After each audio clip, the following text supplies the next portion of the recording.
Death of a Gossip by M.C. Beaton. Read by David Monteith. You came and quacked beside me in the wood.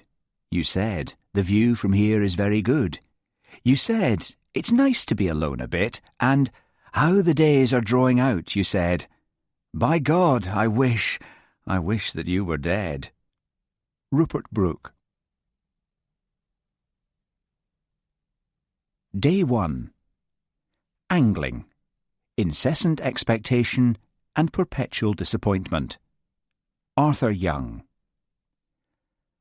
I hate the start of the week, said John Cartwright fretfully. Beginning with a new group. It's rather like going on stage. Then I always feel I have to apologise for being English. People who travel up here to the wilds of Scotland expect to be instructed by some great hairy Rob Roy, making jokes about saxpence and saying it's a braw brick moonlick nick the nicked, and lang may your lum reek and ghastly things like that. Don't chatter, said his wife Heather placidly. It always works out all right. We've been running this fishing school for 3 years and haven't had a dissatisfied customer yet. She looked at her husband with affection. John Cartwright was small, thin, wiry, and nervous. He had sandy, wispy hair and rather prominent pale blue eyes. Heather had been one of his pupils at the Lochdew School of Casting, salmon and trout fishing. He had been seduced by the sight of her deft backcast, and had only got around to discovering the other pleasures of her anatomy after they were married. Heather was believed to be the better angler, although she tactfully hid her greater skill behind a pleasant motherly manner. Despite their vastly different temperaments, both Heather and John were dedicated, fanatical anglers. Fishing was their hobby, their work, their obsession. Every week during the summer, a new class would arrive at the Lochdew Hotel. Rarely did they have a complete set of amateurs. Experienced fishermen often joined the class, since they could fish excellent waters for reasonable rates. John would take care of the experts, while Heather would mother the rank amateurs. The class never consisted of more than 10. This week they had received 2 last-minute cancellations, and so were expecting only 8. Now, muttered John, picking up a piece of paper, I gather they all checked in at the hotel last night. There's an American couple from New York, Mr. and Mrs. Roth, Lady Winters, widow of some Labour peer, Jeremy Blythe from London, Alice Wilson, also from London, Charlie Baxter, a 12-year-old from Manchester. The kid's not living at the hotel, he's staying with an aunt in the village. Major Peter Frame. Oh dear, we had the galloping major before. These men who hang on to their army titles don't seem to be able to adapt to civilian life. Then there's Daphne Gore from Oxford. I'll send the Major off on his own as soon as possible. Perhaps you'd better look after the kid. John Cartwright glanced out of the hotel window and scowled. Here comes our scrounging village constable. I told the hotel I needed coffee for 8 people, but Hamish will just sit there like a dog until I give him some. Better phone down and tell them to set out an extra cup. What that policeman needs is a good, juicy murder. Keep him off our hands. All he's got to do all day is mooch about the village, getting under everyone's feet. Jimmy, the water bailiff, told me the other day he thinks Hamish Macbeth poaches. I doubt it, said Heather. He's too lazy. He ought to get married. He must be all of 35 at least. Most of the girls in the village have broken their hearts over him at one time or another. I can't see the attraction. She joined her husband at the window, and he put an arm around her plump shoulders. Hamish, Lochdew's village constable, was strolling along the pier that lay outside the hotel. His hat pushed on the back of his head, and his hands in his pockets. He was very tall and thin and gawky. His uniform hung on his lanky frame, showing an expanse of bony wrist where the sleeves did not reach far enough, and a length of woolly argyle sock above large regulation boots. He removed his peaked hat and scratched his fiery red hair. Then he reached inside his tunic and thoughtfully scratched one armpit. The smell of hot coffee wafted up from the hotel lounge below the Cartwrights' bedroom window.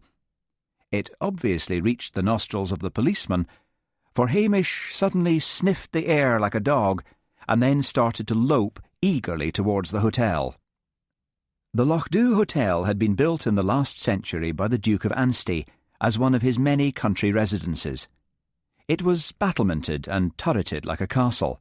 It had formal gardens at the back, and the clear, limpid waters of Lochdew at the front. It had stags' heads in the lounge, armoury in the hall, peat fires, and one of the best chefs in Scotland. Prices were astronomical, but the tourists came in droves, partly because the main road ended abruptly in front of the hotel, making it the only haven in a wilderness of barren moorland and towering mountains. The village of Lochdew nestled at the foot of two great peaks called the Two Sisters. It was a huddle of houses built in the 18th century to promote the fishing industry in the Highlands. The population had been declining steadily ever since. There was a general store cum post office, a bakery, a craft shop, and 4 churches, each with a congregation of about 5. The police station was one of the few modern buildings. The old police station had been a sort of damp hut. Constable Hamish Macbeth had arrived to take up his duties a year before the fishing school was established. No one knew quite how he had managed it, but in no time at all he had a trim new house built for himself, with a modern office adjoining it with 1 cell. The former policeman had made his rounds on a bicycle. Constable Macbeth had prized a brand-new Morris out of the authorities. He kept chickens and geese, and a large slavering guard dog of indeterminate breed called Towser. Lochdew was situated in the far northwest of Scotland. In winter it went into a long hibernation. In summer, the tourists brought it alive.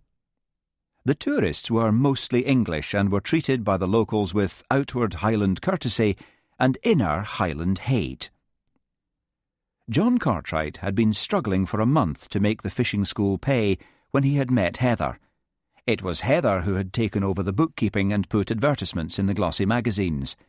It was Heather who had trebled John's low fees, pointing out shrewdly that people would pay up if they thought they were getting something exclusive, and the rates were still reasonable considering the excellent salmon rivers they were allowed to fish. It was Heather who had made the whole thing work. She was plump, grey-haired, and motherly. Her marriage to John Cartwright was her second. John often thought he would never know what went on under his wife's placid brow, but he loved her as much as he loved angling, and sometimes, even uneasily, thought that the school would not have survived without her, although most of the time he prided himself on his business acumen, and his wife, comfortably, did all she could to foster this belief. He tugged on his old fishing jacket with its many pockets, picked up his notes, and looked nervously at his wife. "Don't you think we should, meet them together?" "You run along, dear," said Heather. "Give me a shout when you're ready to show them the knots. Once you get talking, you'll forget to be nervous." John gave her a swift kiss on the cheek and made his way along to the main staircase. He prayed they would be a jolly crowd. At least he knew the Major, although that was more a case of being comfortable with the evil he knew. He pushed open the lounge door and blinked nervously at the 8 people who were standing around, eyeing each other warily. A bad sign. Usually, by the time he put in his appearance, they had all introduced themselves. Constable Hamish Macbeth was sitting in an armchair at the window, studying the Daily Telegraph crossword and whistling through his teeth in an irritating way. John took a deep breath. Lights, camera, action. He was on. "I think the first thing to do is to get acquainted," he said, smiling nervously at the silent group. My name is John Cartwright, and I am your instructor. We find things go easier if we all get on a first-name basis. Now, who would like to start?" "Start what?" demanded a heavy-set woman imperiously. "Ha ha! Well, start by introducing themselves."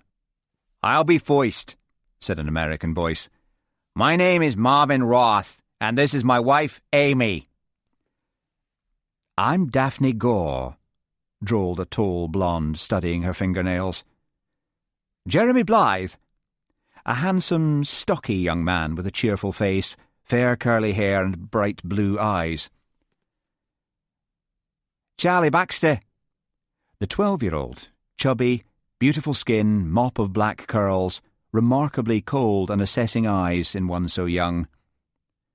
"Well, you know me, Major Peter Frame. Just call me Major. Everyone does." Small grey moustache in a thin, lined face. Weak, petulant mouth. Brand-new fishing clothes. "Alice Wilson." Pretty, wholesome-looking girl. Slight Liverpool accent. Wrong clothes. "I am Lady Jane Winters. You may call me Lady Jane. Everyone does." The heavy-set woman. Heavy bust, encased in silk blouse. Heavy thighs bulging in knee breeches. Fat calves in Lovat wool stockings. Heavy, fat face with large, heavy-lidded blue eyes. Small, sharp beak of a nose. Disappointed mouth. "Now we've all got to know each other's names, we'll have some coffee," said John brightly. Hamish uncoiled himself from the armchair and slouched forward. Lady Jane eyed his approach with disfavour. "Does the village constable take fishing lessons as well?" she demanded. Her voice was high and loud, with a peculiarly grating edge to it. "No, Mr. Macbeth often joins us on the first day for coffee." "Why?" Lady Jane was standing with her hands on her hips, between Hamish and the coffee table. The policeman craned his neck and looked over her fat shoulder at the coffee pot. "Well," said John crossly, wishing Hamish would speak for himself, "we all like a cup of coffee, and—" "I do not pay taxes to entertain public servants," said Lady Jane. "Go about your business, constable." The policeman gazed down at her with a look of amiable stupidity in his hazel eyes. He made a move to step around her. Lady Jane blocked his path. "Do you take your coffee regular, officer?" asked Marvin Roth. He was a tall, pear-shaped man with a domed, bald head and thick, horn-rimmed glasses. He looked rather like the wealthy Upper East Side Americans portrayed in some New Yorker cartoons.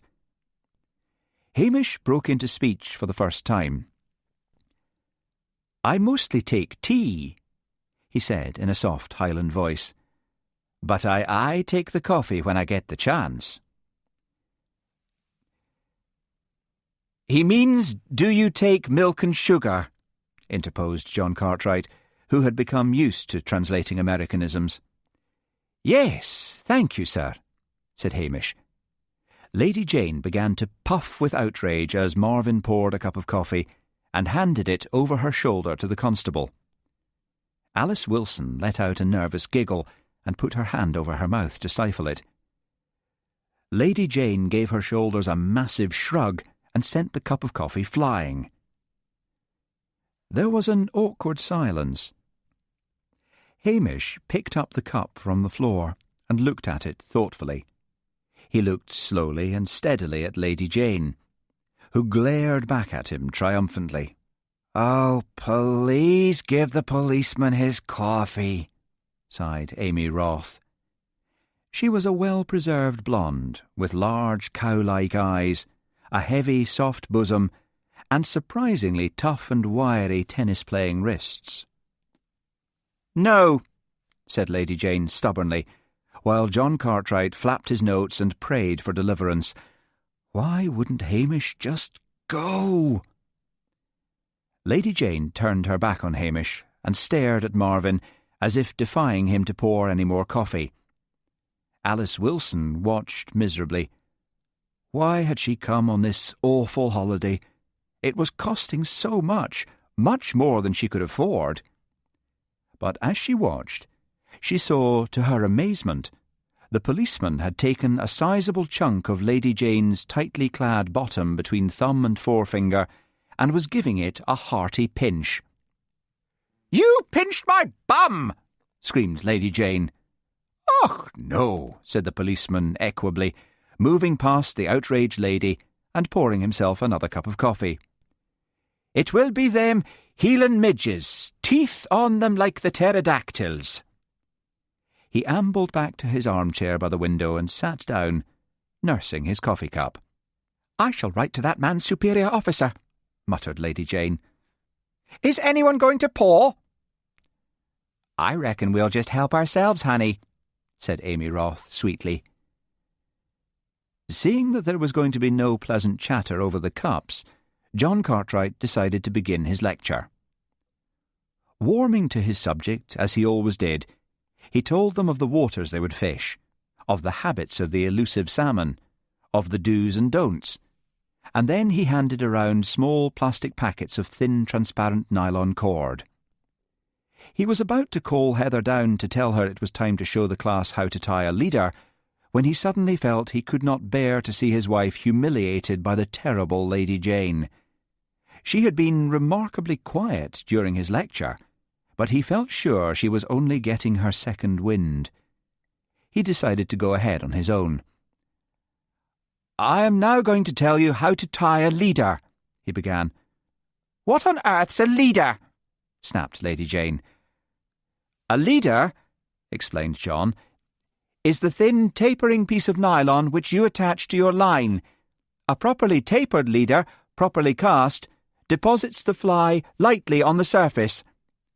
The butt section of the leader, which is attached to the line, is only a bit less in diameter than the line. The next section is a little lighter, and so on down to the tippet. Now, you must learn to tie these sections of leader together to form the tapering whole. The knot we use for this is called a blood knot. If you haven't tied this thin nylon before, you'll find it very difficult, so I'll pass around lengths of string for you to practice on."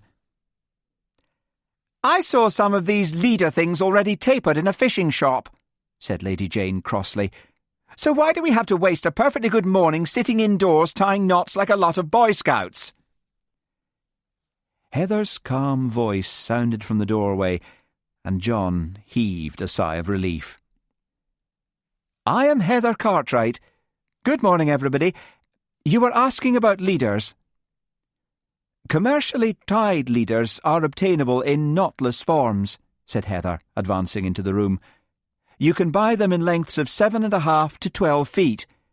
But you will find the leader often gets broken above the tippet, and so you will have to learn to tie it anyway. Now, watch closely, and I'll show you how to do it." "You can go off and fish the marag if you want, Major," added Heather. "No need for you to sit through all this again." "No experts in fly fishing," said the Major heartily. "Always something to learn. I'll stay for a bit." Alice wrestled with the knot. She would get one side of it right, only to discover that the other side had miraculously unravelled itself. The child, Charlie, was neatly tying knots as if he had fallen out of his cradle doing so. "Can you help me?" she whispered. "You're awfully good." "No, I think that's cheating," said the child severely. "If you don't do it yourself, you'll never learn." Alice blushed miserably. "I'll show you," said a pleasant voice on her other side.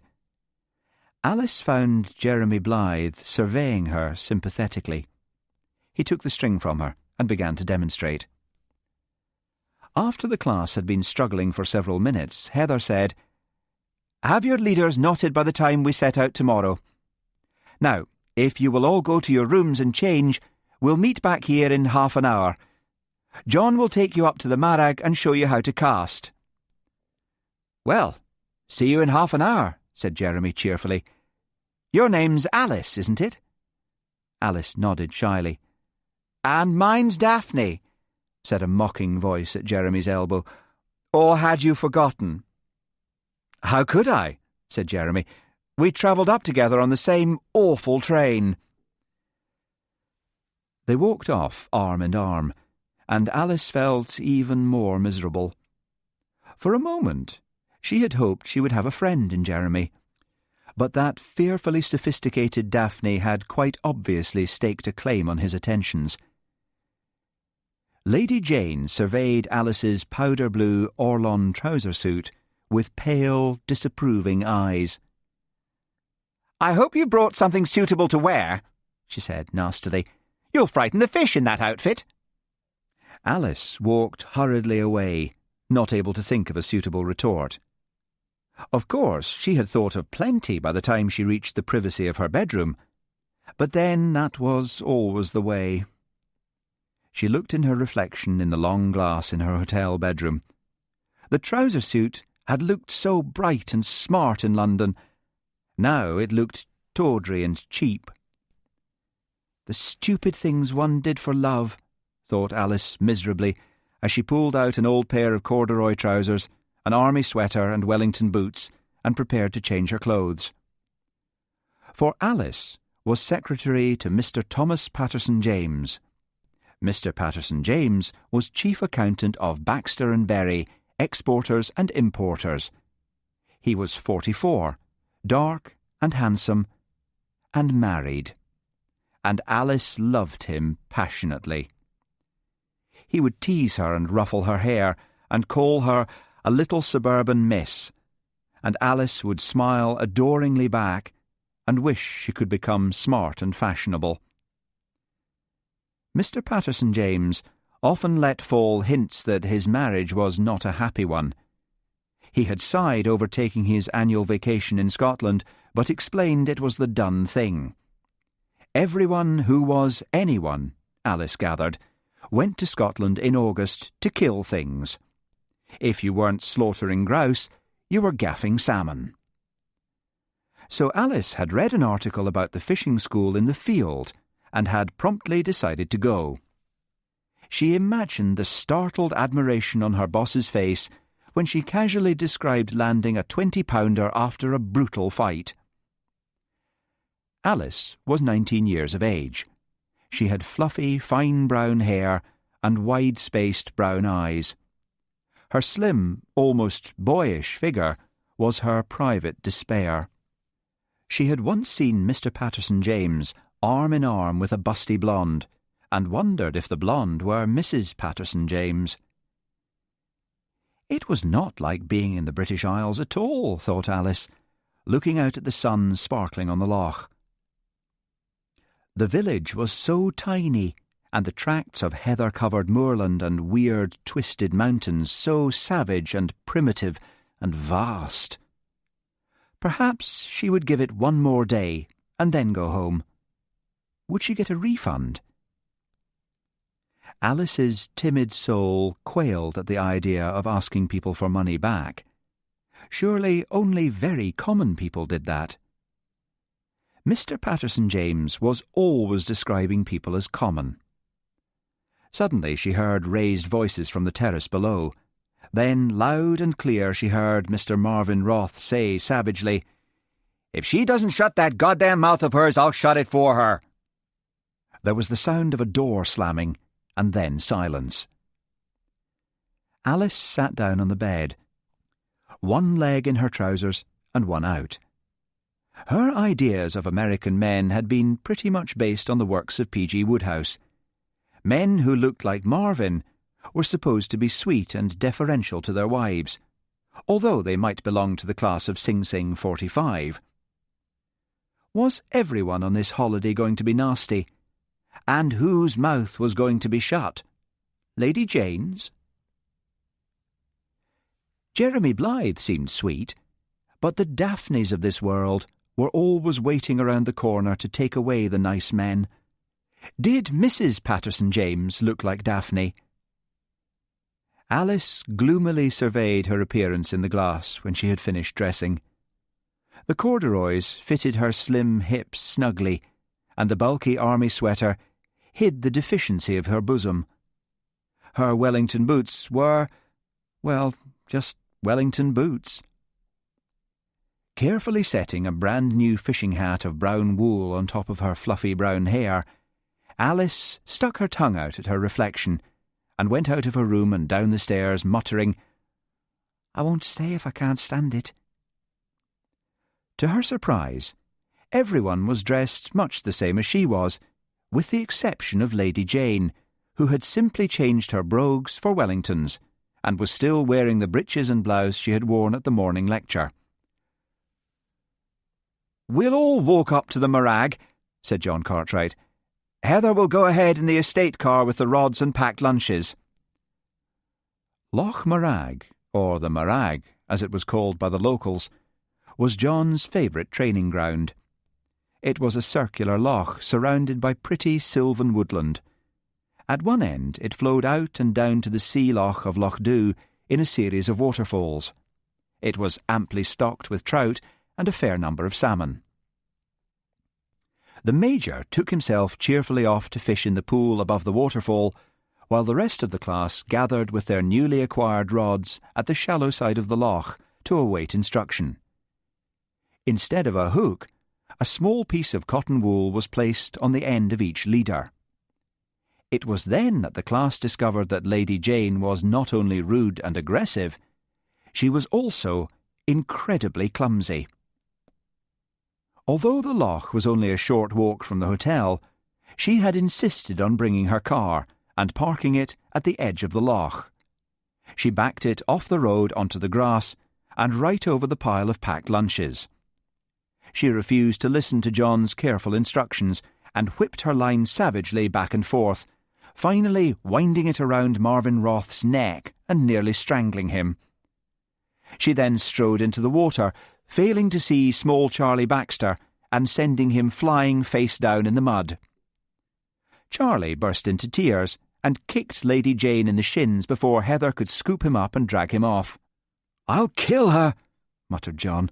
"She's ruining the holiday for everyone." "Now, now," said Heather. "I'll deal with her while you look after the others." Alice listened carefully as John Cartwright's now slightly shaking voice repeated the instructions. "With the line in front of you, take a foot or so of the line from the reel with your left hand. Raise the rod, holding the wrist at a slight down slant. Bring the line off the water with a smooth motion, but with enough power to send it behind you, stopping the rod at the 12 o'clock position. Your left hand, holding the line, pulls downwards. When the line has straightened out behind you, bring the rod forward sharply. As the line comes forward, follow through to the 10 o'clock position, letting the line fall gently to the water." "Oh, very good, Alice!" Alice flushed with pleasure. Heather had said something to Lady Jane, and Lady Jane had stalked off. Without her overbearing presence, the day seemed to take on light and colour. Heather shouted she was returning to the hotel to bring back more packed lunches. A buzzard sailed above in the light blue sky. Enormous clumps of purple heather studied their reflections in the mirror surface of the loch. The peaty water danced as Alice waded dreamily in the red and gold shallows, which sparkled and glittered like marcasite. She cast and cast and cast again until her arms ached. Heather came back with new lunches, and they all gathered around the estate car, with the exception of Lady Jane and the Major. Suddenly, it was a holiday. A damp and scrubbed Charlie had been brought back by Heather. He sat with his back against the estate car's wheel, contentedly munching a sandwich. All at once he said in his clear treble, "That is quite a frightful woman, you know." No one said who. Although no one added their criticism to Charlie's, they were all bonded together in a common resentment against Lady Jane, and an equally common determination that she was not going to spoil things. "Oh, there's Constable Macbeth," said Alice. The lanky figure of the policeman had materialised behind the group. "Those sandwiches look very good," he said, studying the sky. "Help yourself," said Heather rather crossly. "Packed lunches are not all that expensive, Mr. Macbeth." "Is that a fact?" said the constable pleasantly. "I'm right glad to hear it. I would not want to be taking away food that cost a lot." To Alice's amusement, he produced a small collapsible plastic cup from the inside of his tunic and held it out to Heather, who muttered something under her breath as she filled it up with tea. "You obviously don't get much crime in this area, officer," said Daphne caustically. "I wouldn't say that," said Hamish between bites of ham sandwich. "People are awfully wicked. The drunkenness on a Saturday night is a fair disgrace." "Have you made any arrests?" pursued Daphne, catching Jeremy Blythe's eye and inviting him to share in the baiting of Hamish. "No, I haven't bagged any majors. A few sodgers sometimes." Amy Roth let out a trill of laughter, and Daphne said crossly to Hamish, "Are you being deliberately stupid?" Hamish looked horrified. "I would no more dream of being deliberately stupid, miss, than you yourself would dream of being deliberately bitchy." "Fun's over," whispered Jeremy to Alice. "Back comes Lady Jane." She came crashing through the undergrowth. Her broad face was flushed, and she had a scratch down one cheek, but her eyes held a triumphant, satisfied gleam. John Cartwright hurriedly began to make arrangements to move his school on to further fishing grounds for the afternoon. Boxes of hooks were distributed. More knots demonstrated. A towel knot and a figure of 8. This time, even Lady Jane struggled away in silence to master the slippery nylon. The fever of catching fish was upon the little party. "Now," said Heather, "we'll issue you each with knotted leaders, but have your own leaders knotted and ready for tomorrow morning. We have the Anstey River for the afternoon. Carry this fishing permit, I'll give you one each, in your pockets in case you're stopped by the water bailiffs. Marvin and Amy, I believe you have done some fly fishing in the States. We'll start you off on the upper beats. We suggest you keep moving. Never fish in one spot for too long. If you come back to the hotel before we set out, then we'll issue you with waders. John and I will show each of you what to do as soon as we're on the river. We'll need to take the cars. John and I will take Alice and Charlie. Daphne can go with Jeremy, and I believe the rest of you have your own cars. Has anyone seen the Major?" Lady Jane spoke up. "He was fishing about on the other side of the loch, pretending to be an angler. At least it makes a change from pretending to be an officer and a gentleman." "The rest of you go on to the hotel," said John hurriedly. "I'll go and look for the Major." "I wish you were coming with me," said Jeremy to Alice.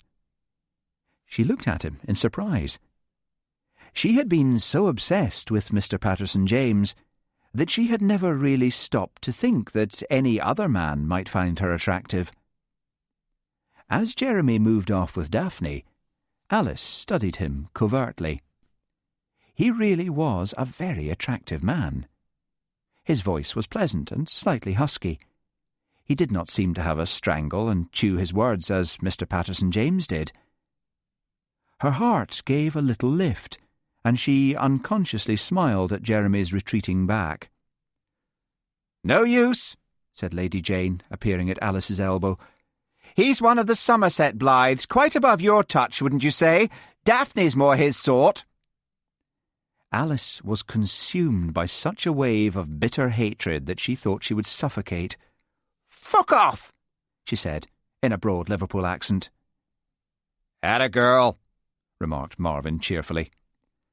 Lady Jane muttered something. Alice thought she said, "I'll make you sorry you said that," but she must have been imagining things. Alice was prepared to find herself cut off from Jeremy for the rest of the day, but when they reached the River Anstey, which broadened out at one point into a large loch, Heather arranged that Jeremy and Alice should take out the rowing boat and fish from there while the rest were distributed up and down the banks several miles apart. Before she allowed Alice to go out in the boat, Heather gave her a gruelling half-hour lesson in casting. Alice caught her hat, caught the bushes behind, wrapped her leader around the branches of a tree, and then quite suddenly found she had mastered the knack of it. "Don't keep worrying about all that line racing out behind you," said Heather. "Just concentrate on what you've been told. Now you're ready to go. Jeremy, you've obviously done this before." "Yes, but very clumsily," said Jeremy. "Take the boat and row upstream and then drift slowly back down," said Heather. "You may not catch a salmon, but you should get some trout." He rowed them swiftly up the stream while Alice nervously held her rod upright and wondered what on earth she would do if she caught a fish. The day was warm and sunny. She felt laden down with equipment. Her long green waders were clumsy and heavy. She had a fishing knife in one pocket and mosquito repellent in the other, since clouds of Scottish midges were apt to descend towards dusk. She had a fishing net hanging from a string around her neck, and from another string a pair of small, sharp scissors. On the top of her wool fishing hat, kept back from her face by the thin brim, was a sort of beekeeper mosquito net, which could be pulled down over her face if the flies got too bad. Jeremy rested the oars. "Pooh, it's hot. Let's take some clothes off." Alice blushed painfully. Of course, he meant they should remove some of their outer woolens, but Alice was at an age where everything seemed to sound sexy. She wondered feverishly whether she had a dirty mind. Thank goodness she had had the foresight to put a thin cotton blouse under her army sweater. Alice took off her hat and then her sweater, after unslinging the fishing net and laying it in the bottom of the boat. She kept her scissors around her neck. Heather had been most insistent that they keep a pair of scissors handy for cutting lines and snipping free hooks. "Well," said Jeremy, "here goes." The water was very still and golden in the sun. A hot smell of pine drifted on the air, mixed with the smell of wild thyme. Alice felt herself gripped by a desire to catch something, anything. She cast and cast again until her arms ached. And then, "I've got something," she whispered. "It's a salmon! It feels enormous!" Jeremy quickly reeled in his line and picked up his net. "Don't reel it in too fast," he said. He picked up the oars and moved the boat gently. Alice's rod began to bend. "Reel in a bit more," he said. "Oh, Jeremy," said Alice, pink with excitement. "What am I going to do?" "Take it easy, easy." Alice could not wait. She reeled in frantically. Suddenly the line came clear and she jerked it out of the water. On the end of her hook dangled a long piece of green weed. "And I thought I had a 20-pound salmon," mourned Alice. "Do you know, Jeremy, I'm still shaking with excitement. Do you think I'm very primitive, really? I mean, I wouldn't normally hurt a fly, and there I was, ready to kill anything that came up on the end of that hook." "I don't think you're all that quiet and timid," said Jeremy, casting again. "Only look at the way you put down Lady Jane. I heard all about that." "I can't believe I did that," said Alice thoughtfully. "I've never used that sort of language to anyone in my life. But it was all so beautiful when we were having lunch. I wanted it to go on forever. Then suddenly she was there, bitching and making trouble. She drops hints, you know, almost as if she had checked up on us all before she came. She told me you belonged to the Somerset Blythes." Alice bit her lip. She had been on the point of telling him the rest. She did she? Probably one of those women with little else to do with their time. I hope she doesn't make life too hard for the village constable. She probably will complain to his superiors. Poor Hamish. I think Hamish is well able to take care of himself. And what policeman do you think would rush in to take his place? Hardly the spot for an ambitious man. "What do you do for a living?" asked Alice. "I'm a barrister." Alice felt a pang of disappointment. She had been secretly hoping he did something as undistinguished as she did. "What do you do?" she heard Jeremy asking. He was wearing a short-sleeved check shirt and a baggy pair of old flannels, but there was a polished air about him, an air of social ease and money. All at once, Alice wanted to pretend she was someone different, someone more important. "I'm chief accountant at Baxter and Berry in the city."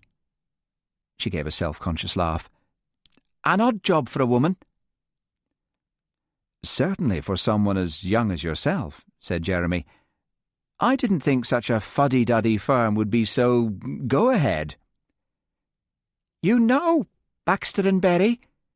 queried Alice nervously. "I know old man Baxter," said Jeremy easily. "He's a friend of my father. I must tease him about his pretty chief accountant." Alice turned her face away. That's where telling lies got you. Futureless. Now she wouldn't dare even see Jeremy again after this holiday. "When I was your age, which was probably all of 10 years ago," said Jeremy gently, "I told a perfectly smashing-looking girl that I was a jet pilot." "Oh, Jeremy," said Alice miserably, "I'm only the chief accountant's secretary." "Thank you for the compliment," he grinned. "It's a long time since anyone's tried to impress me." "You're not angry I lied to you?" "No. Hey, I think you've caught something." "Probably weed." Alice felt young and free and light-hearted. Mr. Patterson James's saturnine face swam around in her mind, faded, and disappeared like Scotch mist. She reeled in her line, amused at the tugs, thinking how like a fish floating weed felt. There was a flash and sparkle in the peaty brown and gold water. "A trout!" said Jeremy. He held out his net and brought the fish in. "Too small," he said, shaking his head. "We've got to throw it back." "Don't hurt it!" cried Alice, as he worked the fly free from the fish's mouth. "No, it's gone back to Mum," he said, throwing it in the water. "What fly were you using?" Kenny's killer." He took out his box of fishing flies. "Maybe I'll try one of those." A companionable silence settled between them. The light began to fade behind the jumbled, twisted crags of the two sisters. A little breeze sent ripples lazily fanning out over the loch. And then out of the heather came the midges, those small Scottish mosquitoes. Alice's face was black with them. She screamed and clawed for her mosquito net, while Jeremy rowed quickly for the shore. "Quick, let's just bundle everything in the car and drive away from the beasts," he said. Alice scrambled into the bucket seat of something long and low. They shot off down the road, not stopping until they were well clear of the loch. Jeremy handed Alice a towel to wipe her face. Alice smiled at him gratefully. "What about Daphne?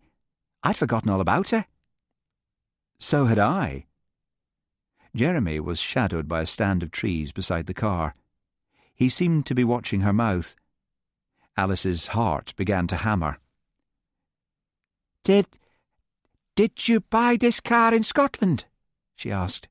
"I mean, I thought you and Daphne came up by train." "We did. My father had been using the car. He knew I was coming up this way, and so he left it in Inverness for me to collect." You've known Daphne a long time?" "No.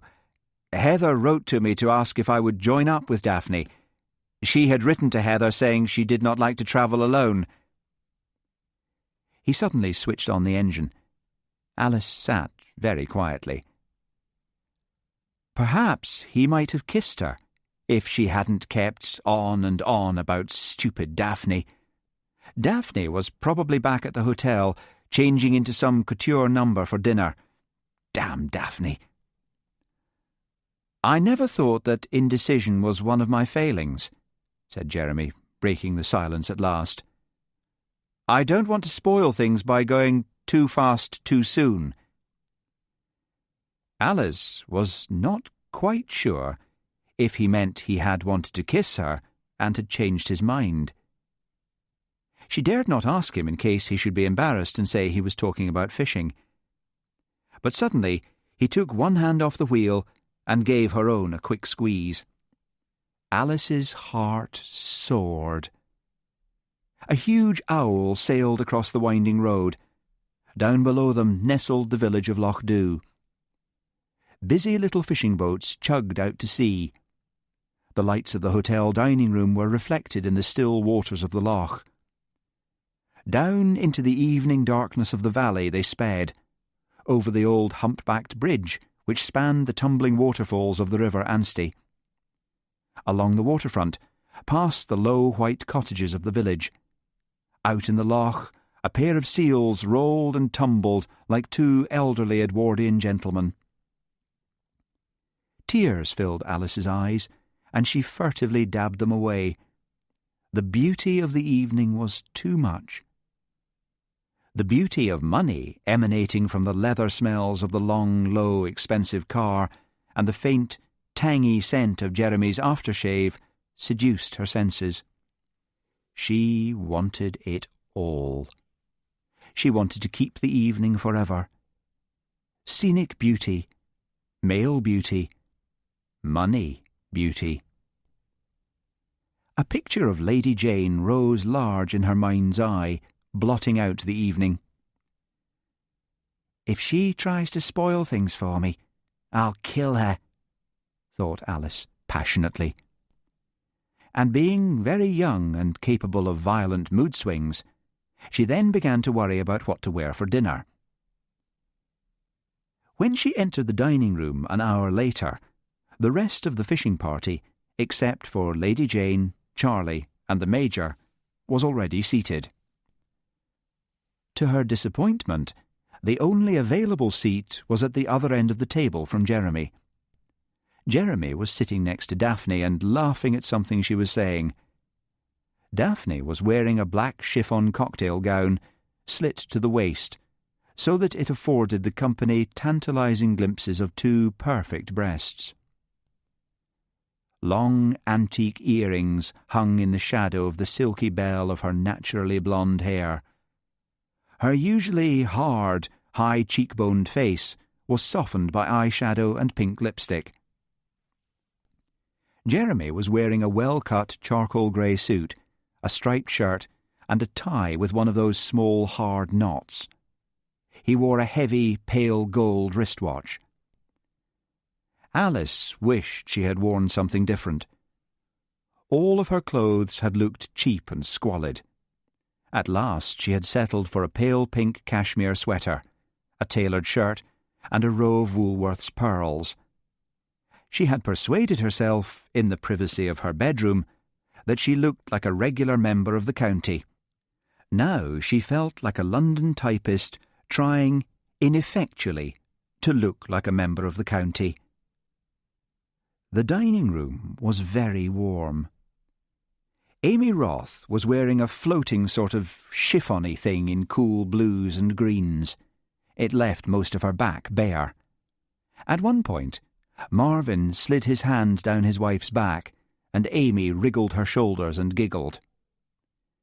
Heather was wearing a long gown that looked as if it had been made out of chintz upholstery, but she managed to look like a lady nonetheless, thought Alice gloomily.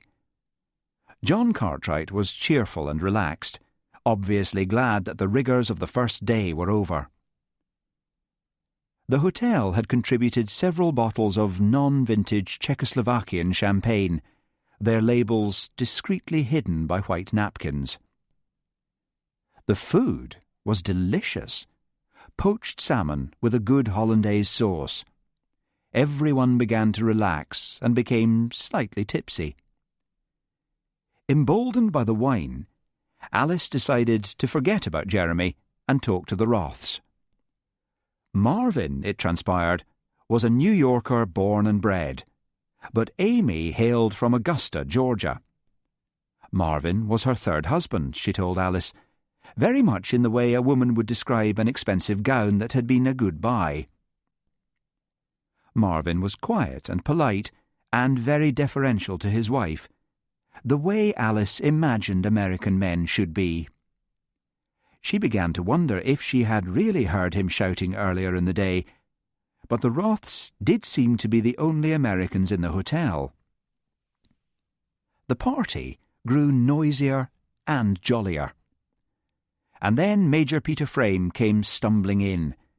His eyes were staring, and his hands were trembling. He clutched onto a chair back and looked wildly around the group. "Where is that bitch?" he grated. "If you mean Lady Jane," said Heather, "I really don't know. What on earth is the matter?" "I'll tell you," said the Major with frightening intensity. "I went back up to the Marag this evening, just above the falls, and I got one, a 15-pounder on the end of my line. It was a long battle, and I was resting my fish and having a smoke when she comes blundering along like an ox. 'Can I get past?' she says. 'Your line's blocking the path.' 'I've got a big un on the end of the line,' I says. 'Don't be silly,' says she. 'I can't wait here all night. It's probably a rock.' And before I could guess what she meant to do, she whipped out her scissors and cut my line. She cut my line, the bloody bitch! The great fat stinking cow! I'll murder her! I'll kill that horrible woman! Kill, kill, kill!" The Major's voice had risen to a scream. Shocked silence fell on the dining room. And into the middle of the silence sailed Lady Jane. She was wearing a pink chiffon evening gown with a great many bows and tucks and flounces, the type of evening gown favoured by the Queen Mother, Barbara Cartland, and Danny LaRue. "Well, we're all very glum," she said, amused eyes glancing around the stricken party. "Now, what can I do to brighten up the party?" Day 2. Then, as the earth's inner, narrowed, crooked lanes do purge salt water's fretful tears away. John Donne. Alice fumbled with a sleepy hand to silence the buzzing of her travel alarm, and stretched and yawned. Her room was bathed in a grey light. She had forgotten to close the curtains before going to bed. Fat, greasy raindrops trickled down the window. Somehow the horrible first dinner had miraculously turned out all right. Lady Jane had carried all before her. Before the Major had had time to round on her, Lady Jane had apologised with such an overwhelming blast of sincerity and charm, with such subtle underlying appeals to his status as an officer and gentleman, that the Major's angry colour had subsided, and, after that, people had begun to enjoy themselves. It was Lady Jane who had suggested that they should all get together in the lounge after dinner and help each other tie their leaders. It was Lady Jane who had kept the party laughing with a flow of faintly malicious anecdotes. Alice remembered Jeremy's well-manicured hands brushing against her own, and the smell of his aftershave as he had bent his head close to hers to help her tie knots. He had seemed to lose interest in Daphne. There was to be another lecture that morning before they went out fishing for the day. Alice got out of bed and went to the window and looked out.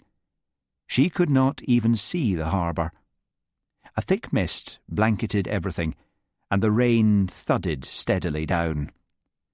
Perhaps she would be lucky and would be teamed up with Jeremy again.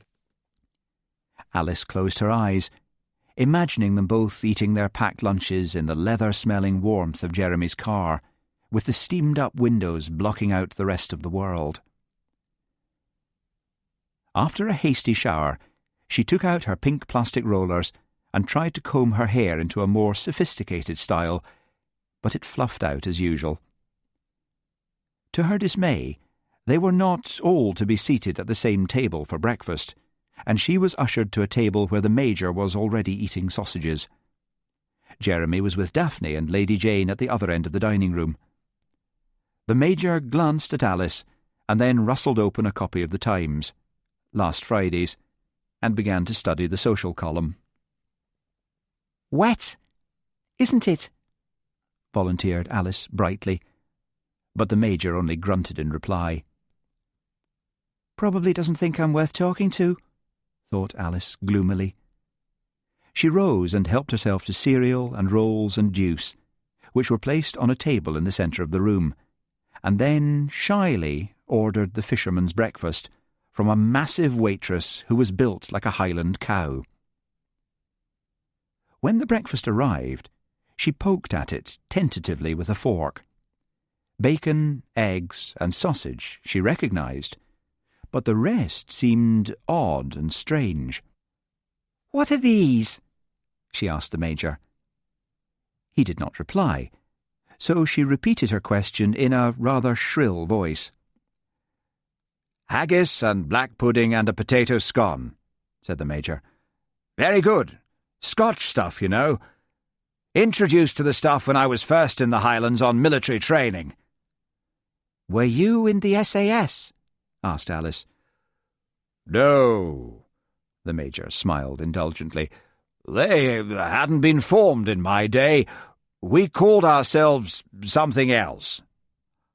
"Oh, what was that?" "Mustn't say. Hush-hush stuff, you know." "Oh," Alice was impressed. "Of course, I was in the regular army for most of the big show." "Which was?" "World War II. Can still remember leading my men up the Normandy beaches. Yanks had taken the easy bits and left us with the cliffs. 'Don't worry, chaps,' I said. 'We'll take Jerry this time.' They believed me, bless their hearts. Would have died for me. Extraordinary loyalty. Quite touching, as a matter of fact." Alice wished her mum could see her now. "Quite one of the old school," Mum would say. "Tell me more," urged Alice, eyes glowing. "Well," said the Major happily, "there was a time." His voice faded away as a bulky shadow fell across the table. Alice looked up. Lady Jane's pale eyes surveyed the Major with amusement. "Telling Miss Wilson all your tales of derring-do, all those pitched battles around the tea tent on Salisbury Plain?" Now, what could there be in those remarks to make the Major sweat? Alice looked from one to the other. Lady Jane nodded her head and gave a little smile before walking away. The Major looked after her, mumbled something, and went off mopping his forehead with his handkerchief. Charlie Baxter, the Roths, and all the rest were already in the lounge.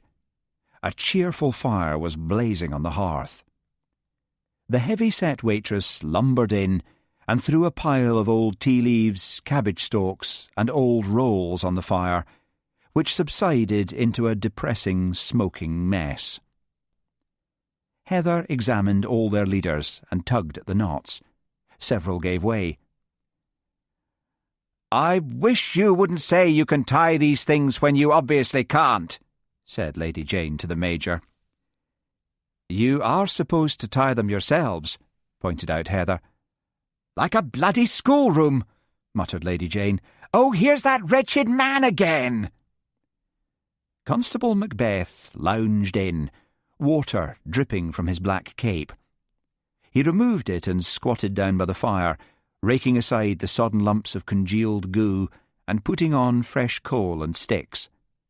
Then, to Alice's amusement, he lay down on his stomach and began to blow furiously until the flames started leaping up the chimney. "This hotel has central heating, hasn't it?" Amy Roth shivered. "Then why doesn't someone turn it on?" "Now, I want you all to try to tie your leaders properly this time," came Heather's voice. Everyone groaned and began to wrestle with the thin, slippery nylon. Constable Macbeth had ambled over to an armchair by the window. Suddenly Alice saw him stiffen. It was almost as if he had pointed like a dog. He got to his feet, his tall, thin frame silhouetted against the greyness of the day. Overcome by curiosity, Alice rose quietly and walked to the window. Whatever or whoever Constable Macbeth was looking at was absorbing his whole attention. Alice looked out. A slim blonde girl was getting out of a Land Rover. She had a yellow oilskin coat and shooting breeches and green Wellington boots. Her beautiful face was a calm, well-bred oval. She was struggling to lift a heavy wicker basket out of the Land Rover. The policeman turned around so quickly he nearly fell over Alice. He seized his cape and darted from the room and reappeared a moment later below the window. He said something to the girl, who laughed up at him. He leaned across her and wrested the basket from the Land Rover. The girl locked the car, and then they walked away, the constable carrying the basket. "I wonder who she is," thought Alice. "Rich-looking, with that cold sort of damn-you stare." "Not a hope there," Lady Jane would no doubt say. "This goddamn thing has a life of its own," came Marvin Roth's voice. "What we need," said Lady Jane, "is some useful slave labour, some sweated labour, wouldn't you say, Mr. Roth?" "Watch that mouth of yours, lady," grated Marvin Roth. There was a shocked silence. "Oh dear," thought Heather, "I should never have tried to cope with them alone. That dreadful woman. She keeps saying things which sound innocuous to me, but which seem terribly barbed to the person they're directed against.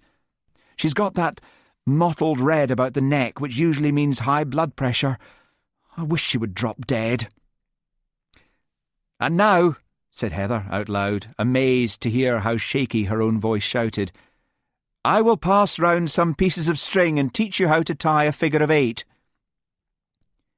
To Heather's relief, her husband came into the room. "We're running a bit late," he said. "Better get them started. We'll issue them with rods again, that is, the ones who want to rent stuff. I think only the Major has brought his own, and then we'll get them off to the Upper Alsh and Loch Alsh." Alice pulled on her waders in her room and checked she had everything tucked away in the pockets of her green fowling coat. Scissors, a needle for poking out the eyes of flies, artificial ones, she had been glad to find out, and for undoing knots, and a penknife. She placed her fishing hat on her head and made her way back downstairs, hoping the other guests thought she was a seasoned fisherwoman. In the car park, John was passing out maps explaining that Loch Alsh was some distance away. Water dripped from his hat onto his nose. Rain thudded down on the car park. "At least it will keep the flies away," he said. "Now, let me see. Jeremy, you'll take Daphne." Alice had a sinking feeling in her stomach as John went on to say she was to come along with himself and Heather and young Charlie Baxter. Alice felt Lady Jane's eyes on her face and angrily jerked her already sodden hat down on her forehead. The journey seemed endless. The mountains were blotted out by the mist. The windscreen wipers clicked monotonously back and forth. Alice looked at Charlie. He was hunched in the far corner. Alice did not know what one talked to children about. "Enjoying yourself?" she asked at last. The child's hard, assessing gaze was fixed on her face. "No," he said at last. "I hate that ugly fat woman. She's cruel and mean and evil. Why doesn't she die? Lots of people die in the Highlands. They get lost and starve and die of exposure. They fall off cliffs. Why can't something happen to her?" Now, said Alice reprovingly. "Mustn't talk like that." There was a long silence, then. "You're very silly, you know," said the child in a conversational tone of voice. Alice coloured up. "Don't be impertinent." "You were being impertinent," said the maddening Charlie. "Anyway, you hate her just as much as I do." "If you mean Lady Jane, she is very trying," said Heather over one plump shoulder. "But her faults seem worse because we're such a small group. You wouldn't notice her much in a crowd." "I would," said Charlie, putting an effective end to that bit of conversation. Alice began to feel carsick. The big estate car swayed on the slick macadam surface of the road and cruised up and down over the many rises and bumps. At last, the car veered sharply left and lurched even more over a dirt track where clumps of heather scraped the side of the car. When Alice was just about ready to scream that she was about to be sick, they lurched to a halt. She climbed out, feeling stiff and cold. A rain-pocked loch stretched out in front of her and vanished into the mist. All was still and silent, except for the constant drumming of the rain. Heather and John began to unload the rods as the others drove up. "Now, who wants to row the boat?" "Me!" cried Charlie, showing rare animation. "Then you can be my gilly," said Lady Jane, a gilly being a Highland servant. "Too many bushes around here. I'd be better in the middle of the loch." "With a stone around your fat neck," muttered Amy Roth. She caught Alice staring at her and blushed like a schoolgirl. "She's such a lady," thought Alice, amused. "I bet she feels like fainting any time she says damn." Heather hesitated. Charlie was looking horrified at the idea of rowing Lady Jane. On the other hand, Charlie seemed to be the one member of the party that Lady Jane had, so far, not managed to intimidate, and he could be rescued after an hour. "Very well," said Heather. "The Roths and the Major can go with John further up the loch and fish the river. We should get good brown trout or small salmon, so you will only need light rods." "What about me?" asked Alice. "You come with me and I'll start you off," said Heather. "Jeremy, you go along to the left and Daphne to the right. Keep moving now. We'll only fish for a little bit and then we'll meet back here in 2 hours' time." Alice kept looking hopefully in Jeremy's direction while they assembled their rods. Daphne had caught her fly in her jacket, and Jeremy was laughing and joking as he wiggled it free for her. Alice shivered. The rain had found its way inside her collar. "Come along," said Heather. "No, don't carry your rod like that, Alice. You'll either spear someone or get it caught in a bush." Jeremy waded off into the loch, and Alice watched him go until he was swallowed up in the mist. Lady Jane's petulant voice sounded over the water. "Can't you row a little harder?" Poor Charlie. Alice waded along the shallows after Heather. "Just here, I think," said Heather. "Try casting here." Wet and miserable, Alice jerked her rod back and caught the bush behind her. "No, like this," said Heather patiently, after she had extricated Alice's hook. She took Alice's arm in a firm grasp and cast the fly so neatly that it landed on the water without a ripple. "Good," murmured Heather. "Now again, and again." Alice's arm began to ache. She cursed and stumbled and slipped on the slippery boulders in the water beneath her feet. "I'll try a little bit further on," said Heather placidly. "You're doing just grand. Remember to stop the rod at the 12 o'clock position. The loch's quite shallow for a good bit, so if you move slowly out from the shore you might get a bite, and then you don't have the risk of getting your hook caught in the bushes. Why don't I just say I'll never learn how to fish, and I don't care, thought Alice wretchedly. Jeremy's not interested in me. I don't belong here. But somehow she found herself wading slowly out into the loch, casting as she went. Then the line went taut. Alice's heart leapt into her mouth. It was probably a rock or a bit of weed. She began to reel in, feeling with growing excitement the tugs and shivers on the line. A trout leapt in the air at the end of the line and dived. "Help!" screamed Alice, red with excitement. Would Heather never come? What if she lost it? She could not bear to lose it. Seized with a fever almost as old as the hills around her, Alice reeled in her line. "That's it," said Heather, quietly appearing suddenly at Alice's side. "Get your net ready." "Net! Yes, net!" said Alice, scrabbling wildly about and dropping her rod in the water. Heather bent down and seized the rod. "Get the net ready," said Heather again. Alice wanted to snatch the rod back, but was afraid of losing the fish. Forward it came, turning and glistening in the water.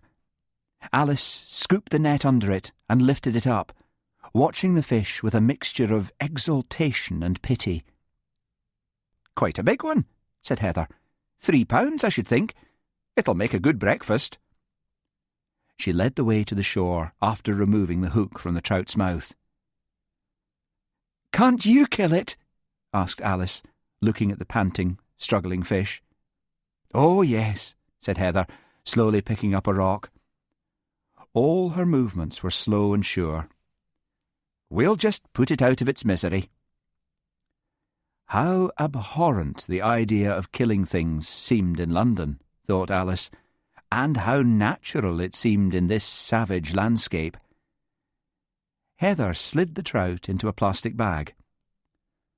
"Put that in your fishing bag," she said to Alice. "It's about time for lunch.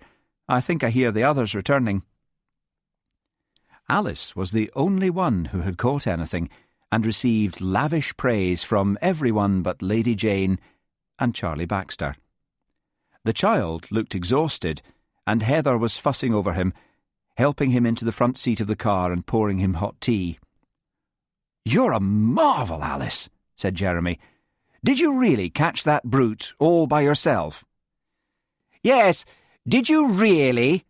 asked Lady Jane. Alice hesitated only for a moment. Heather was a little bit away, hopefully out of earshot.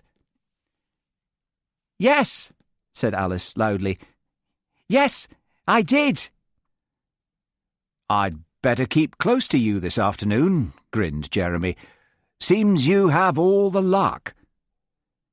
Alice's pleasure was a little dimmed by, first, the lie she had told, which she was now sure Heather had overheard, and second, by the fact that Jeremy and Daphne were to share a cosy lunch in his car, while she herself was relegated to the back of the Cartwrights' estate car.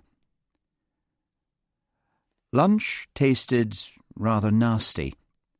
Great slabs of pâté, cold and heavy, and dry yellow cake and boiled eggs. But the fishing fever had Alice in its grip, and she could hardly wait to try her luck again. Somehow Alice felt, if she managed to catch another fish all on her own, then the lie would be forgiven by the gods above. For the first few moments after they climbed from the cars again, it looked as if the day's fishing might have to be cancelled. A wind had risen and was driving great buffets of rain into their faces. "It said on the forecast this morning it might dry up later," yelled John above the noise of the rising wind. "I say, we ought to give it another half-hour." Everyone agreed, since no one wanted to return home without a fish. If Alice could catch one, then anyone could, was the general opinion. "I'm all right now," Charlie said, after Heather had towelled his curls dry. "It was that woman. Row here, row there. Then she said, never mind." "Slide along behind the wheel, Charlie," said Heather firmly. "I really think you ought to tell me what Lady Jane said to upset you." But Charlie would only shake his drying curls and look stubborn.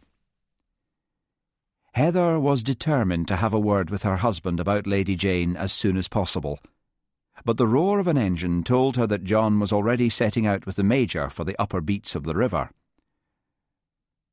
"Would you like me to run you back to the hotel?" she asked the boy. He shook his head. "As long as I can fish alone," he said. "I'll wait with the rest and see if the weather lifts." Alice was oblivious to the slashing rain as she waded out into the loch again, with Jeremy at her sides, deaf to the sounds of altercation from the shore, as Heather told Lady Jane firmly that she was to leave Charlie alone and drive to the upper beats to join the Major, the Roths, and John. "Brrr, it's cold," said Jeremy. "Where did you catch your trout?" "Just here," said Alice. "I'll show you." She cast wildly and heard the fly plop in the water behind her, then clumsily whipped the line forward. "I'm tired," she said defiantly, "and me arm aches. That's why I can't do it right." "Look, it's like this," said Jeremy. "Keep your legs apart." Alice blushed. "With the left foot slightly forward. Bring the rod smartly up and towards your shoulder, using the forearm, and hold your upper arms close to your body. When you make the back flick, the line should stream out straight behind, and when you feel a tug at the top of the line, you know the back cast is completed, and then bring it into the forward cast." Alice's line cracked like a lion tamer's whip. "Are you sure you caught that fish yourself?" laughed Jeremy. "Of course I did," said Alice, with the steady, outraged gaze of the liar. "I'll try further down," said Jeremy, beginning to wade away. "I wonder if Daphne's had any luck." "Damn Daphne!" thought Alice savagely.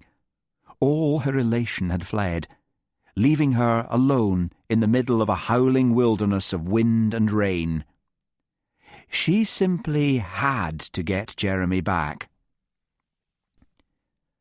Remembering everything she had been taught, she balanced herself on the slippery pebbles under the water and cast carefully and neatly towards Jeremy's retreating back. "Caught him," thought Alice. Aloud she called, "Sorry, Jeremy, darling. I'm afraid I've hooked you." Now, in the romances that Alice read, Jeremy should have said something like, "You caught me a long time ago," and then walked slowly towards her and taken her in his powerful arms. What he did say, in fact, was, "Silly bitch, there's a whole loch to fish from. Come here and help me get this hook out." Blushing and stumbling, Alice edged miserably towards him. The hook was embedded in the back of his jacket. She twisted and pulled, and finally it came free with a ripping sound. Jeremy twisted an anguished face over his shoulder. "Now look what you've done. Look, just keep well clear of me." He waded off into the driving rain. Tears of humiliation mixed with the rainwater on Alice's face. She felt hurt and lost and alone.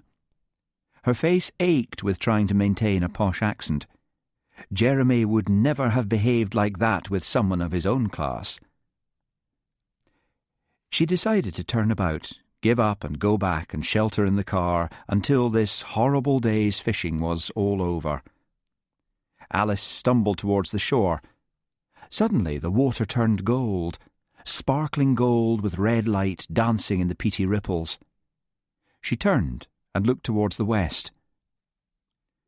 Blue sky was spreading rapidly over the heavens. Mountains stood up, sharp and prehistoric, with their twisted, deformed shapes. Heather blazed in great, glorious clumps, and the sun beat down on Alice's sopping hat. "Alice! Alice!" Jeremy was churning towards her through the water, holding up a fairly small trout. "Marvellous girl!" he beamed. "Knew you would bring me luck!" He threw his arms around her, slapping her on the back of the head with his dead trout as he did so. Transported from hell to heaven, Alice smiled back. "Come along," said Jeremy. "I've got a flask of brandy in the car. Let's take a break and celebrate."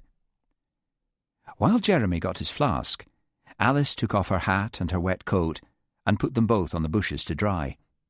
Jeremy sat down on a rock beside her and handed her the flask, and she choked over an enormous gulp of brandy. The liqueur shot down to her stomach and up to her brain. She felt dizzy with happiness. They had had their first quarrel, she thought dreamily. How they would laugh about it after they were married. Elated with brandy and sunshine, they cheerfully agreed to return to the loch and try their luck again. And Alice did try, very hard. If only she could catch a fish all by herself, then she could be easy in her conscience. But at 4 in the afternoon, Heather appeared to call them to the cars. They were to return to the hotel for another fishing lecture. Even Alice felt sulkily that it was all too much like being back at school. Why waste a perfectly good afternoon sitting indoors in a stuffy hotel lounge? But none of them had quite realised how tired they were until John Cartwright began his lecture on fly tying. Despite the heat from the sun pouring in the long windows, a log fire was burning, its flames bleached pale by the sunlight. A blue bottle buzzed against the windows. While Heather's nimble fingers demonstrated the art of fly tying, John discoursed on the merits of wet and dry flies. Names like Top's Indispensable, Little Claret, Wickman's Fancy, Black Pennel, and Cardinal floated like dust motes on the hot, somnolent air. "Sound like racehorses," said Jeremy sleepily. Alice felt her eyes beginning to close. The Major was asleep, twitching in his armchair like an old dog. The Roths were leaning together, joined by fatigue into a fireside picture of a happily married couple. Lady Jane had her eyes half closed like a basking lizard, and Daphne Gore was painting her nails vermilion. Suddenly, Alice jerked her eyes open. There was a feeling of fear in the room, fear mixed with malice. While John droned on, Heather had stopped her demonstration to flip through the post. She was sitting very still, holding an airmail letter in her plump hands. She raised her eyes and looked at Lady Jane. Lady Jane raised her heavy lids and smiled. It was not a nice smile. Heather's face had gone putty-coloured. She put a hand on her husband's sleeve and passed him the letter.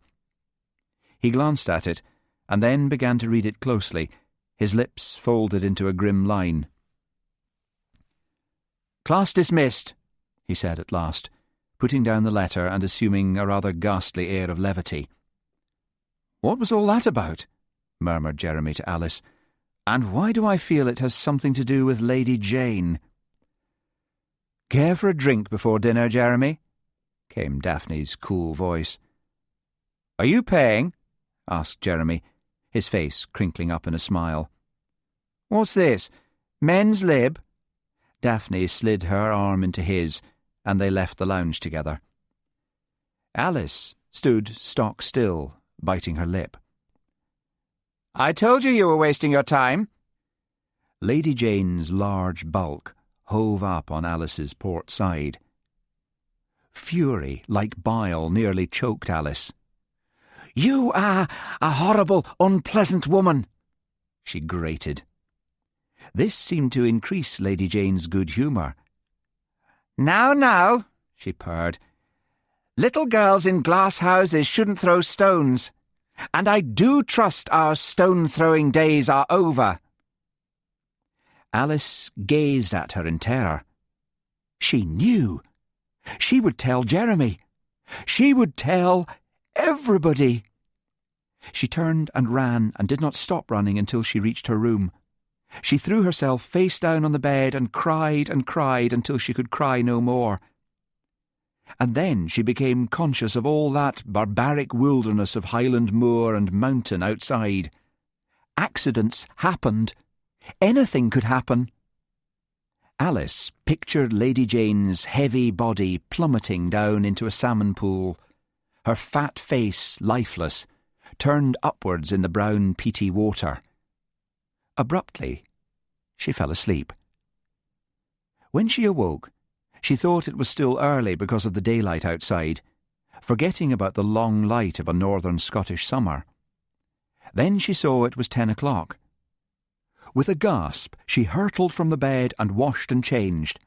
But when she went down to the dining room, it was to find that dinner was over and she had to put up with sandwiches served in the bar. Everyone seemed to have gone to bed. The barman informed her that the fat FEB had gone out walking and perhaps the other was with her, that Lady What's-her-name. Alice asked curiously what a FEB was, but the barman said hurriedly, "He shouldn't have said that," and polished glasses furiously. Charlie Baxter threw leaves into the River Anstey from the humpbacked bridge and watched them being churned into the boiling water and then tossed up again on their turbulent road to the sea. His aunt, Mrs. Pargeter, thought he was safely in bed, but he had put on his clothes and climbed out of the window. His mother had written to say she would be arriving at the end of the week.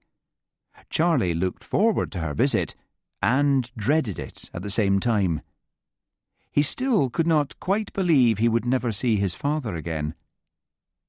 Mother had won custody of him in a violent divorce case and talked endlessly about defying the law and keeping Charlie away from his father for life. Charlie felt miserably that it was somehow all his fault, that if he had been a better child then his parents might have stayed together. He turned from the bridge and headed towards the hotel. The sky and sea were pale grey, setting off the black, twisted shapes of the mountains crouched behind the village. Charlie walked along the harbour, watching the men getting ready for their night's fishing. He was debating asking one of them if he could go along, and was just rejecting the idea as hopeless, for surely they would demand permission from his aunt, when a soft voice said behind him, "Isn't it time you were in bed, young man?" Charlie glanced up. The tall figure of Constable Macbeth loomed up in the dusk. "I was just going home," muttered Charlie. "Well, I'll just take a bit of a walk with you. It's a grand night."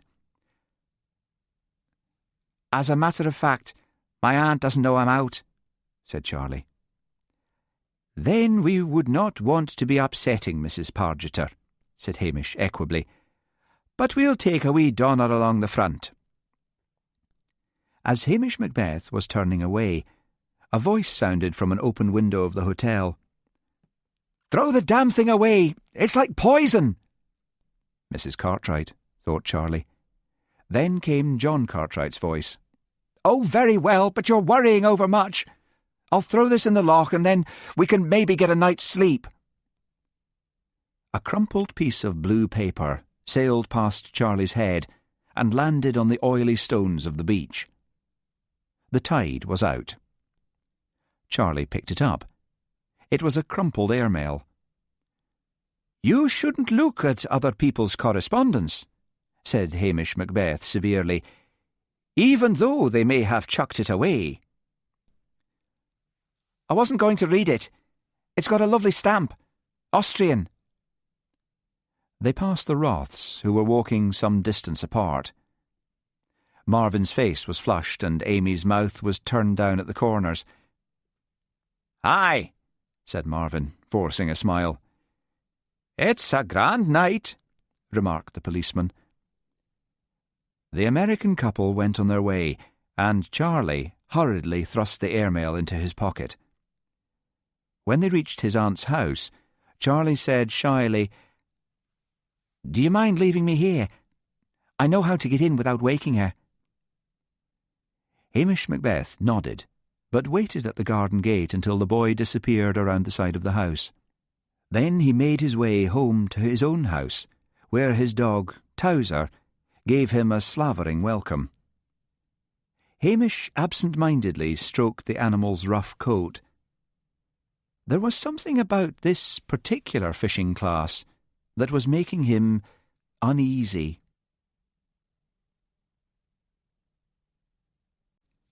Day 3. Thy tongue imagineth wickedness, and with lies thou cuttest like a sharp razor. The Psalms. Alice had reasoned herself into an optimistic frame of mind. Although anxiety had first roused her at 6 in the morning, she had dressed and had taken herself out on a walk up the hill behind the hotel. A light, gauzy mist lay on everything, pearling the long grass and wild thyme, lying on the rippling silk of the loch, and drifting around the gnarled trunks of old, twisted pines, the last remnants of the Caledonian forest. Harebells shivered as Alice moved slowly through the grass, and a squirrel looked at her curiously before darting up a tree. Alice sat on a rock and talked severely to herself. The youthful peccadillo that had landed her briefly in the juvenile court was something buried in the mists of time. Why, her mother's neighbours in Liverpool hardly remembered it. It was certainly something that Lady Jane could not know about. It had appeared in the local paper, circulation 8,000, in a little paragraph at the bottom of page 2. At the time, it had seemed as if the eyes and ears of the world's press had been on her when she had read that little paragraph. But now she was older and wiser, and knew that she had been of no interest whatsoever to the media. That was the hell of being so hypersensitive. You began to think people meant all sorts of things because of their lightest remarks. Who was Lady Jane, anyway? Just some silly, bitchy, discontented housewife. Jeremy had said she had been married to Lord John Winters, a choleric backbencher in Wilson's government, who had died of a heart attack only 2 months after he had received his peerage for nameless services. Then there was Daphne Gore. Alice envied Daphne's obvious money and cool poise. Lady Jane hadn't been able to get at her, but she, Alice, must not let her own silly snobbery stand in the way of luring Jeremy away from Daphne. Come to think of it, Lady Jane had not riled Jeremy either. Perhaps that was what money and a public school gave you: armour-plating. John Cartwright awoke with an unaccustomed feeling of dread. Certainly he was used to enduring a bit of stage fright before the beginning of each new fishing class, but that soon disappeared, leaving him with only the heady pleasure of being paid for communicating to others his hobby and his passion, fishing. Now Lady Jane loomed like a fat thundercloud on the horizon. Perhaps he was taking the whole thing too seriously, but neither he nor Heather had really performed their duties very well this week. Usually they meticulously took their class through the more intensive instruction on casting, leader tying, fly tying, and the habits of the wily salmon. But so far both of them had been only too glad to get their charges out on the water, as if spreading them as far apart as possible could diffuse the threatening atmosphere. There was nothing they could do, legally, to protect themselves from Lady Jane. There were 2 alternatives.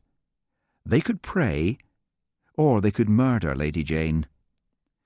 But John did not believe in God, and he shrank from the idea of violence. Lady Jane had been charming at dinner last night, and seemed to be enjoying herself. Perhaps he could appeal to her better nature, if she had one. The mist was burning off the loch when the class assembled in the lounge. It promised to be a scorching day. Alice was wearing a blue and white gingham blouse with a pair of brief white cotton shorts that showed her long, slim legs to advantage. She was wearing a cheap, oversweet perfume that delighted Jeremy's nostrils. Women who wore cheap scent always seemed so much more approachable, conjuring up memories of tumbled flannel sheets in bed-sitting rooms.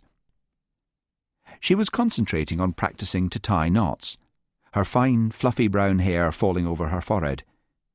He went to sit beside her on the sofa, edging close to her, so that his thigh touched her bare legs. Alice flushed, and her hands trembled a little. "You look delicious this morning," murmured Jeremy, and put a hand lightly on her knee.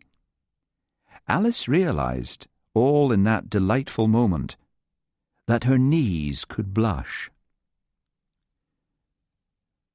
"I'm so glad to meet a young man who actually pursues single girls," commented Lady Jane to the world at large. "I'm one of those old-fashioned women who believe adultery to be a sin, the next worst thing to seducing servants." This remark, which sounded like something from upstairs-downstairs, went largely unnoticed, but it had an odd effect on both Jeremy and Daphne Gore. Jeremy slowly removed his hand from Alice's knee and sat very still. Daphne dropped her coffee cup and swore. "No good comes of it," pursued Lady Jane. "I've known girls run off and make fools of themselves with Spanish waiters and young men who seduce married barmaids. Disgusting." There was a long silence. Daphne's distress was all too evident, and Jeremy looked sick. "Of course," came Constable Macbeth's soft Highland voice. "Some of us are protected from the sins of the flesh by our very age and appearance. Would you not say so, Lady Jane?" "Are you trying to insult me, officer?" "Not I. I would be in the way of thinking that it would be an almost impossible thing to do."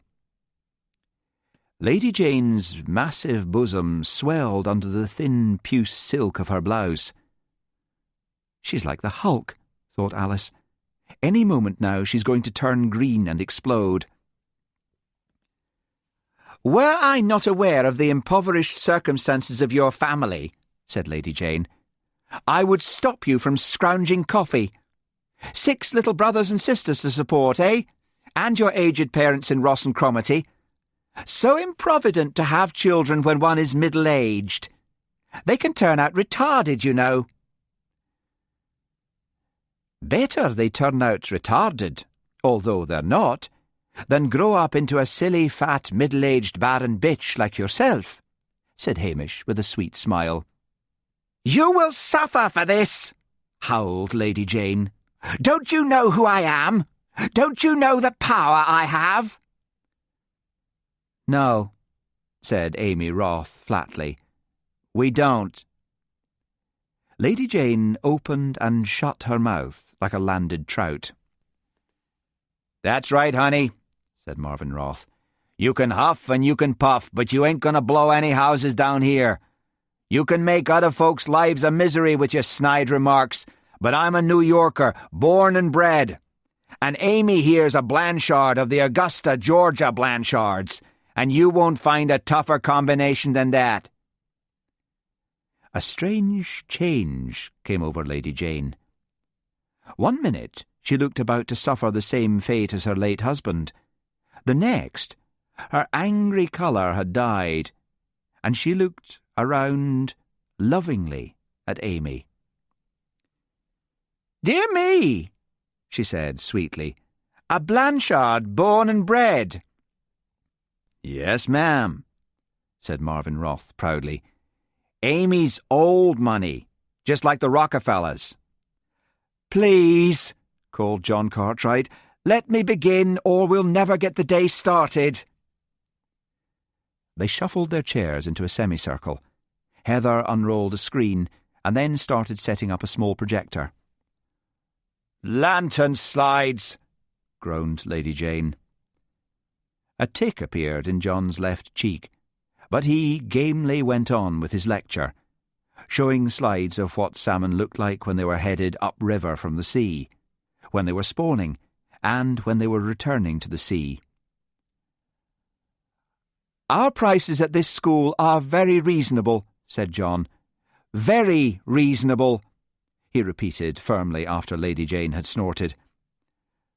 "The better-class salmon beats are all strictly preserved and can only usually be fished at enormous cost. Salmon are fly-caught, particularly the ones of small size, on ordinary reservoir-strength trout rods. Regular salmon anglers, however, also include in their tackle longer rods, some designed for two-handed casting, larger reels, heavier lines, stouter leaders, and flies much bigger on average than those used for trout." "If we had a decent government in power," interrupted Lady Jane, "instead of that Thatcher woman's dictatorship, then everyone would be able to fish for salmon, even the common people." John sighed and signalled to Heather to pack up the projector. He and Heather loved the Sutherland countryside, and he usually ended his talk by showing beautiful colour slides of rivers and mountains and lochs. But he felt beauty would be wasted on the present gathering. "We will fish the Upper Sutherland today. Heather will pass around maps. The pools on the upper river are small, easy to fish, closely grouped together, and within easy distance of the road. During the summer the fish cannot get over the Sutherland Falls, and so that's why they concentrate in the upper beats. On your map you will see the slow pool marked. This is a very good holding pool, but it is particularly good in high water when it's best fished from the right bank. Heather and I will take Alice and Charlie, and the rest of you can follow as before." The day was gloriously hot, and even Charlie Baxter lost his customary reserve and whistled cheerfully as the large estate car swung around the hairpin bends of the Highland roads. At one point, a military plane roared overhead, flying so low the noise of its jets was deafening. "A Jaguar," said Charlie. John fiddled with the knobs of the car radio. A blast of Gaelic keening split the air. He tried again. Gaelic. "Isn't there anything in English?" asked Alice, feeling the more cut off from civilization by the sound of that incomprehensible tongue coming from the radio. "She's got a ticket to ride," roared the Beatles, and everyone laughed and joined in. There was something about the scorching sun and clear air that reduced the likes of Lady Jane to a dot on the horizon. Alice could now well understand why people once thought the night hideous with evil creatures. Alice was only sorry the estate car was big enough to take their rods lying down flat in the back. It would have been jolly to have them poking upright out of the open window, advertising to the world at large that she was a professional fisher of salmon. They parked in a disused quarry and climbed out to meet the others. Lady Jane was wearing a Greek fisherman's hat that gave her fleshy face with its curved beak of a nose an oddly hermaphroditic appearance. John spread out the map on the bonnet of the car and sorted them out into pairs. Daphne and Lady Jane were to fish the calm pool, a good holding pool, and were told that the streamy water at the top was best. The Major and Jeremy were to try their chances at the slow pool, the Roths at the Silver Bank, and Alice and Charlie at the Sheeling. Heather would go with Alice and Charlie, and John with the Major and Jeremy. Alice fished diligently until Heather announced they should break for lunch. Fishing fever had her in its grip, and she had not thought of Jeremy once. At lunch it transpired that Lady Jane and the Major were missing. Jeremy said the local gillie from Loch Dhu had taken him aside and begun talking to him, and the Major had packed up and left with him. Daphne said crossly that Lady Jane had thrashed her line about the water enough to scare away a whale, and then had mercifully disappeared. The absence of Lady Jane acted on the spirits of the party like champagne. Heather had augmented the hotel lunch with homemade sausage rolls, potato scones, and fruit bread covered in lashings of butter and strawberry jam. Alice was dreamily happy to see that Daphne's skin was turning an ugly red in the sun, while her own was turning to pale gold. A little breeze fanned their hot cheeks, and Jeremy made Alice's day perfect by opting to fish with her for the rest of the afternoon.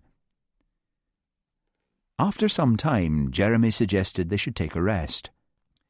Alice lay back on the springy heather by the water's edge and stared dreamily up into the blue sky.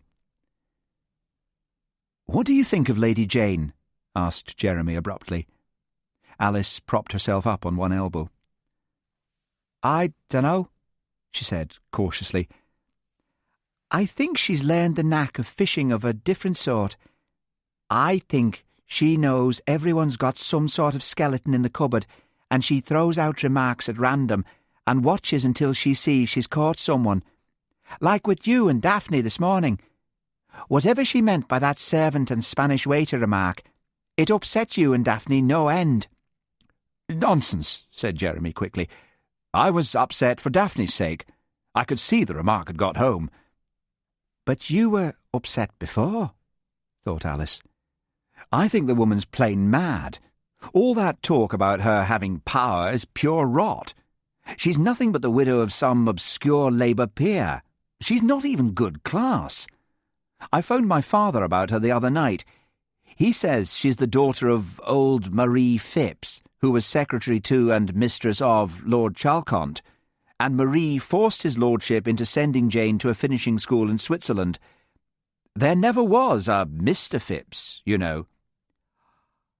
"You mean she's illegitimate?" gasped Alice. "How splendid! I'd like to throw that in her face." "Don't, for God's sake," said Jeremy harshly. "She'd bite back like a viper." "But you said she's got no power." "Hasn't any power," corrected Jeremy automatically, and Alice hated him for that brief moment. "It's just that I'm thinking of standing for Parliament, and I'm very careful about avoiding enemies." "You'd be marvellous," breathed Alice. "Why, he could be Prime Minister. Maggie Thatcher couldn't live forever." "You're a funny, intense little thing," said Jeremy. He leaned forward and kissed her on the lips, a firm but schoolboyish embrace. "Now, let's go fish." He grinned. Alice waded dizzily into the shieling, her legs trembling, a sick feeling of excitement churning in her stomach. The future Prime Minister of Britain had just kissed her. "No comment," she said to the clamouring press as she swept into number 10. Where did Princess Di get her hats? She must find out. Sunshine, physical exercise, and dreams of glory. Alice was often to look back on that afternoon as the last golden period of her existence. The sun burned down behind the mountains, making them two-dimensional cardboard mountains from a stage set. The clear air was scented with thyme and sage and pine. To Alice's joy, Daphne had been suffering from mild sunstroke and had been taken back to the hotel by Heather, so she was allowed to ride home with Jeremy. There is nothing more sensuous than a rich, fast car driven by a rich, slow man through a Highland evening. Alice felt languorous and sexy. The setting sun flashed between the trees and bushes as they drove along with the pale gold brilliance of the far north. The grass was so very green in this evening light, this gloaming. Green as the fairy stories, green and gold as Never Never Land. Alice could well understand now why the Highlanders believed in fairies. Jeremy slowed the car outside the village as the tall blonde Alice had seen with Constable Macbeth came striding along the side of the road with two Irish wolfhounds on the leash. "That's the love of Constable Macbeth's life," said Alice, delighted to have a piece of gossip. "No hope there," said Jeremy, cheerfully and unconsciously quoting Lady Jane. "That's Priscilla Halberton Smythe, daughter of Colonel James Halberton Smythe. Her photograph was in Country Life the other week. The Halberton Smythes own most of the land around here." "Oh," said Alice, feeling a certain kinship with the village constable. "Perhaps she loves him too." "She wouldn't be so silly," said Jeremy. "I wouldn't even have a chance there." "Do people's backgrounds matter a great deal to you?" asked Alice in a low voice. Jeremy reminded himself of his future as a politician. "No," he said stoutly. "I think all that sort of thing is rot. A lady is a lady no matter what her background." Alice gave him a brilliant smile, and he smiled back, thinking she really was a very pretty little thing. The sun disappeared as they plunged down to Loch Dhu. Alice prayed that Jeremy would stop the car and kiss her again, but he seemed to have become immersed in his own thoughts. When they arrived at the hotel, it was to find the rest of the fishing party surrounding Major Peter Frame. He was proudly holding up a large salmon, while Heather took his photograph. 2 more giants lay in plastic bags on the ground at his feet. "How on earth did you do it?" said Jeremy, slapping the Major on the back. "Hey, that fellow's got a chunk out of the side." "Afraid that's where I wrenched the hook out, old man," said the Major. "Got too excited." "Gosh, I wish I'd stayed with you," said Jeremy. "But I thought you went off somewhere else, did you?" The Major laid his finger alongside his nose. "Mum's the word, and talking about Mum, the filthy Iron Curtain shampers is on me tonight." "Let's take them to the scales and log your catch in the book," said John, his face radiant. The photograph would go to the local papers and the fishing magazines.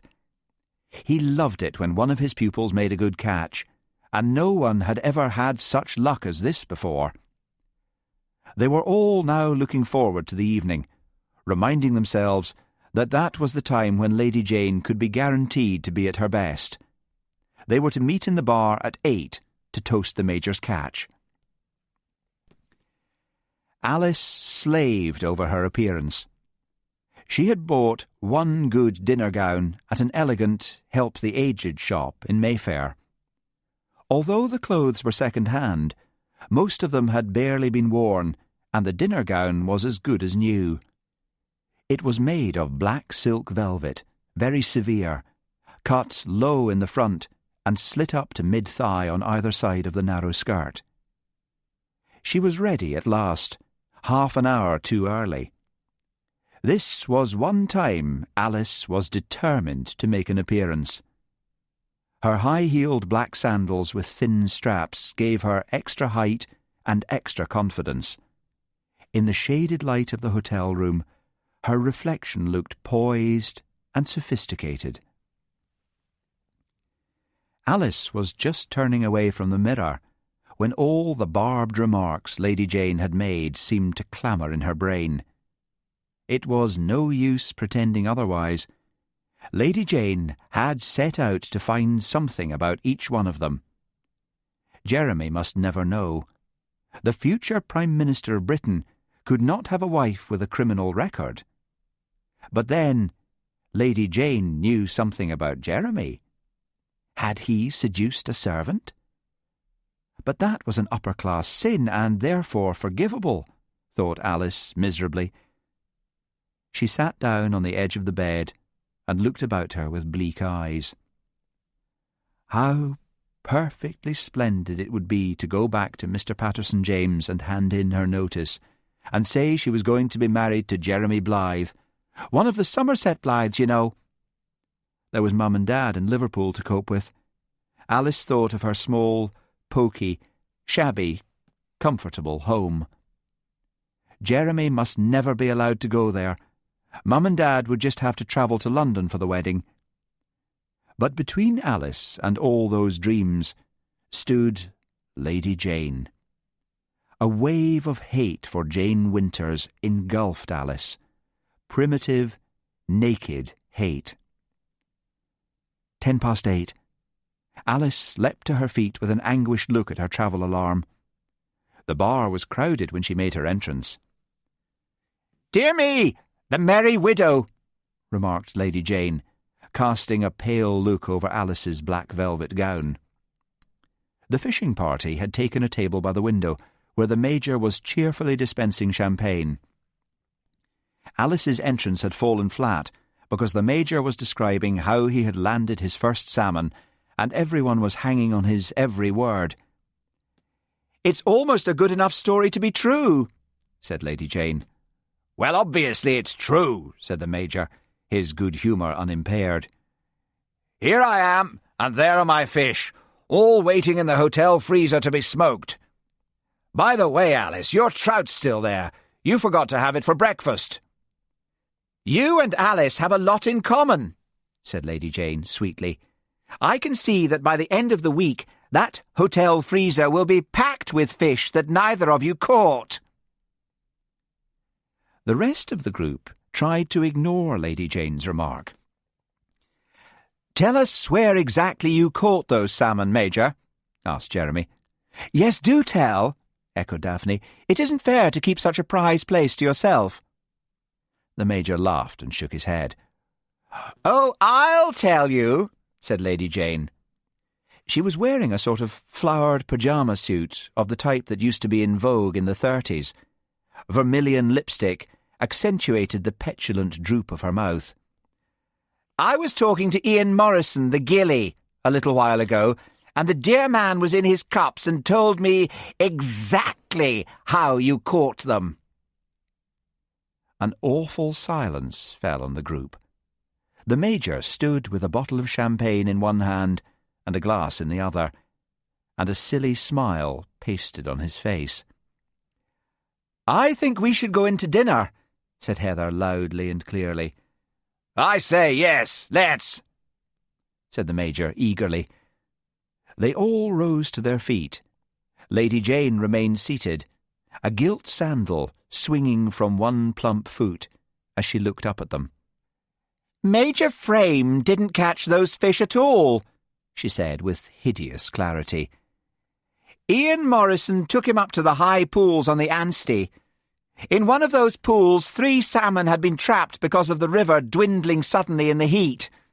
They were dying from lack of oxygen. One was half out of the water, and a seagull had torn a gash in its side. Not the dear Major's fictitious hook."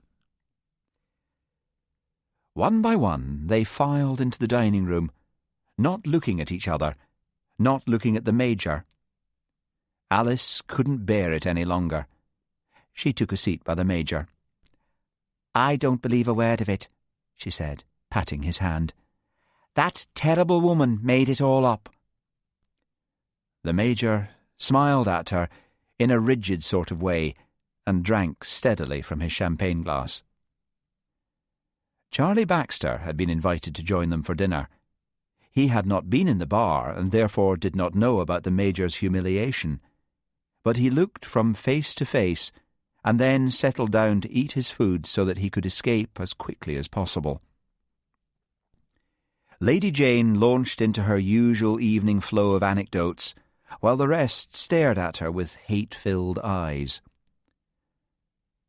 What the Major had done was not so bad.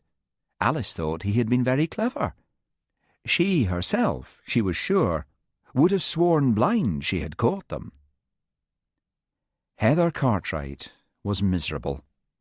She had already posted off the photographs, developed quickly by John in their own darkroom, to the local papers and fishing magazines. Heather didn't know which one she wanted to kill, Lady Jane or the Major. When it had seemed as if the Major had landed that splendid catch, Heather and John had heaved a sigh of relief. Surely nothing Lady Jane said could touch them now. It was the most marvellous piece of publicity for the fishing school. but the silly, vain Major had now played right into Lady Jane's hands.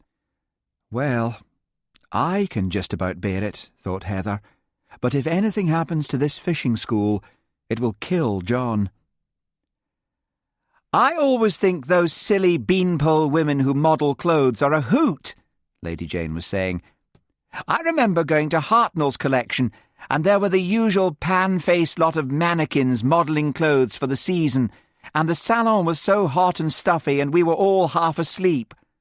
They were marching on, saying in those awful sort of Putney Deb voices, for Goodwood, for Ascot, and things like that.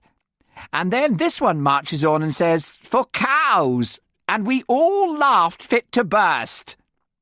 Lady Jane herself laughed in a fat, jolly way. Marvin Roth was gloomily longing for the appearance of that village constable with the red hair. No one else seemed to have the courage to be rude to Lady Jane. If she did know something about him, Marvin Roth, then good luck to her. But that remark of hers to the constable about having power was worrying. What sort of power? Blackmail, thought Marvin Roth suddenly. That's it. And there was nothing he could do about it. Had they been in New York, then things might have been different. There was always someone who could be hired to clear away people like Lady Jane. Although he had heard that even in old New York things were not what they were in the early 70s, say, when $1,000 to the local mafia could get someone wasted. If only he could do it himself. Maybe he should just try to pay her off before she approached him. Amy must never know. Amy was the prize. In order to get divorced from that little whore of a first wife, he had paid an arm and a leg, but gaining Amy Blanchard had been worth it. He knew Amy hoped he would make it big on the political scene.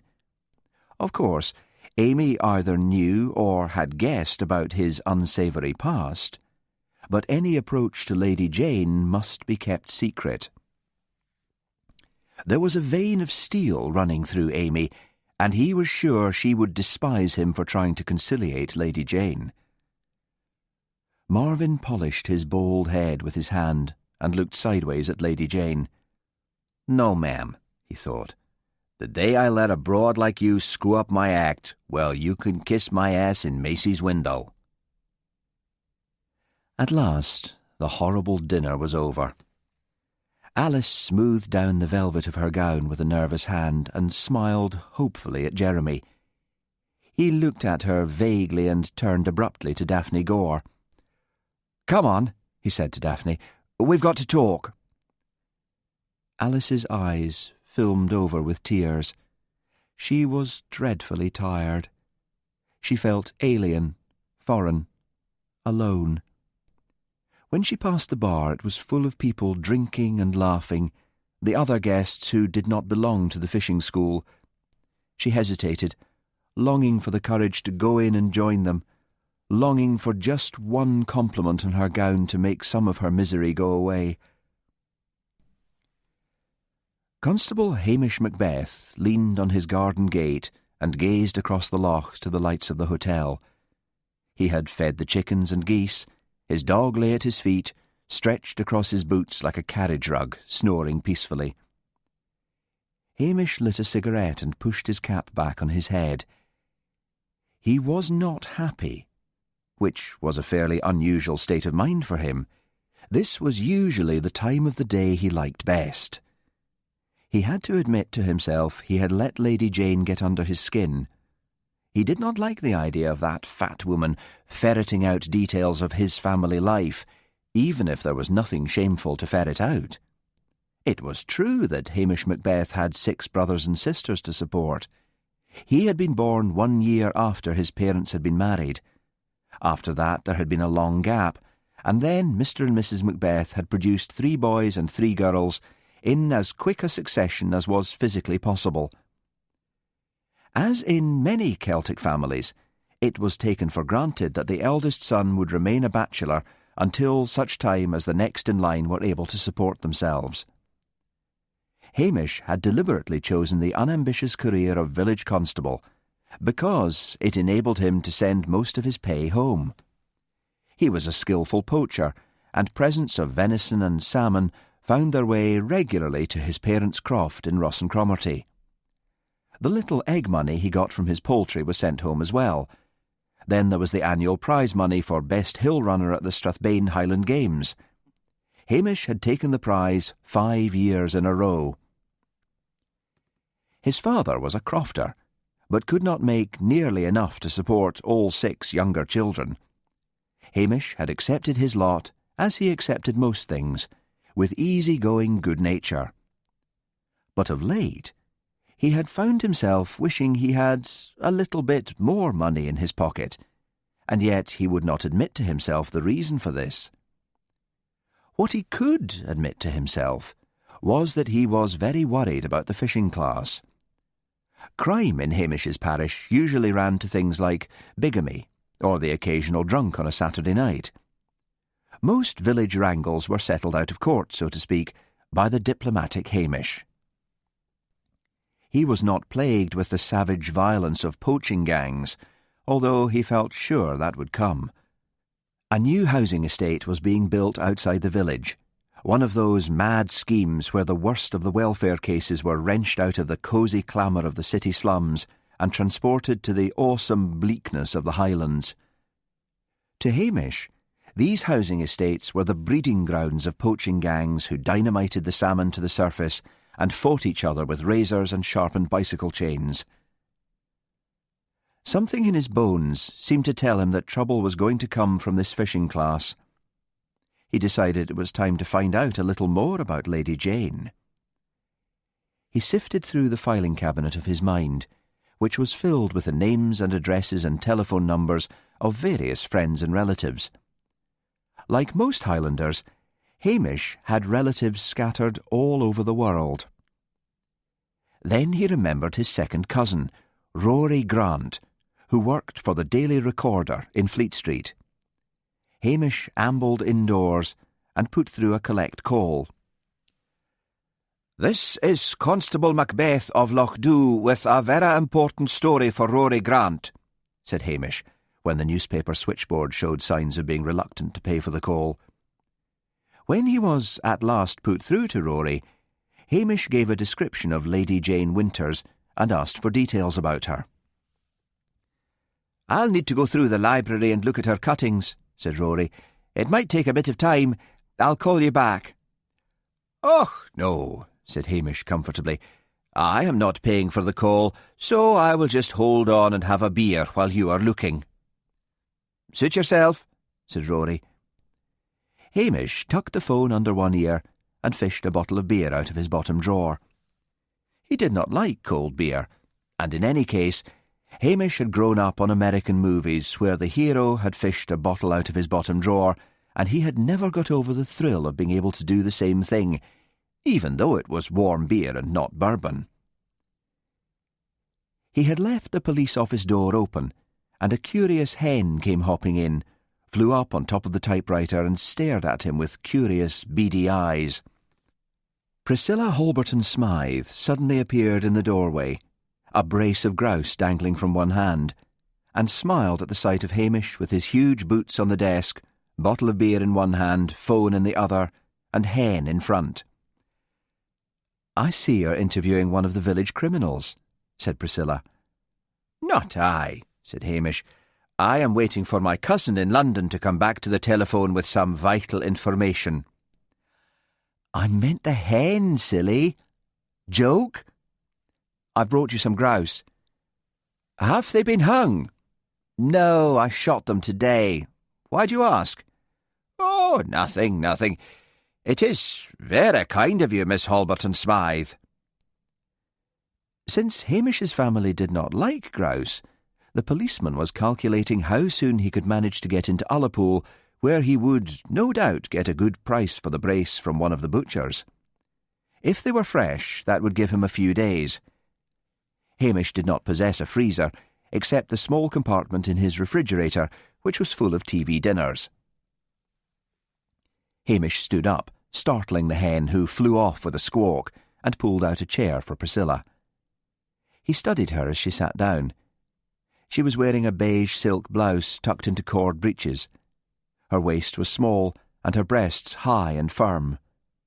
The pale oval of her face, framed by the pale gold of her hair, was saved from being insipid by a pair of bright blue eyes fringed with sooty lashes. He cleared his throat. "I cannot leave the telephone, but you will find a bottle of beer in the refrigerator in the kitchen." "I thought you didn't like cold beer," called Priscilla over her shoulder as she made her way across the tiny hall to the kitchen.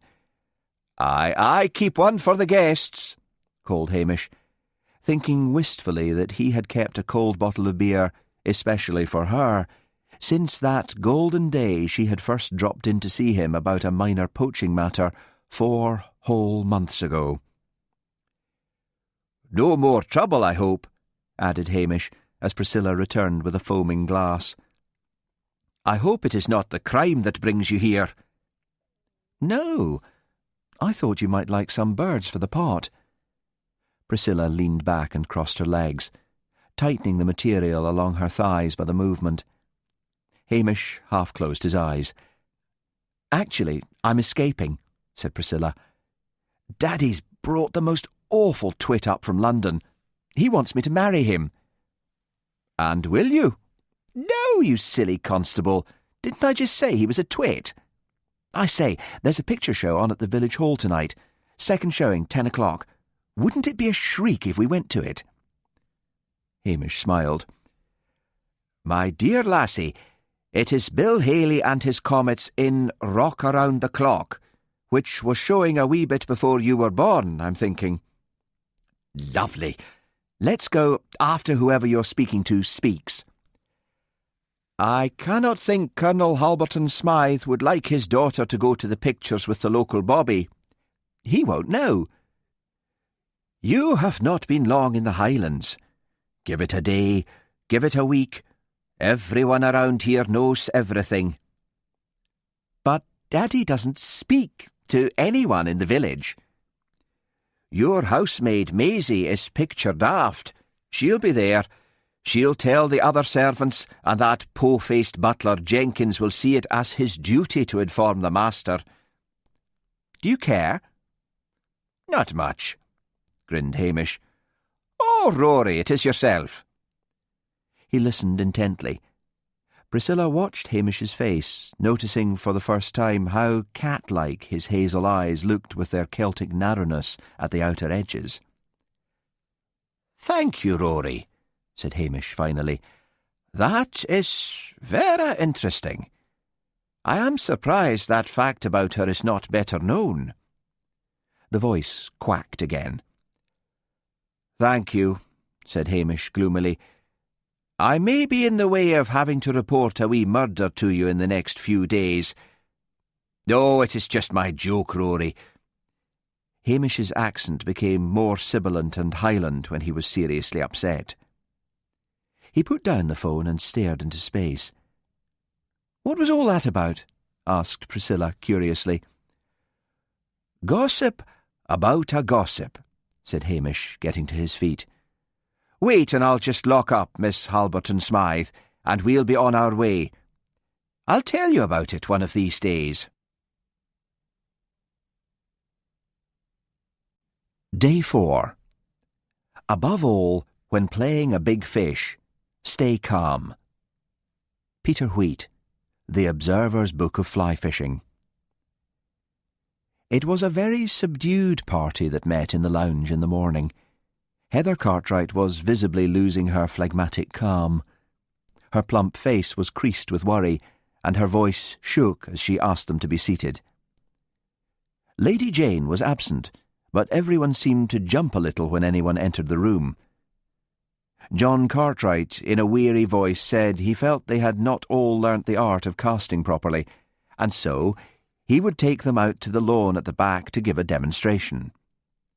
His eyes turned to the Major to make his usual remark that those with experience could go ahead, but somehow he could not bring himself to say anything. They stood about him, shivering in the chill, misty morning air as he demonstrated how to make the perfect cast. He warmed to his subject, but his little audience fidgeted restlessly and moved from foot to foot. Finally, their unease reached him, and he stopped his lecture with a little sigh. "Enough from me," he said. "We will go to the upper reaches of the River Anstey. I'll leave word at the desk for Lady Jane. There is no point in disturbing her if she's sleeping late." Like the day before, the warmth of the sun began to penetrate the mist. "Bad day for fishing," said the Major knowledgeably, and Alice could only envy the quick way in which he had recovered from his humiliation. "I like the sunshine," she said, and then could not resist adding, "and I hope Lady Jane doesn't turn up to spoil it." "Got a feeling we won't be seeing her," said the Major cheerfully. And then it was as if they all had the same feeling. Everyone's spirits began to lift. John Cartwright smiled at his wife and pressed her hand as he drove up the twists and winds to the river. "I've a feeling we've been worrying too much about that woman," he murmured to Heather. "Don't worry. I'll see to it she doesn't plague us any more." Alice gave a little sigh of relief. Obviously the Cartwrights were going to tell Lady Jane to leave. She grinned at Charlie, but Charlie was looking white and sick and turned his head away. She shrugged. Again, the sunshine was bleaching away the worries of the night. She was prepared to accept that she did not stand a chance with Jeremy. Let him have Daphne. There was no use fighting it. She would enjoy the exercise and scenery as much as she could.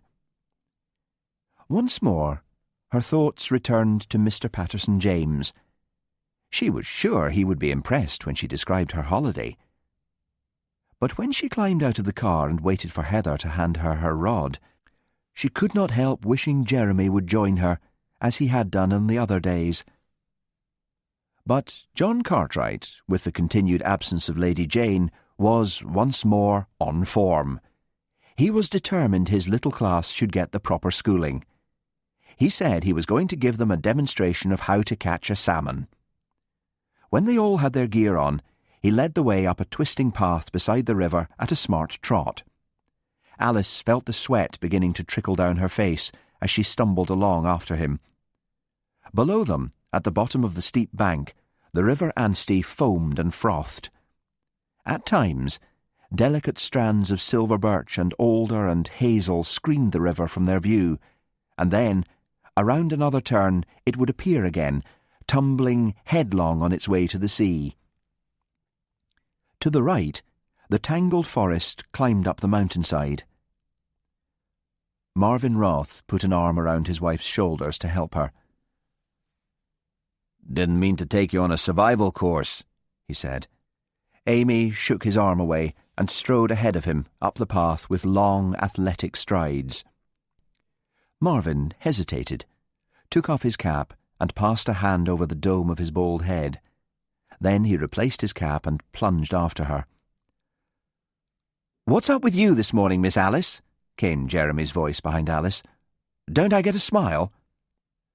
"Remember, it's no use." Alice chided herself fiercely. Aloud she said, "I haven't any energy to do anything other than try to keep up. It's so hot. I didn't think the Scottish Highlands would be so hot."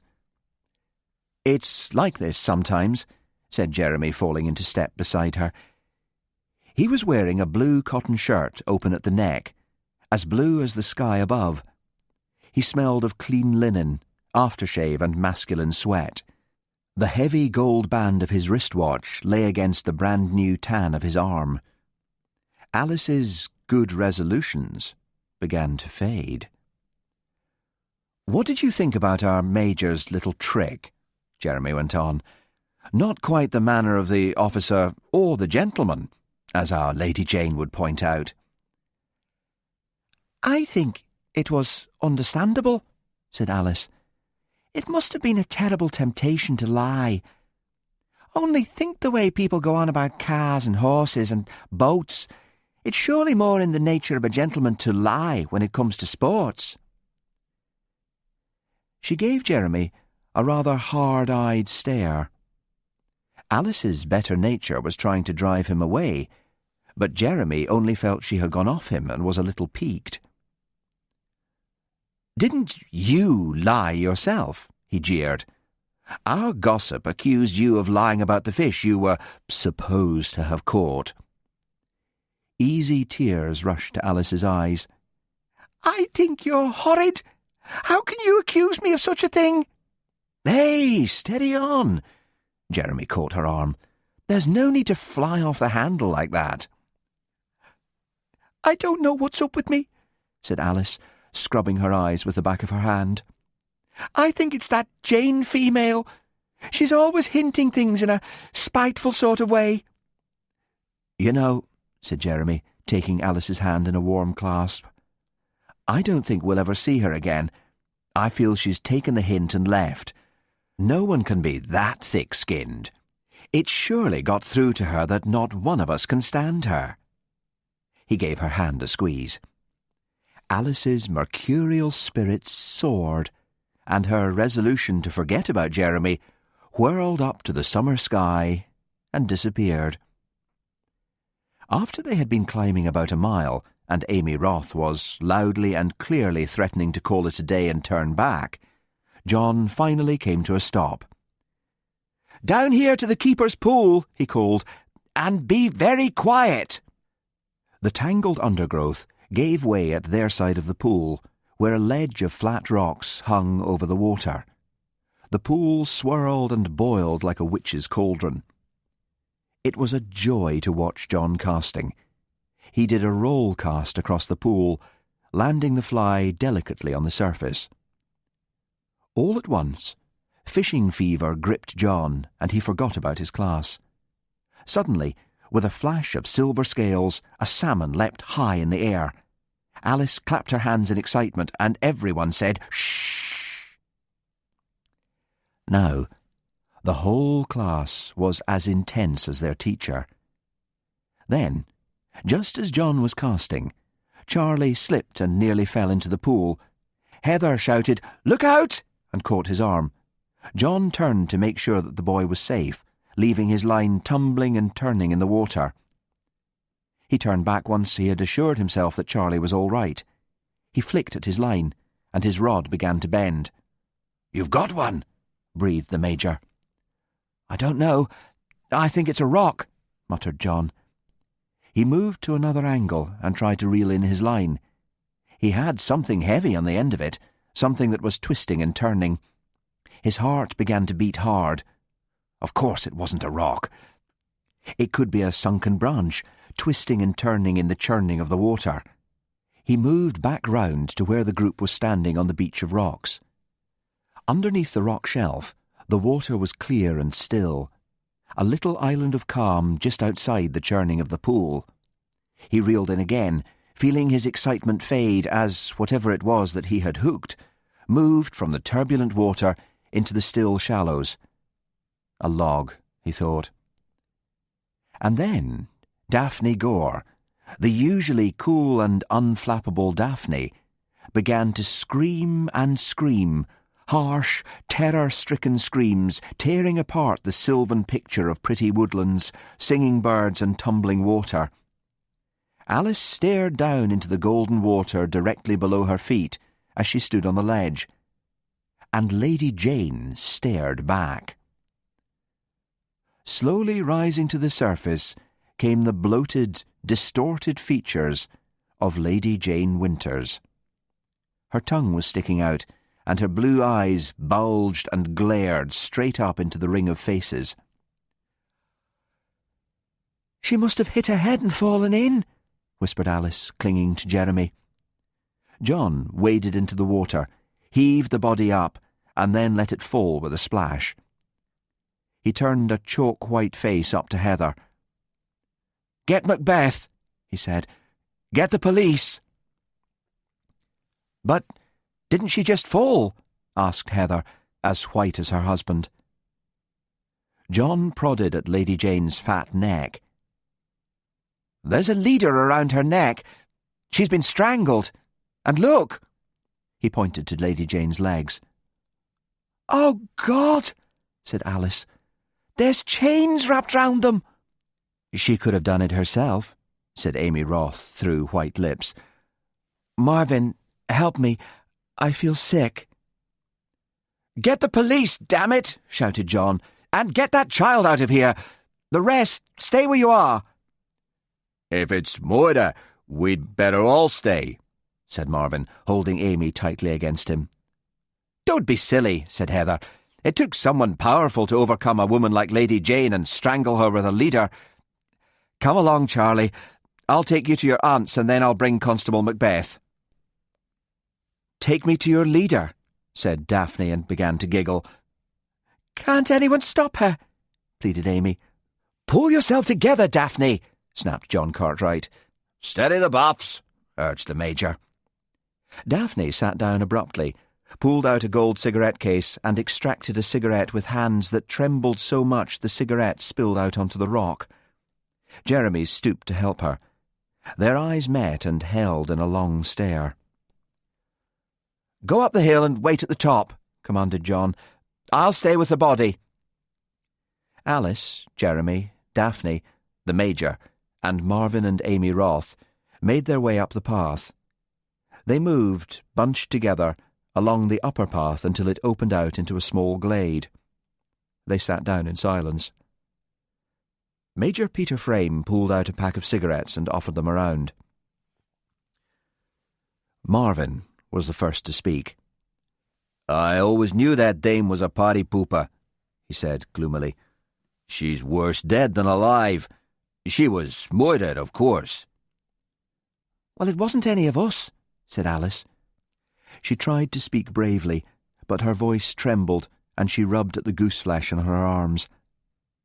"Yeah, she was the sort of woman anyone would have murdered, I reckon," said Amy Roth shakily. "Was she rich? Maybe one of her relatives followed her up here and bumped her off." "By Jove, I think you're right," the Major chimed in eagerly. "I mean, demortuous and all that, but she was a really repulsive, nasty woman. Look at the way she kept getting at each of us. Stands to reason she'd been doing the same thing to other people for years." "I suppose the holiday's over," said Daphne, looking once more her calm self. "I mean, what's going to happen to us?" "It won't be left to Macbeth. Not a murder," said Jeremy. "They'll be sending in some of the big brass. I suppose they'll take statements from us, take a note of our home addresses, and let us go." "It's so unfair," drawled Daphne. "Just as I was getting the hang of this fishing thing. You know, I felt so sure that today would be the day I would catch something." Everyone looked at Daphne with approval.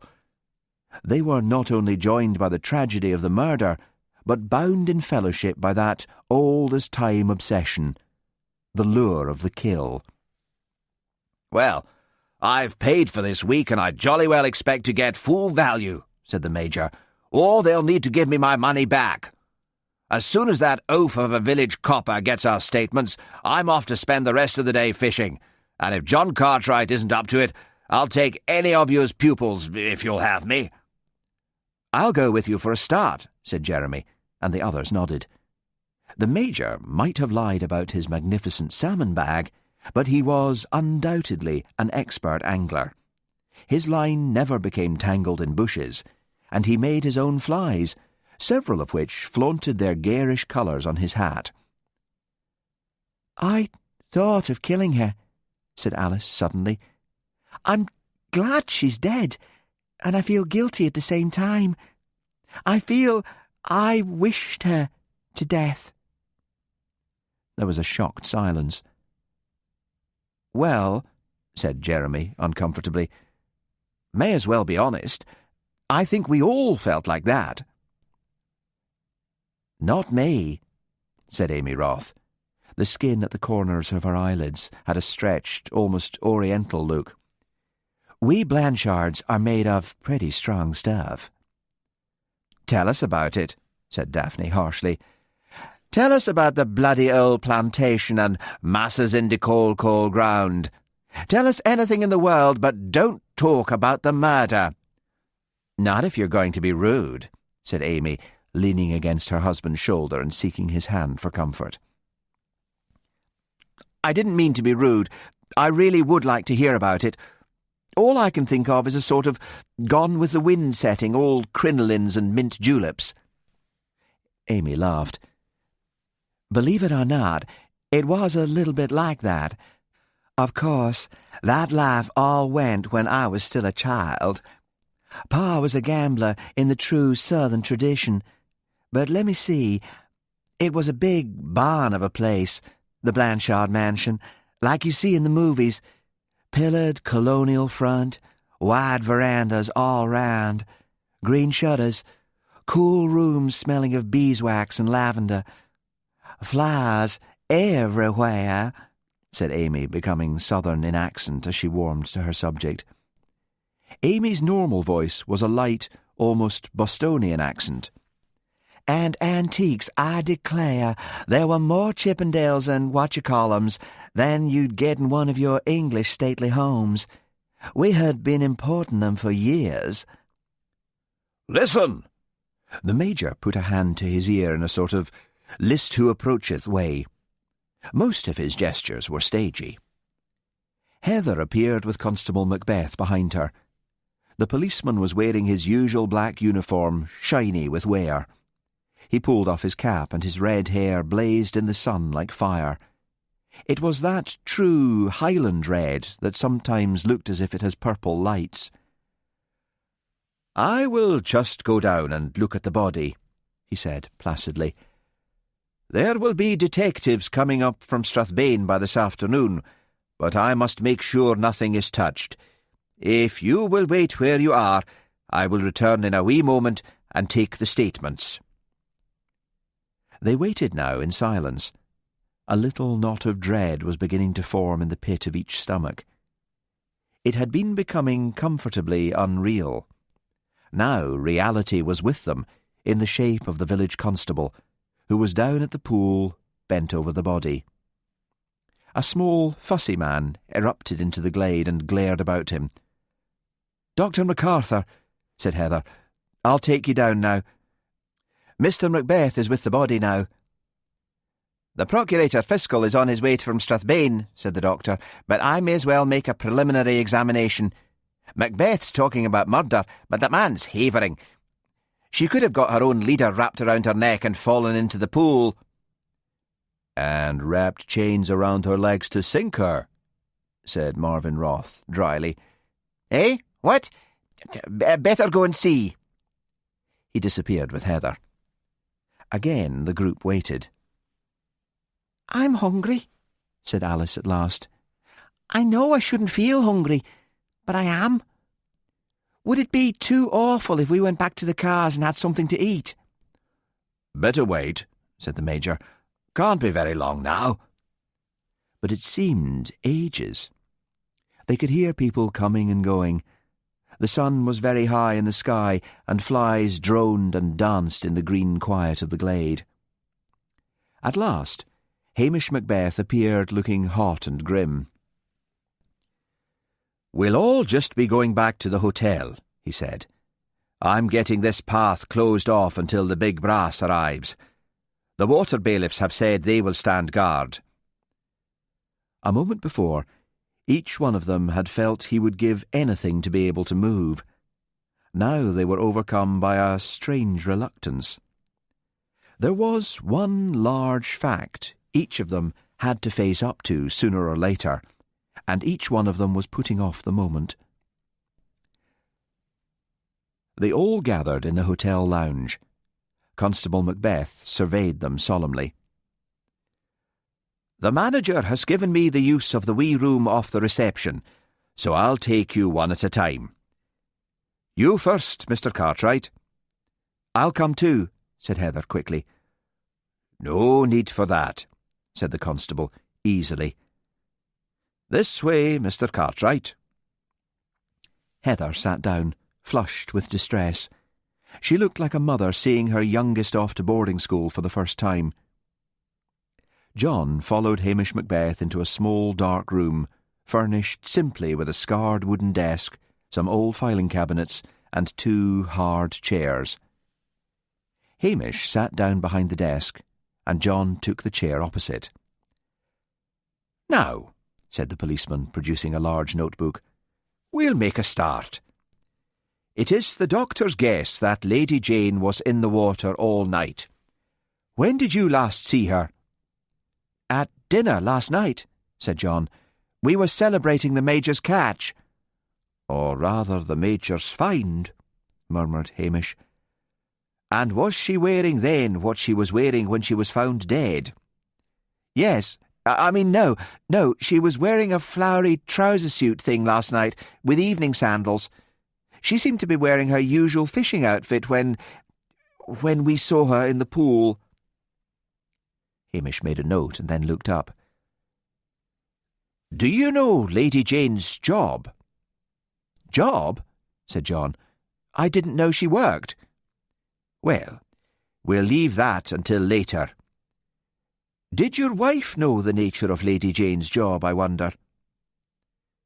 A faint line of sweat glistened on John's upper lip. There was a silence. Hamish patiently repeated the question. "No," said John suddenly and savagely. "Look here, Macbeth, what is this? You know us both. Do you think either of us would kill her?" "That is not for me to say," said Hamish. "But I willna get to the person who did it if I don't start to eliminate those that did not.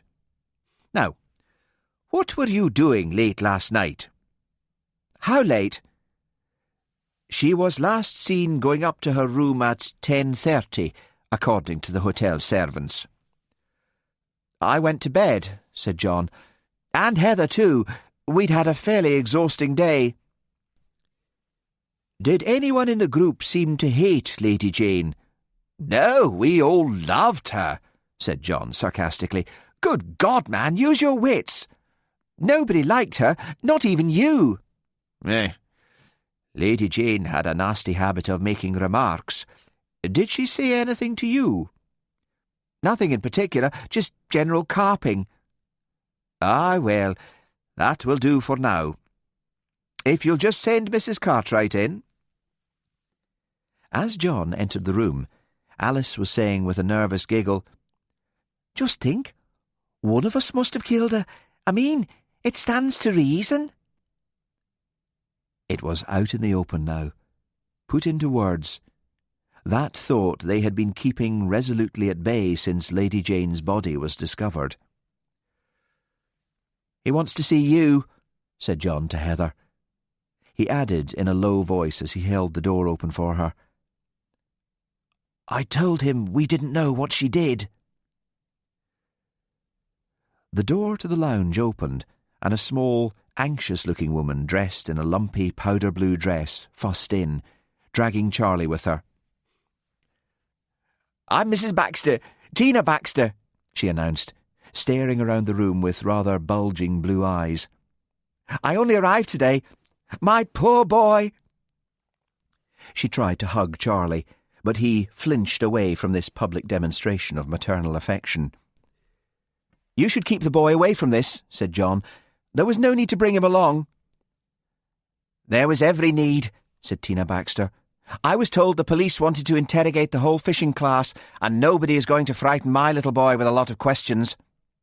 She proceeded to tell the bemused company about her divorce and the difficulties of rearing a boy single-handed, and that Charlie had written to her saying this Lady Jane was a cruel and evil woman.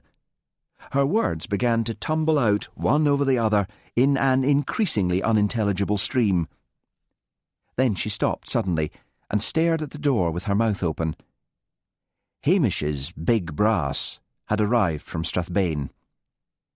A big, heavy-set man, draped in a grey double-breasted suit, introduced himself as Detective Chief Inspector Blair. He was flanked by 2 other detectives, Jimmy Anderson and Harry McNab. Jimmy Anderson was thin and wiry with suspicious blue eyes, and McNab was short and dumpy with thick black hair and wet-looking black eyes. "Which one of you runs this school?" demanded Mr. Blair. He spoke with a thick Glaswegian accent. "I do," said John. Constable Macbeth is talking to my wife at the moment. Where? In there, said John. I'll show you the way. No need, said Blair. We'll introduce ourselves. Hamish got to his feet as the three men entered the small office. Heather gratefully escaped. Macbeth, is it? said Blair, sitting down in the chair Hamish had just vacated. We've got a real juicy one here. Bit out of your league, Constable. The boys and the forensic team are combing the ground.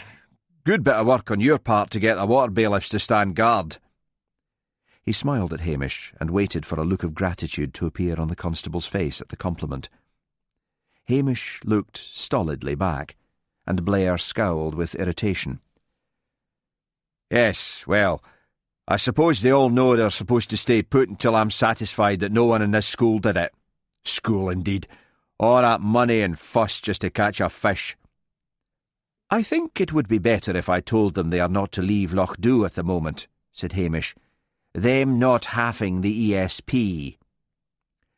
Enough of that, snapped Blair. Before I have the rest in, what do you think the motive was for this murder? I think it had something to do with Lady Jane's job, said Hamish slowly. Job? What job? Lady Jane Winters was, in fact, Jane Maxwell, columnist for the London Evening Star. That rag. Well, what's so bad about being a columnist? I understand she specialised in taking holidays where there were going to be small groups of British people. She would find out something nasty about each one, since she liked to prove that everyone has a skeleton in the closet. There have been complaints to the Press Council, but her column's been too popular. Folks just lap it up and think it will never happen to them. Maybe someone in this group knew about her column, although the fact that she was Jane Maxwell was kept a closely guarded secret. And how did you find out if it's that much of a secret? Asked Blair, his eyes raking over the lanky length of the village constable. I have my methods, Watson, grinned Hamish. I'm not putting up with any cheek from a Highlander, snarled Blair.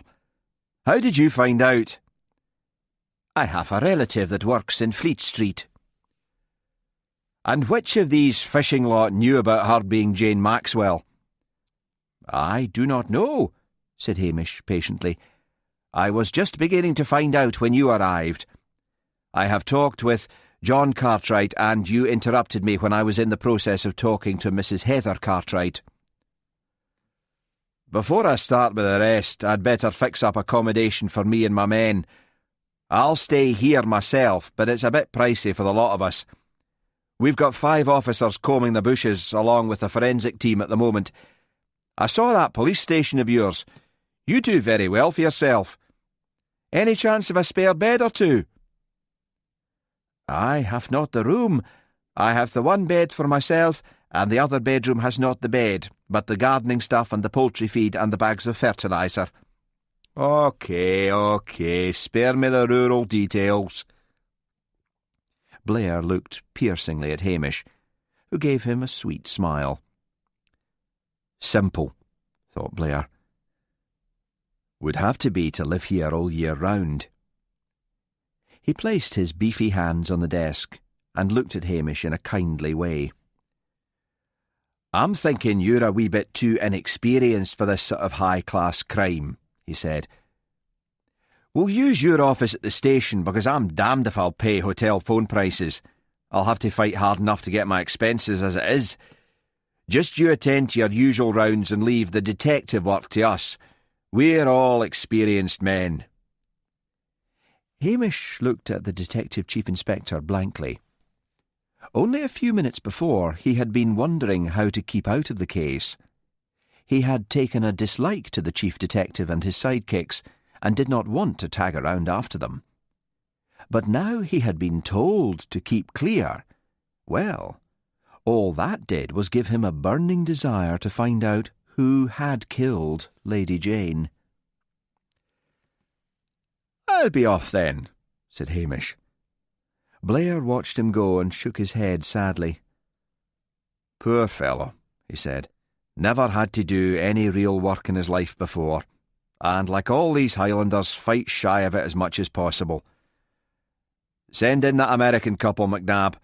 Typical pair of tourists. May as well get rid of them first." Hamish ambled along the front, gazing dreamily out over the loch.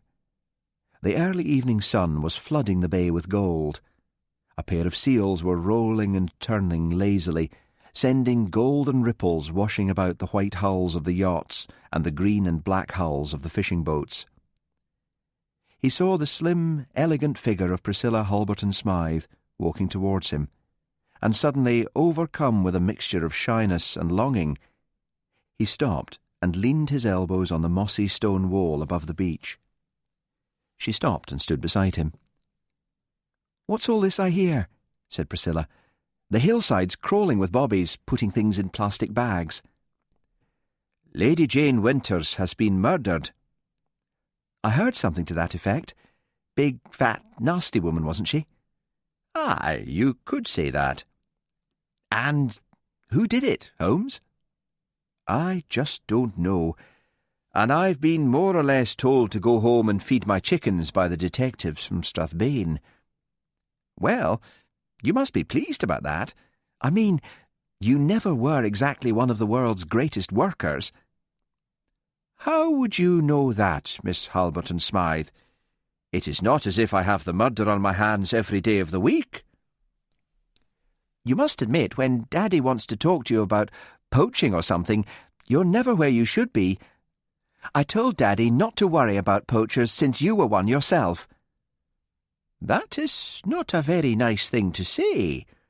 "I was only joking." "Do you really want to find the murderer? Do you need a Watson?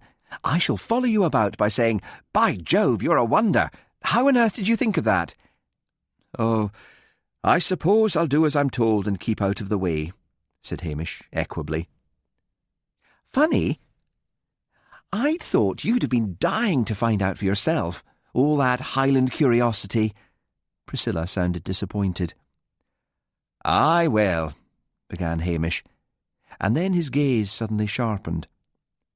Mrs. Baxter and Charlie could be seen leaving the hotel.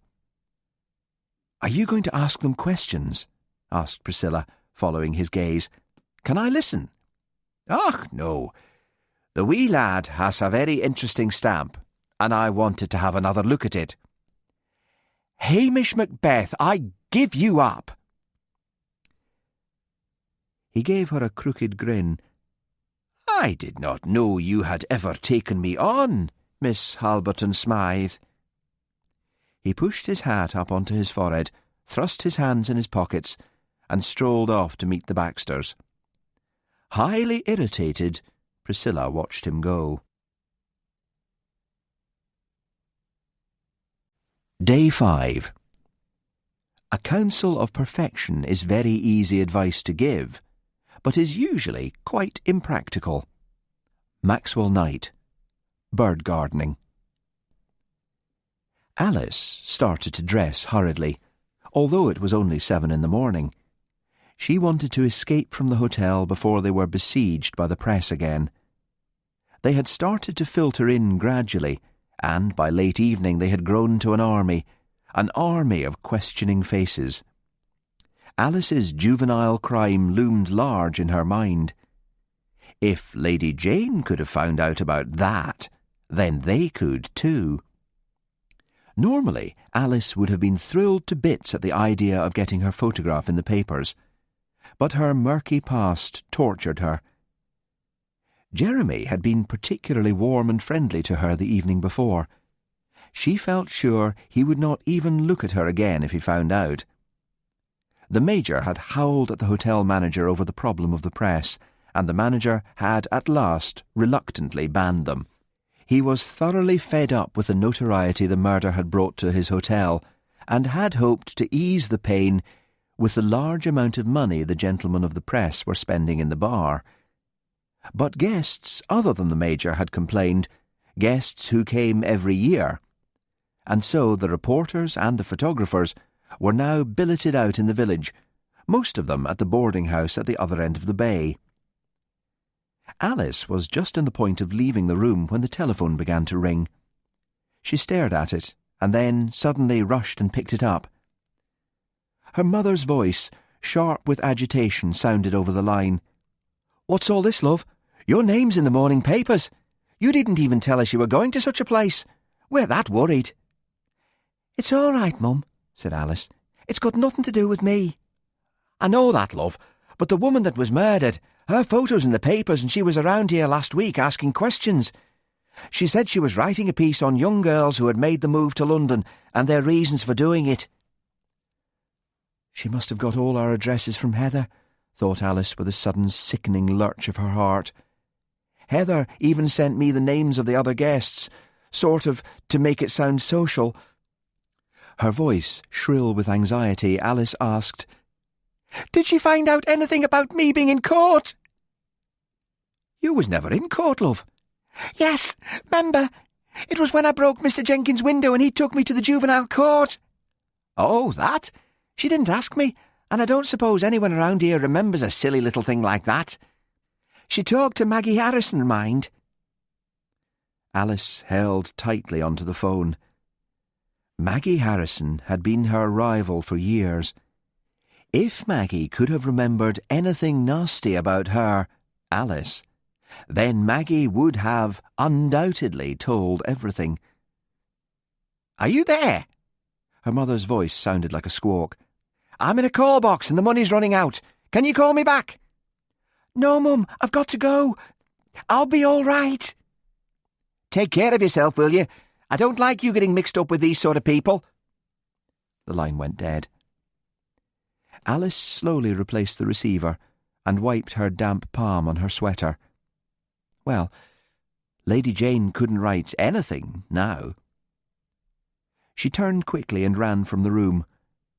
Outside the hotel, a thin, greasy drizzle was falling.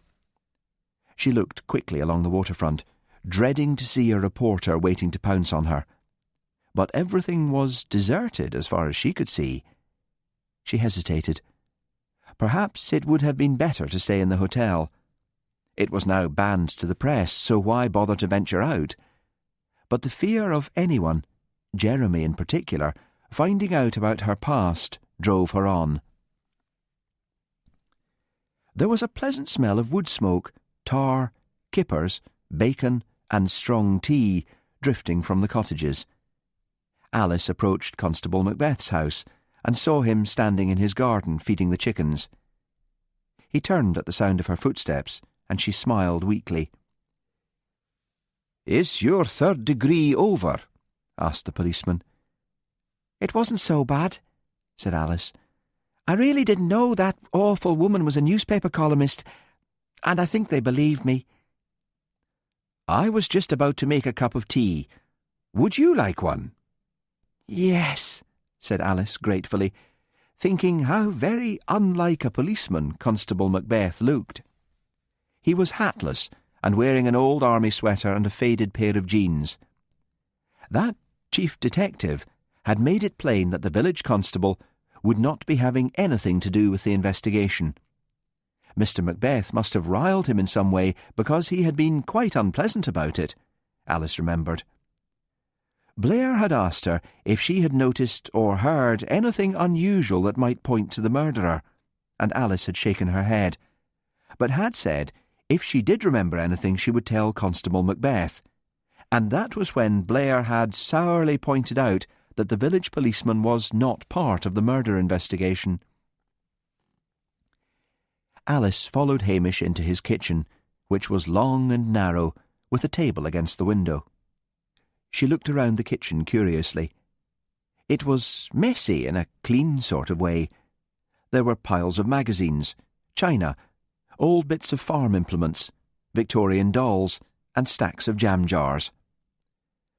"I'm a hoarder," said Mr. Macbeth. I think a thing'll fetch a good price if I just hang on to it. I have a terrible time throwing things away. Milk and sugar?" "Yes, please," said Alice. He gave her a cup, sat down next to her at the table and heaped 5 spoonfuls of sugar into his own tea. "Do I look like a murderer?" asked Alice intently. "I think a murderer could look like anyone," said the policeman placidly.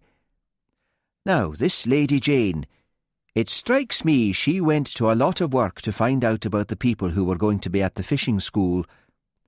How did she know who was going?" "Oh, that's easy. Heather sent us all a list of names and addresses. The idea is that we can get in touch with anyone in our area and maybe travel up with them. That's how Jeremy came to travel up with Daphne. He didn't know her before." Alice blushed furiously and buried her nose in her cup. "Yes, and she must have found out about me and my family after she came," said Hamish. "She only had to ask a few people in the village. You can't keep anything secret in the Highlands." "I wish she'd never come," said Alice passionately. "She's ruined my life." "Indeed? And how is that?" The rain was falling more steadily, and the cluttered kitchen was peaceful and warm. Alice had a longing to unburden herself. "If a young man was interested in a girl," she said, not looking at him, "would you think that young man might go off that girl if he found out she had done something, well, against the law when she was a kid?" "It depends on the young man. Now, if you're talking about Mr. Jeremy Blythe—" "You noticed? He is rather sweet on me." Alice removed her hat and tossed back her fluffy hair in what she fondly thought was a femme fatale-ish sort of way. "It depends on the crime," said Hamish. "Now, if you'd poisoned your mother or—" "No, nothing like that," said Alice. "Look, when I was about Charlie's age, I threw a brick through Mr. Jenkins' window for a dare. Mr. Jenkins was a nasty old man who lived in our street. The other girls egged me on. Well, he got me charged and taken to court. All I got was a warning, and Mum had to pay for the window, and the local paper put a couple of lines about it at the bottom of one of their pages. I mean, it was a silly little thing, really. But would a man like Jeremy mind? You see, he's awfully ambitious and well, he plans to stand for Parliament and... Oh, do you know, now I've told you, I realise I've been worrying about nothing. I should have told him. In fact, I'd better before anyone else does. How he'll laugh." "If it's that unimportant," said Hamish, pouring himself more tea, "then I am thinking that there is no need whatever to tell anyone at all. In my opinion, Miss Wilson, Mr. Blythe is something of a snob and would not normally be interested in you were he not on holiday."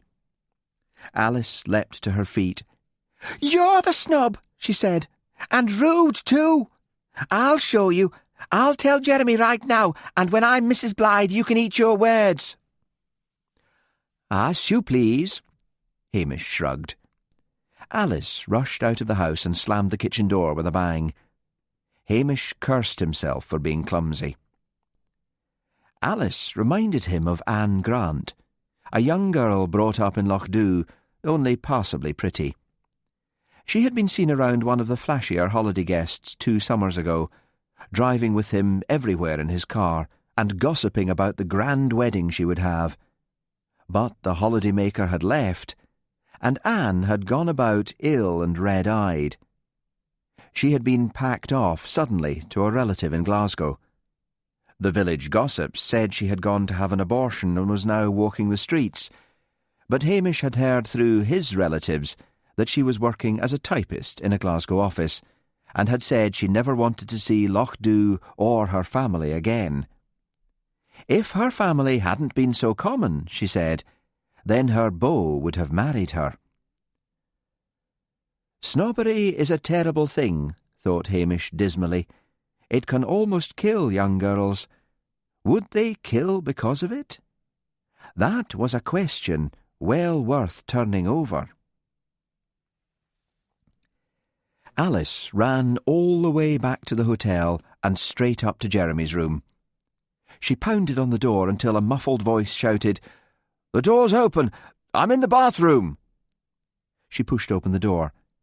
Perhaps the murder had made her a little crazy, or perhaps Alice had lived in a fantasy world for too long. But she justified her next action by persuading herself that they were going to be married, or would be married, if she established a basis of intimacy. She strolled casually into the bathroom and sat on the edge of the bath. "Hello, darling," she said.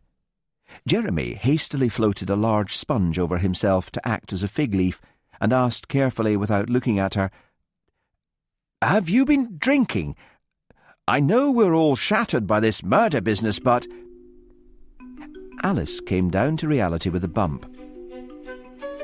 "I'll wait for you in the bedroom," she gasped. "I've got something I must tell you." She sat nervously on the bed by the window, fidgeting with the curtain cord and wishing she hadn't been so bold. Jeremy came out with a white towel knotted around his waist and drying his hair with another. Alice turned her face away and twisted a handkerchief nervously in her hands. "Now you look your usual self," said Jeremy. "For a moment there I thought you were going to rape me." "Don't make fun of me," said Alice, wishing he wouldn't look so amused, so detached. What if Macbeth should prove to be right? But if they were married, it might come out. Better to tell him now. And so Alice did, simply plunging into her story at the beginning and charging on until the end. As she talked, she was back there in that dusty court on that hot summer's day with the tar melting on the roads outside. She could still remember her mother crying with shame. She could remember her own sick feeling of disgrace. When she finished, she looked at Jeremy awkwardly. He was studying her face in an intent, serious way. Jeremy was actually wondering whether to share his own guilty secret, and at the same time noticing how Alice's schoolgirl blouse was strained against her small, high breasts. God, it had been ages since. Then there was all this fear and worry about the murder. Yes, he knew why Alice had dreaded Lady Jane printing that bit of childhood nonsense. Hadn't he himself gone through hell to try and shut her mouth? He glanced at the clock. 8:30. Too early for a drink, but not too early for that other tranquilizer. He sat down beside Alice on the bed and drew her against his still damp body. "You don't mind?" whispered Alice. "Of course not," he said, stroking her hair. She smelled of nervous sweat, sharp and acrid, mixed with lavender talcum powder. He put a hand on one little breast and began to stroke it. Alice shivered against him. She was not a virgin, having lost that through curiosity and drink 2 years ago in the back of a car after a party with a man whose name she could not remember. It had been a painful and degrading experience, but he had been a heavy, vulgar sort of man.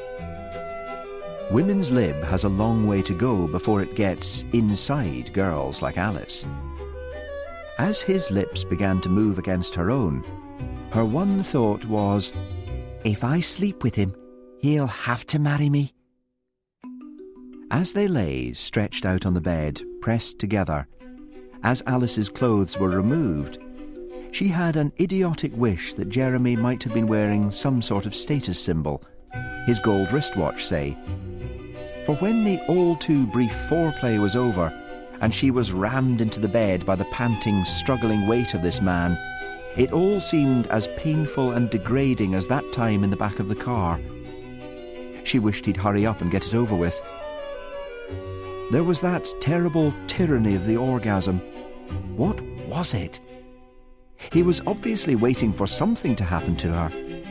She had read about women shrieking in ecstasy, but if she shrieked, she might bring people rushing in thinking there had been another murder.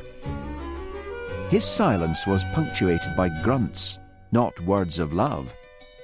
At last, just when she thought she could not bear it any longer, he collapsed on top of her. She let out a long sigh of relief, and Jeremy kissed her ear and said, "It was good for you too," mistaking her sigh for one of satisfaction. "I love you, Jeremy," whispered Alice, winding her arms around him and hugging that vision of sports car, expensive clothes, good accent, and Member of Parliament. Do you? He propped himself up on one elbow. That's nice. He kissed her nose and then smacked her on the bottom. Better get dressed.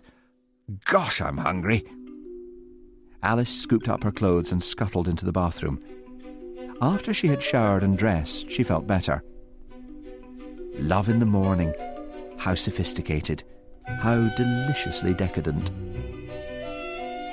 She was just putting on lipstick when Jeremy shouted through the door, "I'll see you in the dining room. Don't be long." Alice's hand jerked nervously, and she smeared lipstick over her cheek.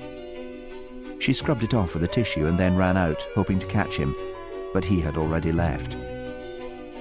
When she went out into the corridor, 2 maids were stuffing dirty sheets into a hamper, and they looked at her curiously. "Good morning," said Alice, staring at both of them hard, as if challenging them to voice their evil thoughts. The fishing party was grouped around one large table in the far corner, as if the management had decided to put them in quarantine.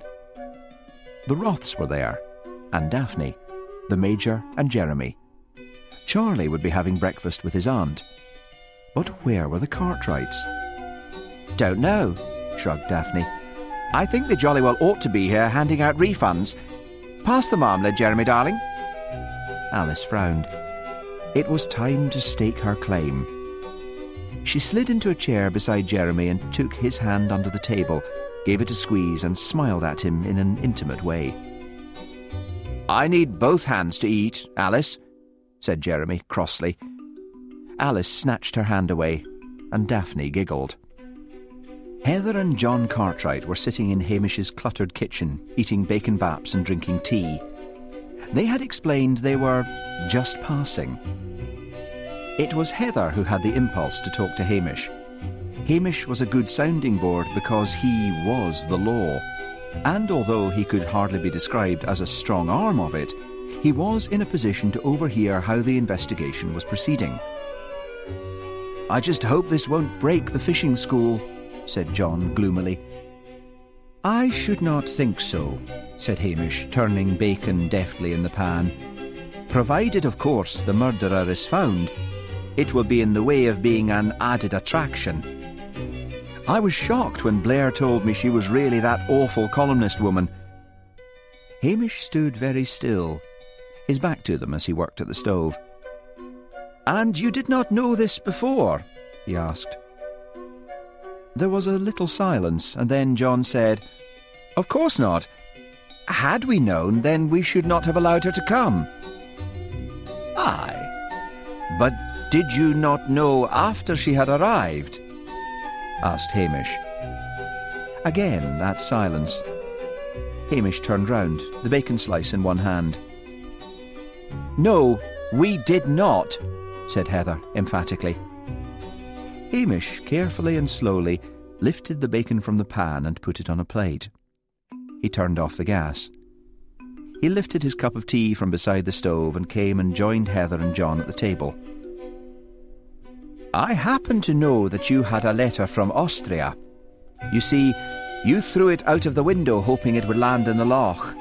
The tide was out and the boy Charlie picked it up because the stamp attracted his attention.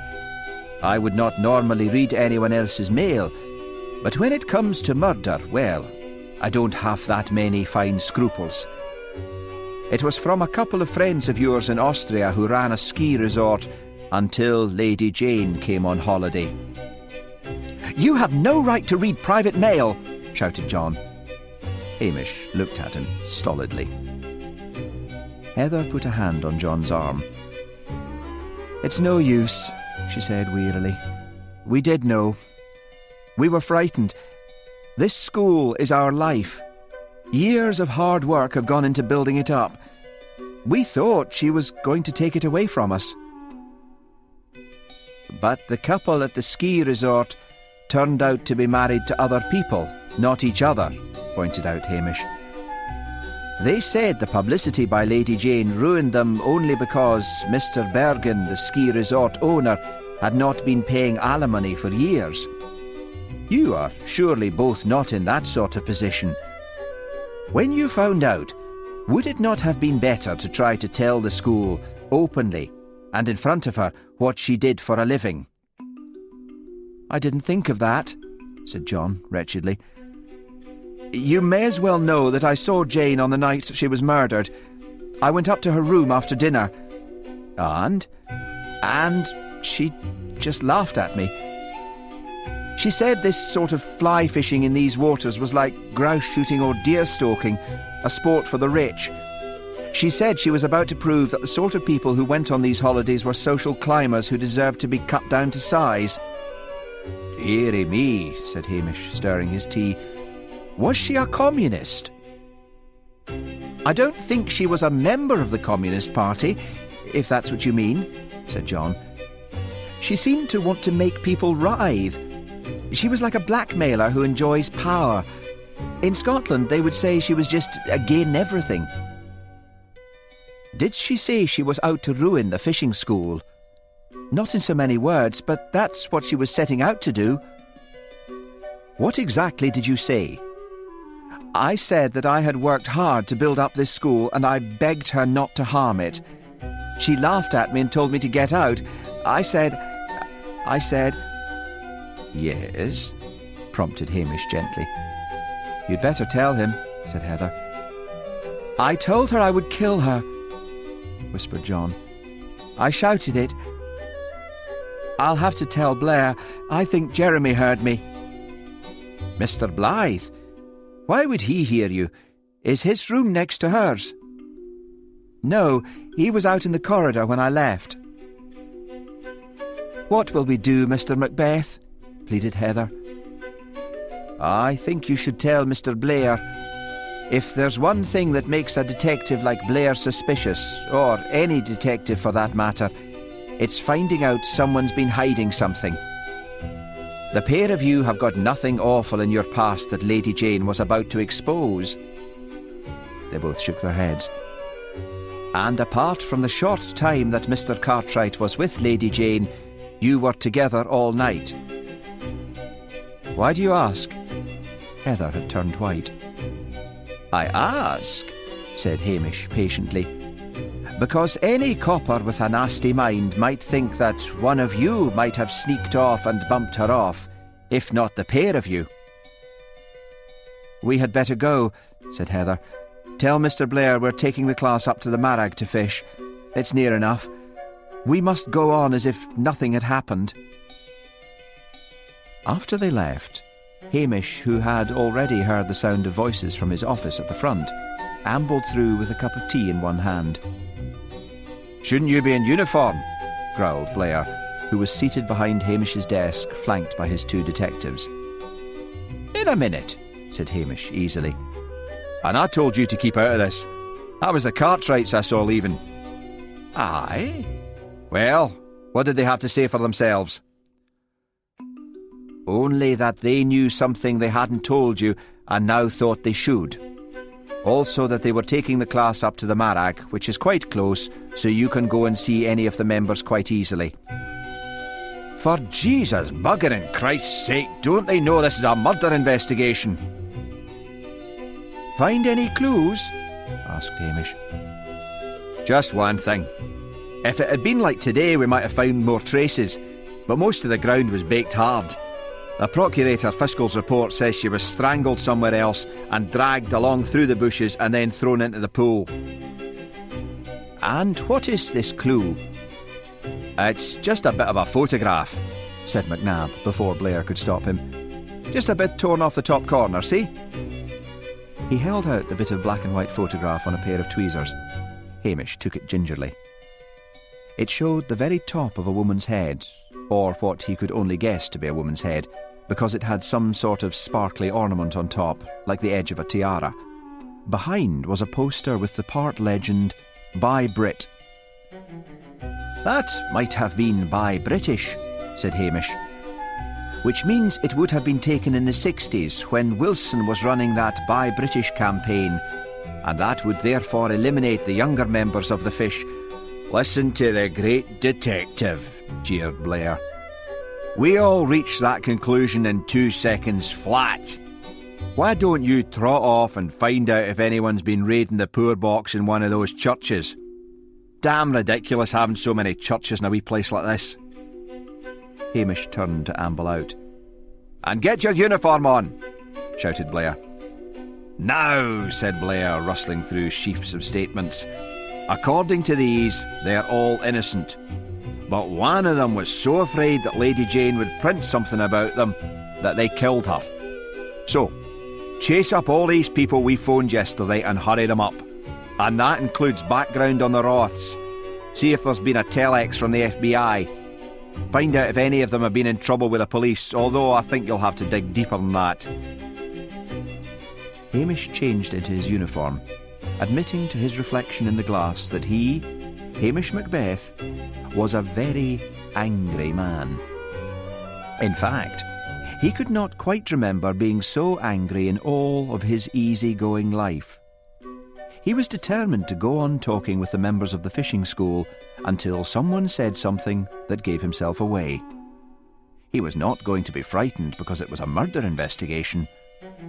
All criminals were the same, whether it was a theft in the school or poaching deer on the hills. You talked, asked questions, and listened, and watched, and waited. The hell with Blair. He would go up to the Marag and find out what Jeremy had been doing outside Lady Jane's room. As he left by the back door, the press were entering the police station by the front. At least Loch Dhu would be spared their headlines until the following morning. The newspapers were always a day late. In any common or garden murder, the press would not hang about longer than a day or two. But this murderee had a title, and the location was well away from their office with out-of-town expenses, so they would all try to spin it out as long as they could. Of course, Lady Jane had been one of their own, so to speak, and Hamish had learned from his relative in Fleet Street some time ago that the press were not like the police. They were notoriously uninterested in anything that happened to one of their ranks, except as a subject for gossip. The day was warm and sweaty, and although the rain had stopped, there was a thick mist everywhere, and the midges were out in clouds. Hamish took a stick of repellent out of his tunic pocket and rubbed his face and neck with it. When he reached the Marag, it was to find the fishing school diligently at work, looking like some old army jungle movie, as each one had a mosquito net shrouding the face. Hamish scanned the anonymous figures, picked out Heather and John by virtue of their expert casting rather than their appearance, and Charlie because of his size, and because his mother was sitting on a rock nearby flapping away the mosquitoes and watching her son as if expecting him to be dragged off to prison at any moment. Hamish went to join her. "I think this is ridiculous," she burst out as soon as she saw him. "It's horrible weather, and the whole school should have been broken up and sent home." "They seem quite happy," said Hamish. "I don't understand it," wailed Mrs. Baxter. "Those Cartwrights suggested the school should go on as if nothing has happened, and they all leapt at it when just a moment before they had been threatening to ask for their money back. I told my Charlie he was coming straight home with me, and he defied me, just like his father." 2 large tears of self-pity formed in Mrs. Baxter's eyes, and she dabbed at them furiously with a tissue. "I knew I should never have let Charlie come all the way up here. The minute I got his letter, I was on the train." "Aye, and when did you arrive?" "I told the police. I got to Loch Dhu just after the terrible murder." "Then how is it that Mrs. Macpherson down at the bakery saw you the night before?" "It wasn't me. It must have been someone else." "Blair will check the buses and so on, you know," said Hamish. "It's always better to tell the truth. If you don't, It looks as if you might have something to hide. Did you know Lady Jane was a newspaper woman? Mrs. Baxter sat in silence, twisting the damp tissue in her fingers. Rain dripped from her sou'wester. She's been hanging around the neighbourhood, asking questions, said Mrs. Baxter, at last, in a low voice. I've never got on with my neighbours, and I know they told her all about the divorce. But what's divorce? Half the population of Britain gets divorced every year. I've nothing to be ashamed of, and I told her. You told Lady Jane? Well, I phoned her before I got on the train, said Mrs. Baxter miserably. And I said if she wrote anything about my Charlie, I would kill her. People say all sorts of things they don't mean when they're angry, said Mrs. Baxter defiantly. This is a wretched business. Do you know that Detective McNabb was round at the house last night asking for Charlie's leader? No, I did not. I'm shocked. So you should be, suspecting a mere child. It is not that shocks me, but the fact that they did not immediately check all the leaders earlier in the day. Was anyone's leader missing? I don't know. You should know. They fingerprinted everyone as well.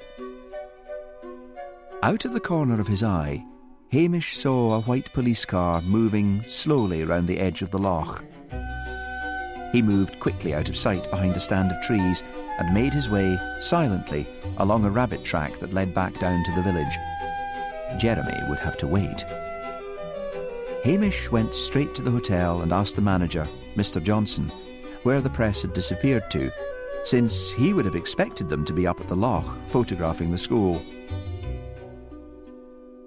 There's a big Jack the Ripper sort of murder broken in London, said Mr. Johnson, and that sent most of them scampering back home, the Nationals anyway. This is small beer by comparison. Also, Blair got the water bailiffs to block the private road to the Marag. He hates the press. Going to solve the murder for us, Mr. Macbeth? Aye, maybe, Hamish grinned. Any hope of a wee shufty at Lady Jane's room? Blair had it locked, of course. No one's to go in. Police commandment. I'm the police, so there'll be no harm in letting me in. I suppose. Come along then. But I think you'd be better to try to leave things as they are.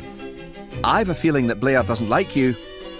Hamish followed the manager upstairs and along the corridors of the hotel. They took a plan of all the hotel rooms, said Mr. Johnson over his shoulder.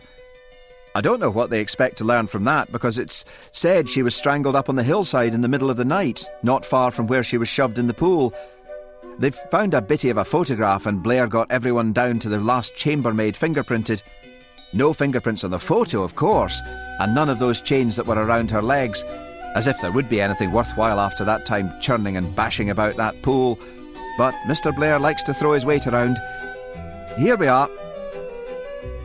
He put the key in the lock and opened the door. Lady Jane had occupied a suite with a good view of the loch. I'll leave you to it, said Mr. Johnson cheerfully. I can't feel sad about this murder. It's turned out good for business. Every lunch and dinner is booked up solid for the next few weeks. They're coming from as far as Aberdeen, but then these oil people have more money than sense. Left alone, Hamish stood in the middle of the bedroom and looked around. Surely it must have dawned on Blair, before anything else, that Lady Jane would have brought notes of some kind. Yes, of course it had. Fingerprint dust lay like grey snow on every surface. Well, they would hardly come back for more fingerprints. Hamish began his search. The suite consisted of a small entrance hall with a side table and one chair, a tiny sitting room with a writing desk, television set and 2 easy chairs, and a bedroom with a bathroom leading off it. There was a typewriter open on the writing desk, with a pile of hotel writing paper beside it. He diligently searched the top of the desk and drawers. There was not a single piece of paper with any writing on it whatsoever. Perhaps Blair had taken away what there was. He turned his attention to the bedroom. He slid open drawers of frivolous underwear. Lady Jane's taste in that direction was rather startling, and rummaged underneath. Nothing. If she had had a handbag, then Blair must have taken it away. 2 suitcases lay on a luggage rack at the foot of the bed, locked. He took a large ring of keys out of his tunic pocket and got to work, listening all the while in case Blair should choose that moment to return for another search. At last, the first case sprang open. There was a lavender sachet, 2 detective stories, a box of heated rollers, and a hairdryer. No paper of any kind. The next suitcase was completely empty. He looked under the bed, under the mattress, down the sides of the chairs, even in the toilet tank and the bathroom cupboard, but not one scrap of paper did he find. The manager had left the keys in the door. Hamish carefully locked the room and deposited the keys in the manager's office. He decided to go back to the Marag to see if the field was clear. But as he was making his way out of the hotel, he heard voices from the interviewing room and noticed Alice sitting nervously in the lounge outside. "He's got Jeremy in there," said Alice. "Will this never end? He's going to see me next, and then call in the others one by one. I told Jeremy about that court thing, and he didn't mind, so you were wrong." "Is that a fact?" said Hamish, looking down at her curiously. Alice jerked her head to one side to avoid the policeman's gaze. Jeremy had been off-hand all day, to say the least. Hamish left quickly, deciding to try to find out a bit about the background of the others. He had in his tunic a list of the names and addresses of the members of the school. Perhaps he should start by trying to find out something about the Roths. But he could not use the telephone at the police station because Blair had set up headquarters there. And although he was busy interviewing Jeremy, no doubt his team of officers would be in the office. Hamish's car was parked outside his house. He decided to take a run up to the Halberton Smythes. The rain had stopped falling and a light breeze had sprung up, but everything was wet and sodden and grey. Mist shrouded the mountains, and wet, long-haired sheep scampered across the road in front of the car on their spindly black legs, like startled fur-coated schoolmarms. He swung off the main road and up the narrower one which led through acres of grousemoor to the Halberton Smythes' home. Home was a mock castle, built by a beer baron in the 19th century when Queen Victoria made the Highlands fashionable. It had pinnacles, turrets and battlements, and a multitude of small, cold, dark rooms. Hamish pushed open the massive brass-studded front door and walked into the stone-flagged gloom of the hall. He made his way through to the estate office, expecting to find Mr. Halberton Smythe's secretary, Lucy Hanson, there. But the room was deserted, and the bright red telephone, sitting on the polished mahogany desk, seemed to beg Hamish to reach out and use it. He sat down beside the desk and, after some thought, phoned Rory Grant at the Daily Recorder in Fleet Street. Rory sounded exasperated when he came on the line. "What's the use of having a bobby for a relative if I can't get an exclusive on a nice juicy murder?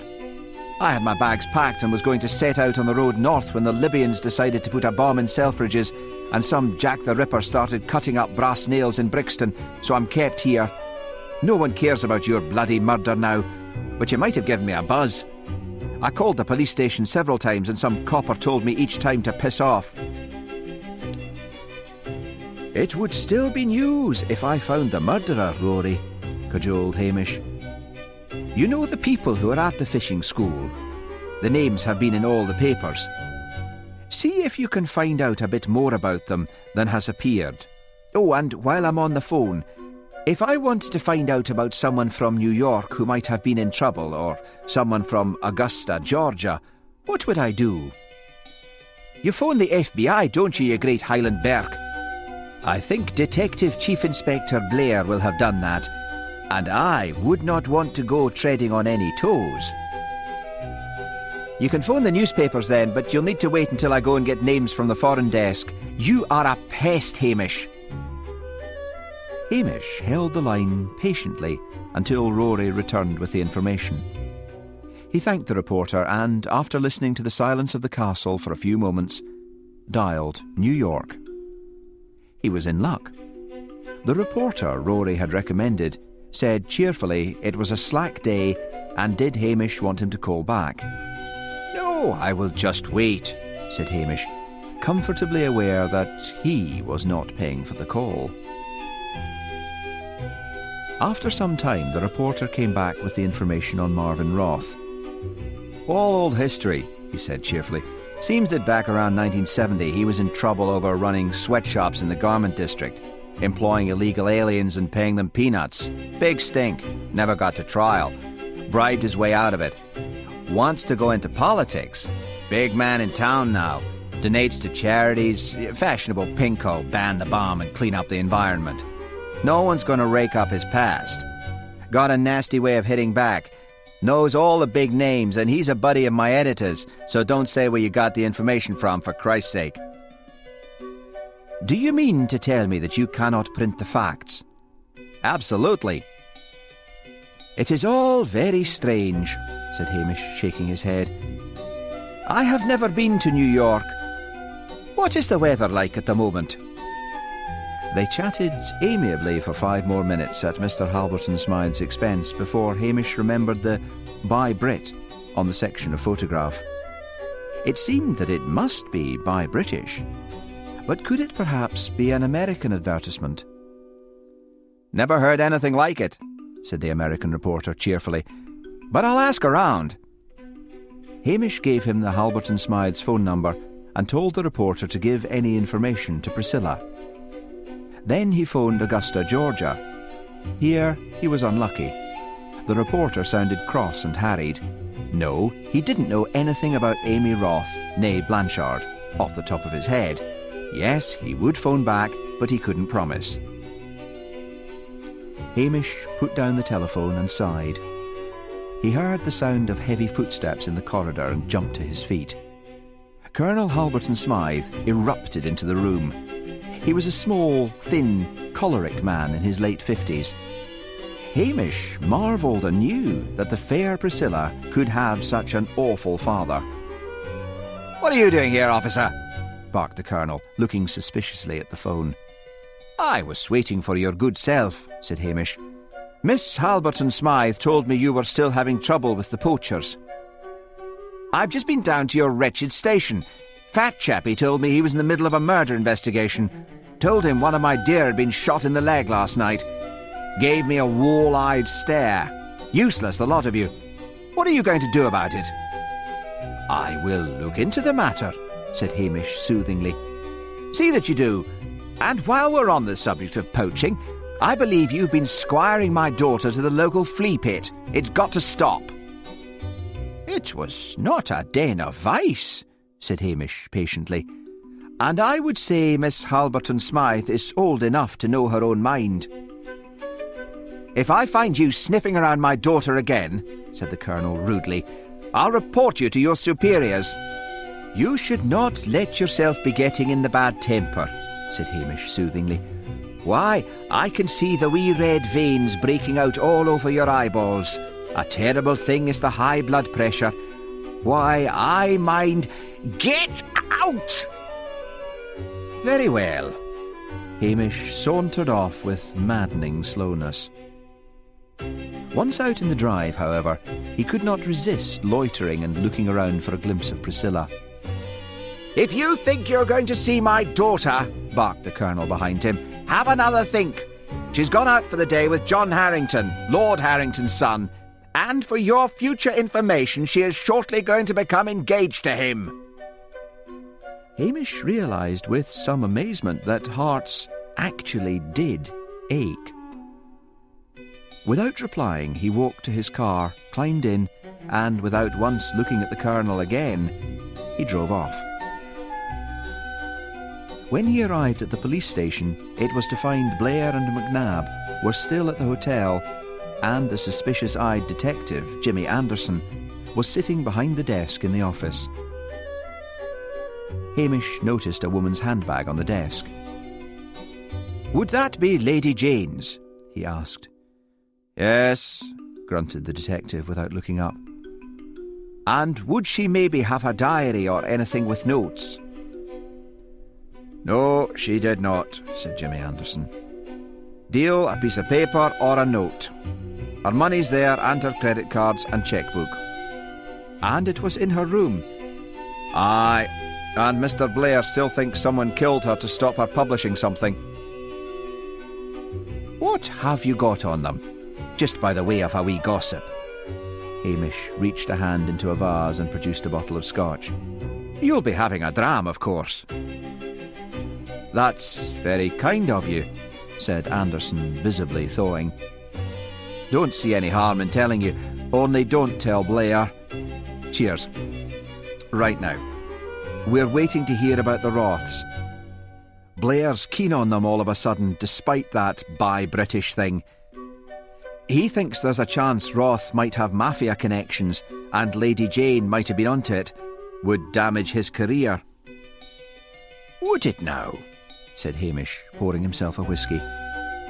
"Mind you, it doesn't seem to have got in the way of an American politician's career before. What about Amy Roth? We're trying to find out a bit on her too. But Lady Jane would not have had the time to find out about the Roths.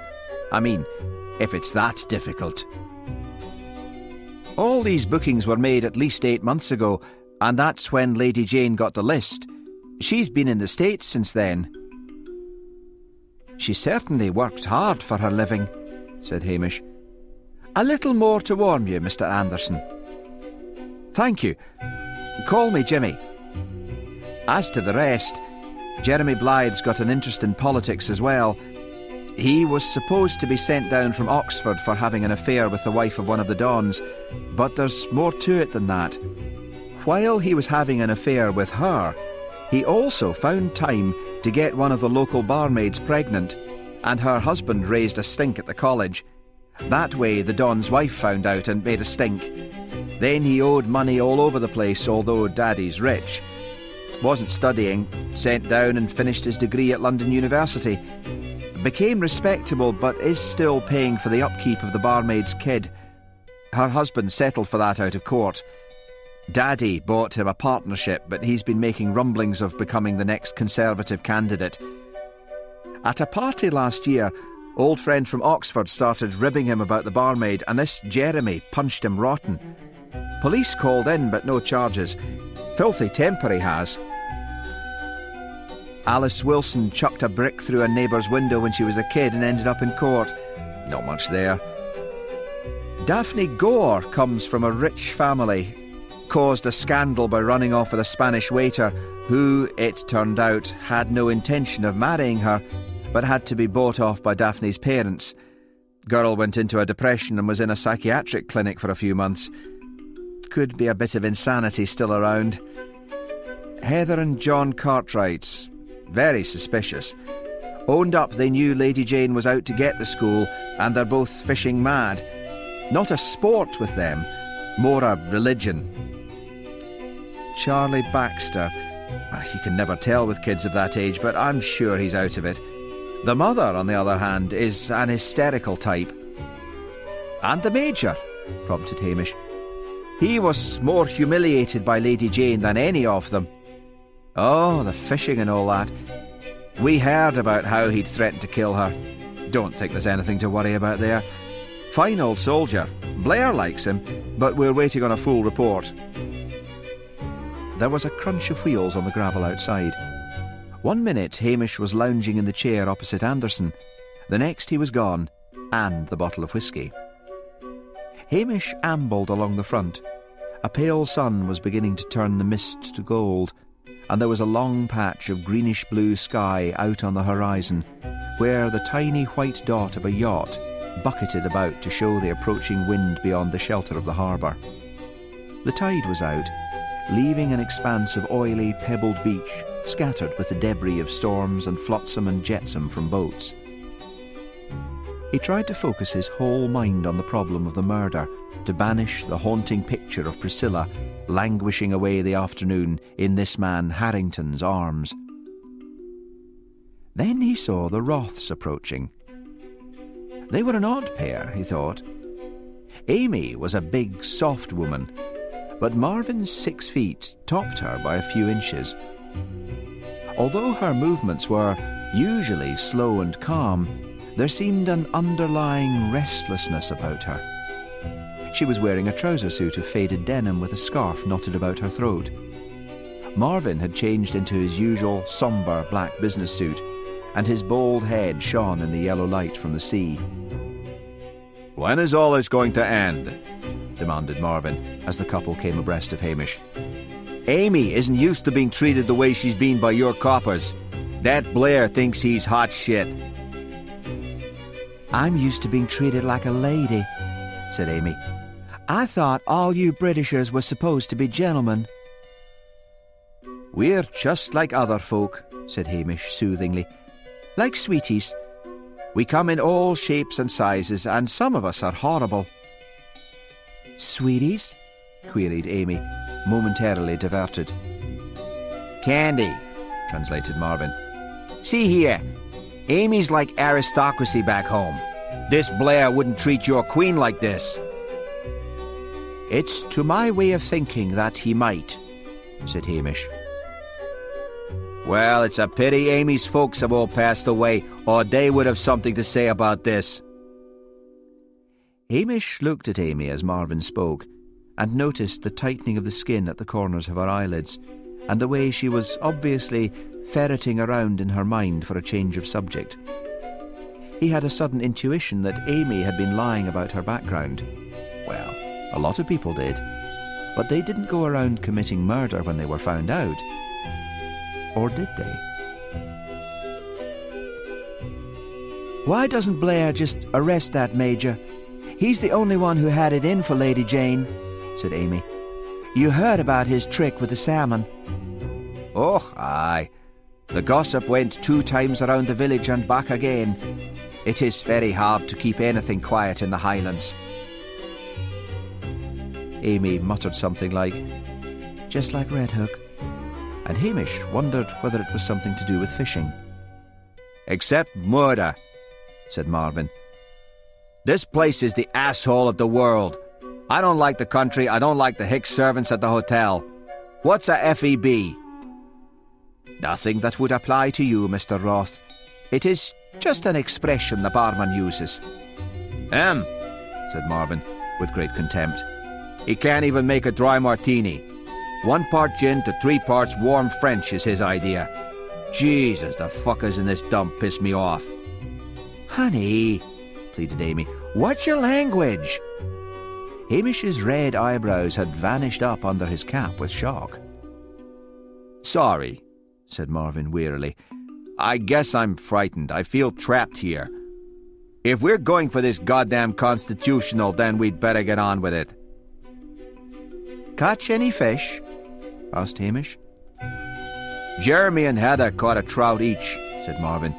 "But those salmon just can't be caught, in my opinion. They just jump about the place and keep well away from the hooks."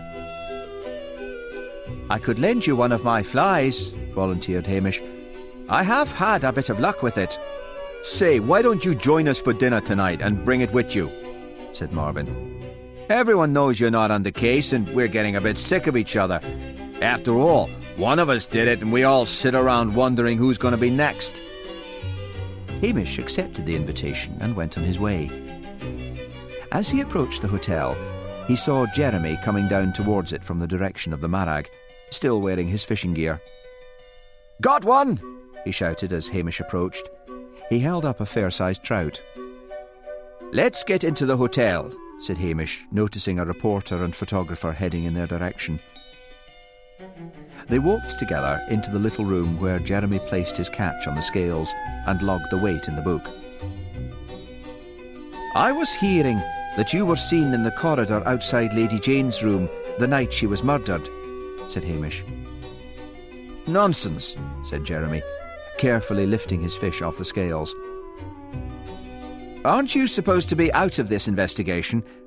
I don't think Blair would like to hear you had been asking questions. Maybe not, but he would like to hear what you'd been up to, said Hamish. Then tell him, and much good it may do you, yelled Jeremy.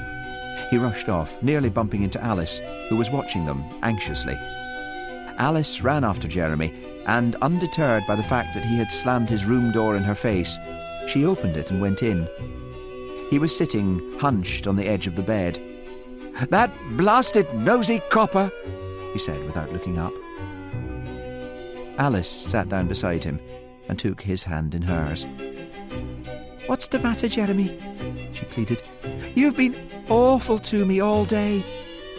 "Christ, I've got enough on my mind without worrying about you," snapped Jeremy. "I was seen outside Lady Jane's room on the night of the murder." "Oh, Jeremy, what happened?" "My father phoned me and told me about her. I got into a silly mess when I was at Oxford, and I wanted to make sure she kept her mouth shut. She said if I spent the night with her, she would think about it. Can you imagine? That awful old cow." Alice tried to withdraw her hand. What if Jeremy had murdered Lady Jane? He looked so odd, older, grimmer, and there was a muscle jumping in his left cheek. Jeremy turned and looked at her. "It wouldn't have mattered so much if she had written about you," said Alice timidly. "I mean, it wasn't so very bad." "You don't know anything about it," snapped Jeremy. In a flat voice, he told Alice of his Oxford scandals, although he omitted the fact he was still paying for the support of the barmaid's child. "I could never have gone in for politics," he said. He felt shaken with nerves and anger. How stupid he'd been not to have told Hamish the whole thing. He needed a drink, or something. He seized Alice suddenly and pulled her down on the bed. "Oh, Jeremy," whispered Alice, forgetting that she had thought him a murderer a moment ago. "do you love me?" Yes, mumbled Jeremy against her hair. He started to unbutton her blouse, and Alice was so thrilled and excited that he had confessed his love that she almost enjoyed the next 10 minutes. Day 6. Hope not for mind in women. John Donne. Hamish was up very early. He had been unable to sleep. It had been a miserable dinner party. Only Alice had seemed to enjoy herself. Daphne Gore appeared to be haunted by the spirit of Lady Jane, in that she had seemed hell-bent on ruining the evening for everyone. Hamish could only be glad young Charlie was not present. The boy was suffering enough from hysterical women in the shape of his mother. Hamish had worn the dark grey suit that he kept for his occasional visits to church, and Daphne Gore had said he looked dressed for a funeral. She had then started to harangue the Roths over the American cruise missiles, although it was evident to all that she was merely trying to be bitchy and didn't care much one way or the other. They had all drunk too much, because Amy had the nervous habit of constantly refilling their glasses without waiting for the waiter to come around. And then, as the climax to a truly horrible evening, Priscilla had arrived for dinner at the hotel with John Harrington. Harrington was everything Hamish detested in a man. He had a loud, carrying English voice. He fussed over the wine. He criticised the food. He had beautifully tailored clothes, a square, immaculately barbered chin, a tanned, rugged face and crinkly brown hair. And he made Priscilla laugh. Hamish decided to take his boat out and try to catch some mackerel. He wandered down to the beach and untied the painter of his rowing boat. It was then that he saw the small figure of Charlie Baxter, wistfully watching him. "Want to go out with me?" called Hamish, and Charlie scampered down the beach. "What are you doing out so early, laddie?" asked Hamish. "It isn't even 6 o'clock yet." "I wanted to get out," said Charlie. My mother won't mind. I often go out early for a walk. Things are pretty rough. I want to stay on with Auntie and Mother wants me to go back." "Maybe I'll have a wee word with her," said Hamish. "Hop in and keep still." Charlie obeyed, sitting in the boat while Hamish pushed it out into the still waters of Loch Dhu. The sun was just peeping over the horizon. The water was like glass, and the sky above was cloudless. "Looks as if it's going to be a hot day," said Hamish, climbing in and taking the oars. He rowed them steadily out into the loch. "Where are we going?" asked Charlie. "To catch mackerel. Dead easy." "What with?" "A spinner. I'll stop in a bit and show you how to do it." "Are we going right out to sea?" "No, just a bit further." Charlie relapsed into silence, hanging over the side of the boat and staring at the sunlight dancing on the water. Hamish at last shipped the oars and picked up a reel of stout twine with several hooks and silver spinners attached to it. "Do we bait the hooks?" asked Charlie with interest. "No, the spinners do the trick. Mackerel will go for nearly anything. That's why they're sometimes called the scavengers of the sea. Just unwind the line and let it trail out behind the boat," said Hamish. He began to row again, this time slowly and easily, shipping the oars from time to time. Behind them, smoke began to rise from the chimneys of the village, and the twisted, grotesque forms of the mountains stood out sharp against the clear sky. "Stop the boat!" shrieked Charlie suddenly. "I think there's something biting." "Pull in the line," said Hamish, shipping the oars. Charlie wound the line in feverishly. "There's fish on the end," he said. "Fish!" "Pull them in. There's a good lad." Charlie jerked the line, and hooks, spinners, fish and all crashed behind him in the boat. "There's 4 mackerel," said Charlie as Hamish expertly dislodged the hooks and killed the fish. "Can we try again?" "Ah, no," said Hamish. "We'll just keep to what we can eat, ready for breakfast." "You mean we'll cook them?" "Of course we will. It's too early to wake your mother, so we'll drop a note through the door to tell her where you are." Looking more childlike than Hamish had seen him before, Charlie smiled shyly and said, "You know, everything's really so much better now that terrible woman is gone. I wish I could stay here." "But your auntie has just come up for the summer." "I overheard her say that she would stay on and put me to the school in Strathbane if my mother would leave me." "And you would like that?" "Yes, Mr. Macbeth. There's that Mr. Blair waiting for you on the beach," said Charlie. "Does that mean we can't cook our catch?" "No. Whatever happens, we'll have time to eat." But Hamish privately thought it must be something very important to get Mr. Blair out of his bed so early. "Well, we've got our man," said Mr. Blair, after Hamish had pulled up his boat on the beach. "While you were out enjoying yourself and playing with the wains, I got a call from Scotland Yard. Major Peter Frame was arrested 2 years ago for trying to strangle the secretary of the Buffers Club in Pall Mall. What do you make of that?" "I would say it was still not proof the man strangled Lady Jane."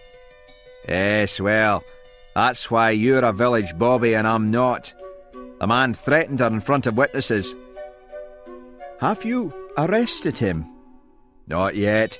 He's just helping us with our inquiries." "I gather he's got a fine war record." "Not him," sneered Blair. "That's something else we found out about him. He looks old enough, God knows, but he's only 54. He was never in the war, he never saw any action. He was a major in the Educational Corps in some unit down in Lincolnshire." "I am sure Lady Jane knew that," said Hamish slowly. "We're managing fine without your help, although instead of wasting your time fishing, you might see to your duties. That prick Halberton Smythe was howling down the phone last night about some poacher. I will see to it, said Hamish. But Blair was already striding away. Hamish stood looking after the detective, lost in thought. What if there had been a Lady Jane present at one of the other fishing classes? Would the same lies and petty snobberies have risen to the surface as well? Charlie tugged his sleeve. I rather like Major Frame, he said. He's a bit of an ass, but he's jolly kind.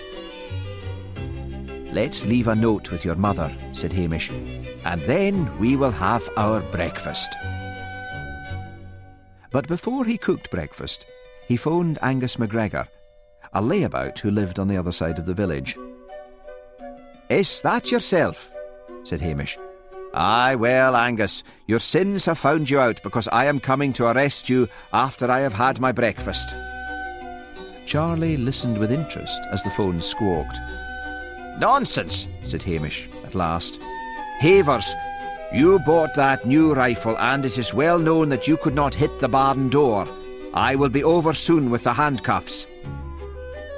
Hamish put the phone down and grinned at Charlie. If he knows you're going to arrest him, he might run away, said the boy, round-eyed. That's just what he will do, said Hamish, leading the way to the kitchen.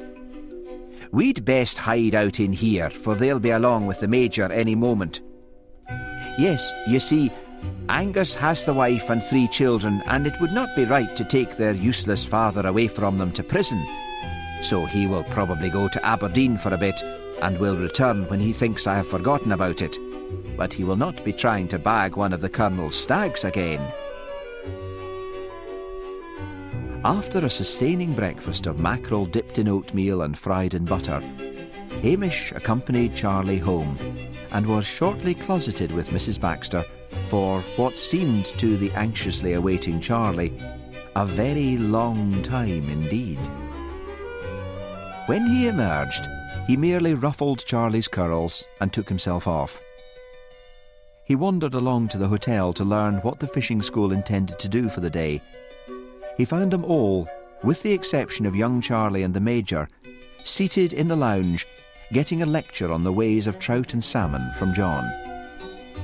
The Roths, Daphne, Jeremy and Alice, were in high spirits. Even John Cartwright was cracking jokes. All had heard of the Major's arrest, and all were determined to believe him guilty. It seems as if Mr. Blair won't be needing to grill us anymore, said John, so we can go back to Loch Alsh and get some good fishing. As they all left the hotel, Hamish noticed that Jeremy had an arm around Alice's shoulders. Alice had spent the whole night in Jeremy's bed. She felt light-headed with debility, happiness and relief. It was awful to have to go to the Cartwrights' estate car with Charlie, who had just joined the party, and leave Jeremy with Daphne. But he had promised to spend the day with her, Alice, and now she was sure he was on the point of proposing. The nightmare was over. The murderer had been arrested. Alice, like the rest, had not really believed that helping the police with their inquiries stuff. She began to wonder if she would have to give evidence at the trial. That would be exciting, since she no longer had anything to fear from the newspapers. The countryside now looked friendly. Heather blazed purple down the flanks of the mountainsides, and a peregrine falcon soared high in the wind currents in the sky above. And then a little cloud began to appear on the sunny horizon of Alice's mind. The clean, clear air was invigorating. Set against it, the dark, blanket-tussled writhings of the previous night seemed grimy. Then again, he had not waited for her, but had rushed off for breakfast, leaving her to make her own way down. There had been no long days of exchanged glances and holding hands. Alice shrugged and tried to feel worldly wise. Wham, bam, thank you, ma'am, was reality. All men were the same. But her heart lifted when she climbed out of the car and Jeremy grinned and winked at her. Her heart soared again when Daphne failed to lure Jeremy to join her in fishing at the mouth of the river. "I'll stay here with Alice," he said. "She seems to be lucky." There it was, tantamount to an open declaration of love. Jeremy and Alice fished amiably, if unsuccessfully, up until lunchtime. Alice had lost her fishing fever. All she wanted was Jeremy's company. But when they broke for lunch, it transpired that Jeremy was still gripped by the desire to catch a fish. "Where's Daphne?" he said crossly. "I haven't even had a nibble. Maybe I should have gone with her." "She's at the head of the loch by the river," said Heather. "If she's still fishing after this time, she must have got something," said Jeremy.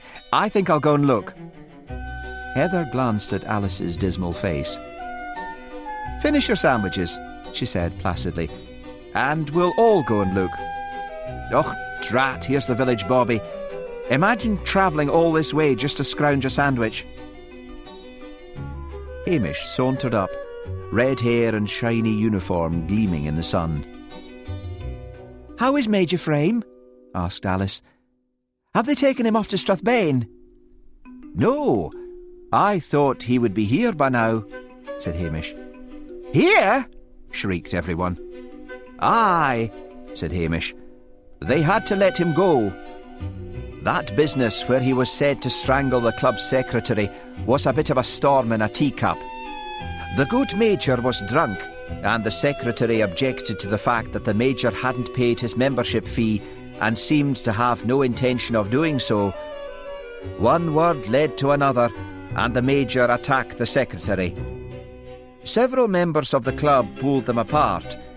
The police were called, but no charges pressed. You can't send a man to prison for a murder just because he got drunk and bad-tempered a wee while ago." "But if he isn't the murderer," said Alice, "who is?" They all looked at each other in dismay. Then a faint scream reached their ears, borne on the light breeze. "Daphne!" said John Cartwright, lurching to his feet. They all scrambled for the loch and waded in. Hamish took off his boots, socks and trousers, and, cutting a ridiculous figure in his tunic, cap and underpants, waded into the water after them. As they ploughed through the shallow loch towards the river, they saw Daphne. Her rod was bent, her line was taut, and she called over her shoulder, "Keep clear! I want to get this one myself!" They all moved forward, however, watching as she battled with the leaping, plunging fish. "She'll lose it," said Heather. "John, do something." "Not me," said John. "She wouldn't thank me for any help. Look at her face." Daphne seemed to have aged. Her mouth was clamped tight with deep grooves of strain down either side. Half an hour passed. Even Hamish, ridiculous in his half-dress, stayed where he was. Daphne had played her salmon, for a salmon it was, into the shallow water. With an exclamation of rage, she suddenly threw her rod down and leapt on the salmon, falling on it in a sort of rugby tackle. Then she rose from the frothing, swirling water, clutching the salmon to her bosom. She ran to the shore, stumbled up the bank, fell and cut her knee, stood up with a great tear across one wader, ran again until she collapsed on the tussocky grass with the writhing fish under her. They all scrambled to shore. "Let me get the hook out and kill it for you," called John. "Don't you dare," said Daphne. "That's going to be my pleasure." They were saved from watching Daphne kill her fish by a yell from the opposite shore. The Major was standing there in full fishing rig. He waded across to join them. Hamish watched his approach. He would have expected the Major to bluster, to scream about the disgrace of being taken along to the police station. But the Major's eyes were riveted on Daphne and her salmon. "By Jove, where did you get that?" "Over there," panted Daphne. "What fly were you using?" "A gore inexpressible. It's one of my father's inventions." "Where does he fish?" "He's got an estate in Argyll he uses in the summer. Wouldn't even let me try, which is why I came here. I want 100 photos to send him. Heather opened her mouth to sympathise with the Major over his treatment at the hands of the police. But he was already back in the water, a fanatical gleam in his eye, his whole concentration bent on the foaming water. Then she noticed the still, intent sort of look on Jeremy's face. Oh dear, thought Heather. That remark of Daphne's about her father having an estate in Argyll really got home. Poor Alice. Cooey! The slim figure of Priscilla Halberton Smythe could be seen on the opposite shore. Mr. Macbeth, she called. better put your pants on first, said Marvin Roth to Hamish. But Hamish was already off and wading across the loch in Priscilla's direction. Sheesh, said Marvin. She'll scream the place down when she sees him. Your Highlander is very prudish about some things, said Heather, but any state of undress doesn't seem to embarrass them, and I'm sure the Halberton Smythes have become used to it by now. You're all wet, giggled Priscilla as Hamish waded out. I came rushing over to tell you that Daddy's in a frightful rage. He's had a collect call from the States and from London. Lucy Hanson, the secretary, accepted the calls and messages, thinking they were something to do with the estate. I asked Daddy to give them to me to pass on, but he won't. Maybe if we went now we could take a look in the office when he's not around, said Hamish, water dripping down his long red-haired legs. We might be lucky. Everyone's out in the garden having tea. Haven't you got anything to dry yourself with? You look like something out of a carry-on film. If we open the windows of the car, I'll dry soon enough, said Hamish. It is just my legs that are wet. The water did not reach my bum. We'll take my car, said Priscilla. Then I'll drop you off back here. Anyone catch anything? So as they drove along, Hamish told her about Daphne's catch, and Priscilla threw back her head and laughed. She was wearing a simple pink cotton sheath, and her slim tanned legs ended in white sandals with thin straps and very high heels. Her legs were like satin. Hamish wondered if she shaved them or whether they were naturally smooth. He wondered what it would be like to run a hand down or up all that silky smoothness. Stop dreaming, said Priscilla. We're here. I should have put my trousers on at a quiet bit down the road, said Hamish. But there doesn't seem to be anyone about, so I'll just pop them on. Well, hurry up. Oh, no. Hamish had got his socks on and had his trousers draped on the gravel drive preparatory to putting them on when Colonel and Mrs. Halberton Smythe and 5 guests, including John Harrington, rounded the corner of the house. The Colonel goggled at Hamish, who stood frozen, one leg in his trousers and one out. He's going to say, "What the hell is the meaning of this?" thought Hamish. What the hell is the meaning of this? Screamed the Colonel. Mrs. Halberton Smythe, who was younger than the Colonel and had rather pretty, if faded, blonde good looks, shouted, Come here this minute, Priscilla. Priscilla thought wildly of the crazed explanations about Daphne's salmon and said hurriedly, I'll tell you about it later. Get in the car, Mr. Macbeth. The Colonel started his wrathful advance. Hamish leapt into the car, still half in and half out of his trousers. Priscilla jumped in the other side, and they fled off before the Colonel could reach them. "Now I'm for it," said Priscilla gloomily. "He will never listen, you know, which is why no one ever really tells him anything." Hamish wriggled into his trousers. "And what will you tell your young man? Your father told me, warned me off, in fact, that you were about to become engaged." "I suppose I'd better get engaged to someone," said Priscilla, concentrating on her driving, and therefore missing the look of pain on her companion's face. "After all, they did take me to London to do the season, and a fat lot of good that was. It cost them a lot of money.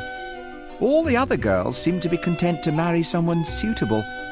My friend Sarah was wild about this chap, but she married someone else. She said, as she walked up to the altar, She thought, I wish it could have been so-and-so. But she's got a baby now and seems pretty happy. I should think it would be hell to be married to someone you didn't love, said Hamish, his eyes fixed on the road ahead. Really? One never thinks of bobbies as being romantic somehow, said Priscilla, carelessly, and the drive back continued in silence. Tell your father I caught his poacher, said Hamish. Or rather, he left Loch Dhu before I could arrest him. But Colonel Halberton Smythe will not be troubled by that poacher again. That might calm him down. I suppose you really have to get those messages. Look, you'd better sneak around about midnight and I'll let you in. I'll try to get them out of the desk for you. Hamish nodded and raised his hand in a sort of salute as she drove away. He turned his attention to the fishing party. Alice was sitting by the shore of the loch, plaiting a wreath of wild flowers like some modern-day Ophelia, while Jeremy and Daphne could be seen out in the boat, talking eagerly. There was no sign of the Roths or the Cartwrights. Hamish took off his tunic and, using it as a pillow, stretched his long, lanky length out on the grass. He ran the whole fishing party through his brain, remembering incidents, remembering expressions, remembering what Lady Jane had said. After a time, they all became jumbled together in his head as he fell asleep. The noise of the fishing party packing up for the day awoke him. The Major had caught a salmon, not quite as big as Daphne's, but big enough to make him look as if he had just found the Holy Grail. Charlie came rushing up. What did you say to my mother, Mr. Macbeth? There's no use me telling you now, laddie, in case things don't work out. Just say your prayers. Hop in and I'll take you home. So Alice travelled back with the Cartwrights, worried and lost. If only Jeremy would sleep with her that evening, then she would be sure.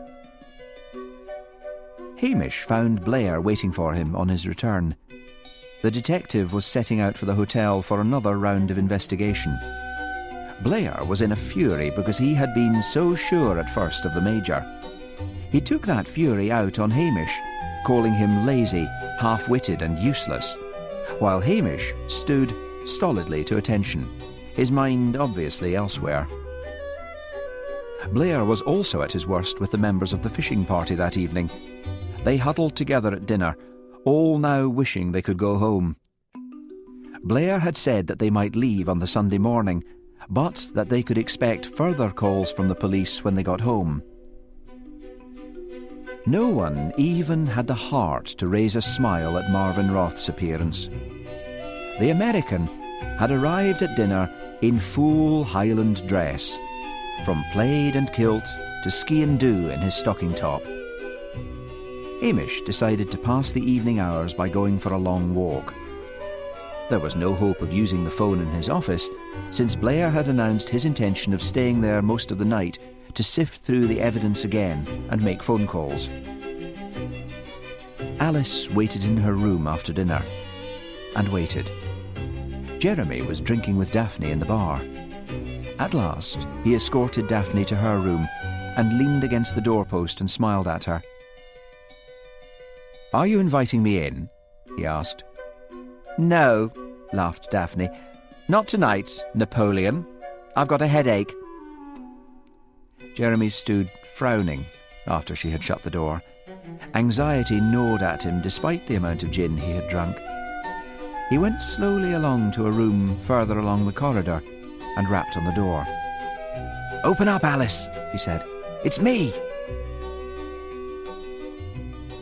Hamish found his steps leading back to the scene of the murder. He shone his torch here and there among the bushes, not much hoping to find anything, since the police had already been over the ground very thoroughly. He suddenly switched off his torch and stood very still. Up above the pool, in the little glade where the fishing party had sat after the discovery of the murder, a twig snapped. He began to move, very silently, in the direction of the glade, walking in the long grass beside the path so that his feet would make no sound. There was something ancient and eerie about the Highland silence. The night was very still. He stopped at the edge of the glade. A small moon shone down through the trees. Bars of light cut across the scene. Moving through the flickering bars of light, crouched low like some jungle animal, was Amy Roth. Her restless hands searched the grass. "Good evening, Mrs. Roth," said Hamish. Amy stood up slowly and turned to face him, her face a white disk in the shadow. "Who is it?" she whispered. "Constable Macbeth." "Oh." She gave a little laugh and brushed nervously at her clothes. "I lost my lighter. It's gold. I thought I might have left it here." "A funny time and a scary place to come looking for a lighter," said Hamish. "Why are you really here?" "It's late," she said, moving towards him. "I'm going back to the hotel." "How long is it since you have suspected your husband of the murder?" asked Hamish. Amy put her hands to her face.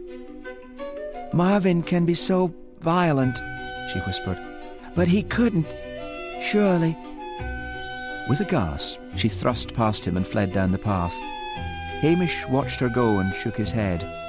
He had only been guessing, but his remark seemed to have struck gold. He shone his torch around the glade and then decided to examine the ground about the pool before finishing his search. He searched and searched about the ground and the bushes when something caught his eye. He forced his way into the undergrowth and shone his torch. A strand of blue material was caught on a thorn. Strange that the forensic men had missed it. He carefully took it off the thorn and examined it. It was of a powder blue colour and made of acrylic. He remembered Alice had been wearing a blue trouser suit on the first day of the fishing class. He sat down thoughtfully by the pool and turned the scrap of material over between finger and thumb. But someone very recently had been wearing just such a colour. His hand suddenly clenched, and he was seized with a feeling of fear and dread. "Oh, no," he whispered. Day 7. The test of an experienced angler is his ability to play a good-sized fish on average or light equipment. Gilmer G. Robinson. Fly casting.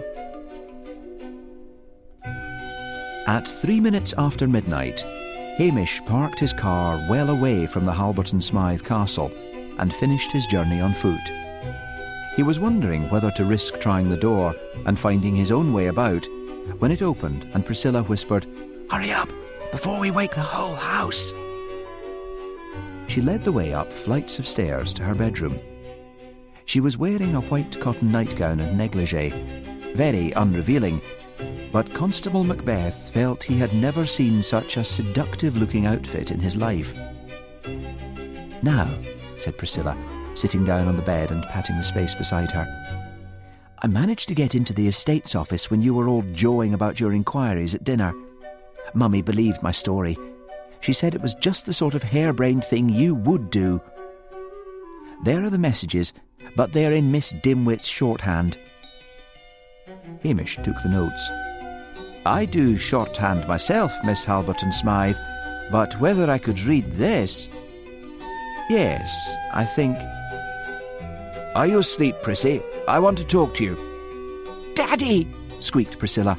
"Into bed, quick, and under the blankets. As far over by the wall as you can get." Hamish was fortunately not in uniform. The night was warm, so he was wearing a checked cotton shirt and an old pair of flannels. He leapt into bed, under the blankets, and crouched down. Priscilla got in beside him and leaned against the pillows. "Come in," she called. Hamish lay very still, with his head under the blankets. His face was pressed against Priscilla's thigh. He tried to move it away, and she slapped the top of the bedclothes as a warning to him to lie still. Colonel Halberton Smythe came into the room. He sat down on the edge of the bed, and Priscilla shifted to make room for him. She was jammed against Hamish, who felt like groaning. Look, Pat, the Harringtons might leave tomorrow for the simple reason that you won't come to the point, he heard the Colonel say. Harrington's a fine young chap. It's not as if you're in love with anyone. You can't go on turning down one fellow after another. I could get a job, Daddy. Nonsense. Marriage and children's the only career for a woman. What will I tell the Harringtons? Tell them anything, yawned Priscilla. I'm so beastly tired, Daddy. I promise I'll be nice to John tomorrow if you'll just go away. Very well, said the Colonel, but don't keep him waiting around too long. At last, to Hamish's intense relief, he heard the door close. Priscilla threw back the bedclothes and looked down at Hamish's ruffled red hair. You look quite sweet without that horrible uniform on, said Priscilla. You must have been nearly suffocated. Your face is all red and you're breathing like a grampus. I'm all right, said Hamish, sitting up with an effort. Let me have a look at those notes. Priscilla took them out from under her pillow and handed them to him. He frowned as he studied them, and then his face sharpened. I've got to use the phone, he said. You look terrible. What is it? Why can't you use the phone at that police station of yours? Blair's there and probably all night. Can I use the one in the estate's office? Yes, so long as no one discovers you. Priscilla felt rather sulky and wondered why. I wouldn't have thought you were so keen on your job. Aye, said Hamish, climbing over her to get out of bed. I'll just creep down the stairs. No one will hear me. Good night, said Priscilla, crossly. Hamish smiled down at her as she lay against the pillows. Thank you for all you have done, Miss Halberton Smythe. He bent suddenly and kissed her on the cheek, turned red as fire, and fled from the room. Well, well, thought Priscilla. She put a hand up to her cheek and stared in a bemused way at the closed door. Hamish sat beside the phone in the estate's office, and in his head turned over the names of his many relatives. There was Rory in London, Archie in New York, Peter in Hong Kong, Jenny in Aylesbury, which was near enough to Oxford. At last, he picked up the phone and began to dial. A pale dawn was lighting up the sky and the water as Hamish Macbeth wearily made his way along the waterfront. There was something he had to do before he went to sleep, and it was something that only duty was prompting him to do. His heart felt heavy, and his lips moved in a soundless Gaelic prayer. He turned in at a white-painted gate and went around the back of the house to the kitchen door. He rapped loud and long on the glass until he saw a light go on upstairs. He waited, hearing footsteps descending, shuffling footsteps approaching the kitchen door. The door opened, and Tina Baxter stood blinking at him nervously. She clutched a pink woolen dressing gown tightly at her neck. All colour drained from her face.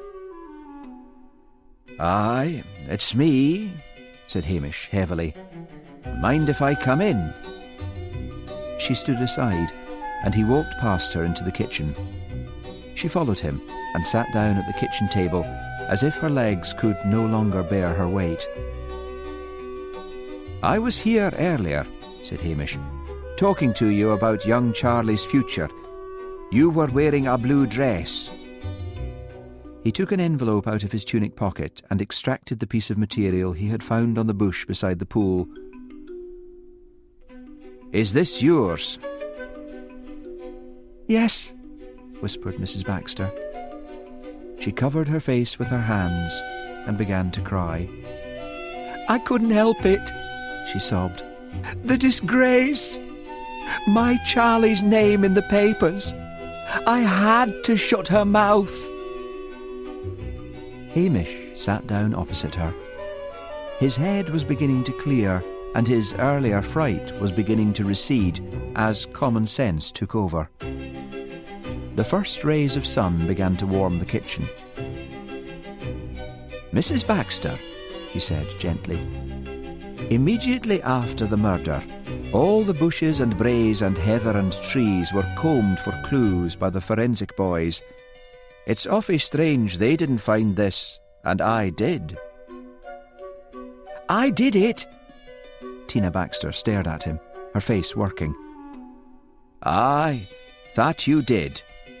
Not the murder.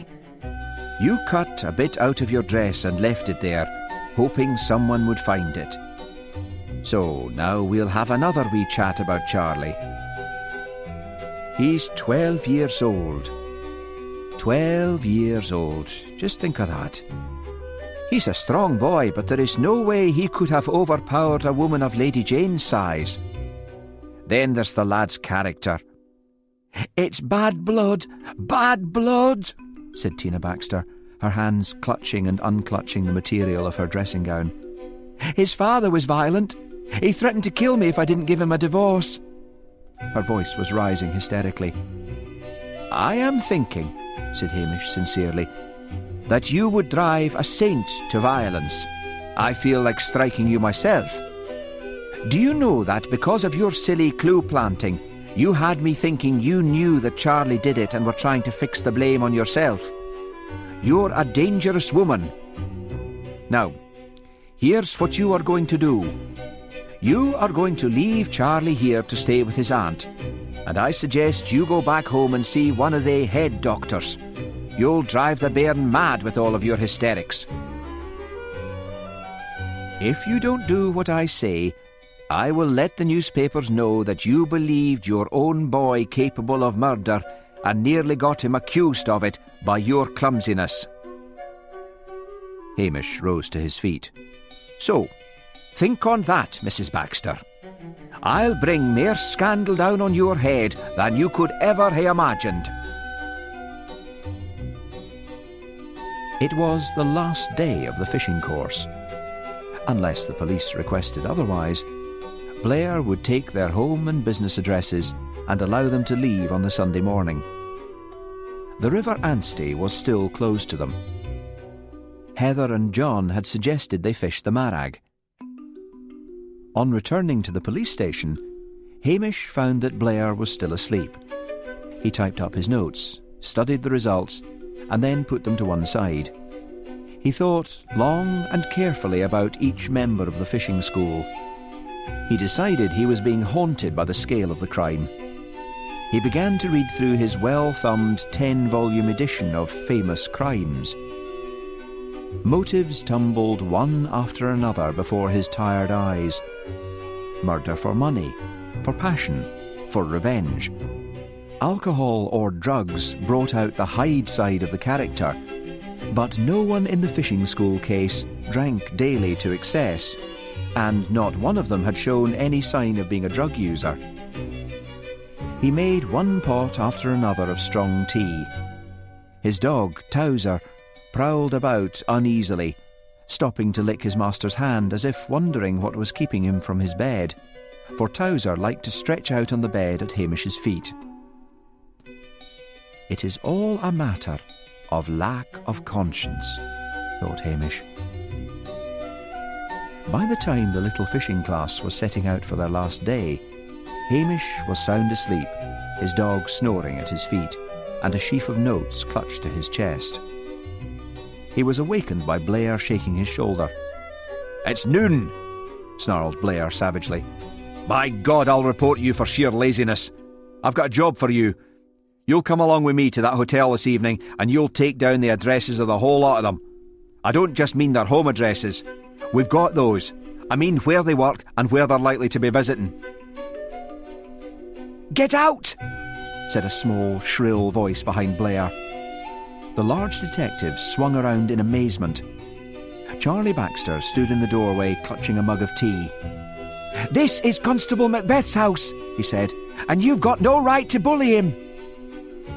Blair stared at the boy, who was white with anger.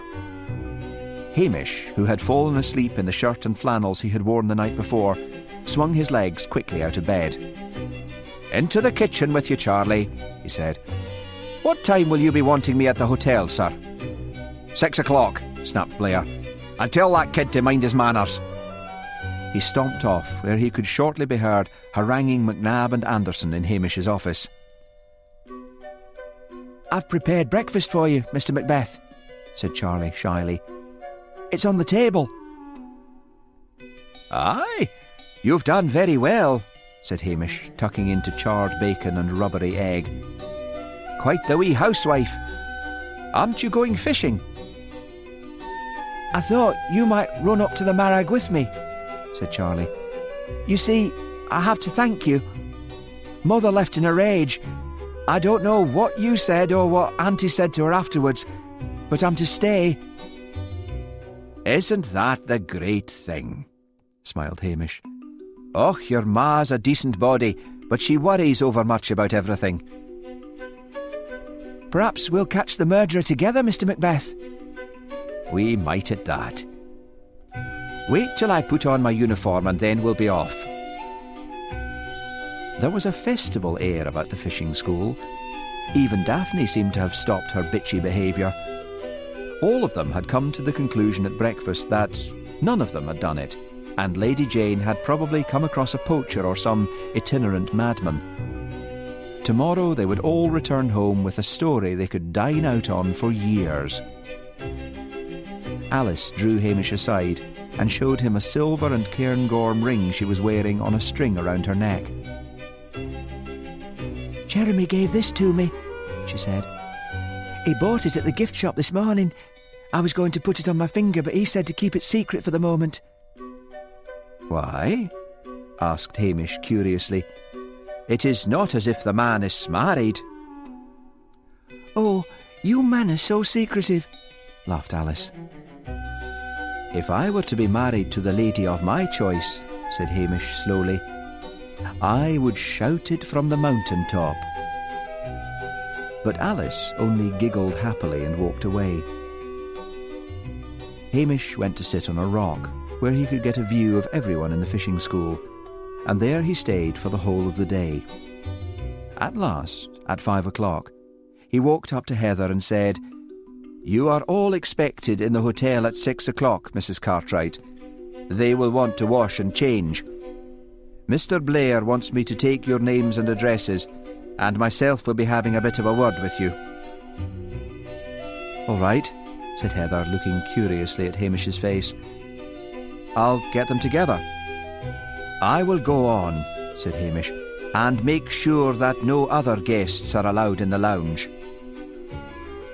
At the hotel, Hamish found Blair, Macnab and Anderson waiting for him. "They are coming," said Hamish, "and will be in the lounge at 6. I'm just going to tell Mr. Johnson to keep the other guests out of the lounge. You see, I am going to find your murderer for you, Mr. Blair." Macnab sniggered, and Jimmy Anderson said, "You've been reading too many detective stories, Hamish. Great detective gathers suspects in the library and unmasks killer." "Aye, just so," said Hamish, walking off. "He's mad," growled Macnab. "I'll tell him to go home and have some black coffee." "No," said Blair. "Let him go on with it. I want him to make a right fool of himself. I'll have him out of his cushy job in a week." And so Hamish found Blair surprisingly mild and cooperative when he returned. Yes, Blair grinned. Macnab would guard the door and Anderson the window. At last, one by one, the members of the fishing party entered the lounge. Hamish stood with his back to the empty fireplace and waited until they were all seated. "Before I take down your addresses and send you on your way tomorrow," he said, "there's just a few things I have to say." Macnab stifled a laugh. "It was a wee bit difficult for me to see at first which one of you had done the murder, because you all seemed to have a motive." "Get on with it," Daphne Gore yawned. "I'm dying for a drink." "John and Heather Cartwright," went on Hamish, ignoring the interruption. "A bad press might have ruined your school, and there was no doubt that Lady Jane meant to give you a bad write-up. You had a letter from friends in Austria telling you how she had managed to ruin them. Mr. Cartwright lives for this fishing school, and Mrs. Cartwright lives for her husband. Both could have committed the murder, or one of them. Marvin and Amy Roth. I'm not going to listen to any more of this, said Heather. She half rose from her chair, her face flushed with distress, changed her mind and sat down again, looking not at Hamish, but at her husband. Marvin Roth, said Hamish, was involved in a scandal some years ago when he was charged with running sweatshops in the garment district of New York and employing illegal aliens. He did not want his past raked up just when he was set on entering politics, and he guessed from a remark Lady Jane made that she knew all about his past. Then Amy Roth, always talking about being a Blanchard from Augusta, except you aren't a Blanchard by birth. You married Tom Blanchard 10 years ago, and the marriage only lasted a few weeks, but you kept his name and background. Lady Jane must have known that. Marvin polished the top of his bald head. Look here, he said desperately. Amy didn't say anything about being a Blanchard by birth, now, did you, hon? Oh, yes, she did, said Daphne. Right down to the last mint julep. You Miss Hoyd, said Marvin, giving Daphne a cold, pale look. Then we come to Major Peter Frame, said Hamish. Not again, said the Major, burying his face in his hands. You care very much for your reputation as an officer and a gentleman, said Hamish. You have an excitable temper, and you were heard to threaten Lady Jane's life. You were never in the war, nor have you a particularly upper-class background. Lady Jane gave you a rough time. Alice Wilson. Alice smiled tremulously at Jeremy, who frowned and looked at the door. You got into minor trouble as a child, and it's plagued you ever since. There was a big reason why you did not want the matter to get out. Perhaps you might have killed because of it. Nobody moved, but they seemed to shrink away from Alice. I wouldn't, gasped Alice. Jeremy, please! Charlie Baxter, went on Hamish. Well, you had a bad time with her ladyship, and boys of your age can do terrible things under stress. Jeremy Blythe, I think you are a ruthless, ambitious, selfish man. You messed up 2 women in your Oxford days, and God knows how many more. You want to be elected a member of the Conservative Party, and Lady Jane's story, had it appeared, would have meant the end of your ambitions. This is cruel, thought Alice wildly. He could have taken us aside one at a time. It's like some horrible game of truths, bringing all our skeletons out of the closet. She looked angrily at Hamish, who was consulting a sheaf of notes. He raised his eyes and looked around the room. He doesn't know who did it, thought Alice with a sudden flash of intuition. He's looking for some sign that will betray the murderer. Daphne Gore, Lady Jane knew all about you. I won't go into the details of your background that landed you under psychiatric care, but I think you are unbalanced enough to kill someone, given enough stress. There was a shocked silence. If your little game is over, Macbeth, said Blair, we'll get those addresses and... Hamish ignored him. Now, we had one clue, a torn corner of a photograph with part of the legend, by Brit, in one corner. At first I thought it might be a part of an old Buy British poster. The fragment also shows the top of a head with something sparkly on it, like a tiara. I made a lot of phone calls and found out at last what the legend really read. It runs, "Buy Brittle's beer. A kind of beer that is sold in America." Never heard of it, said Marvin Roth. Not many people have, said Hamish. It was made locally by a small firm controlled by the mafia in the Red Hook section of Brooklyn. It was so strong the locals said it was made out of all the bodies that didn't end up in the East River. It was a bit of luck I found that out.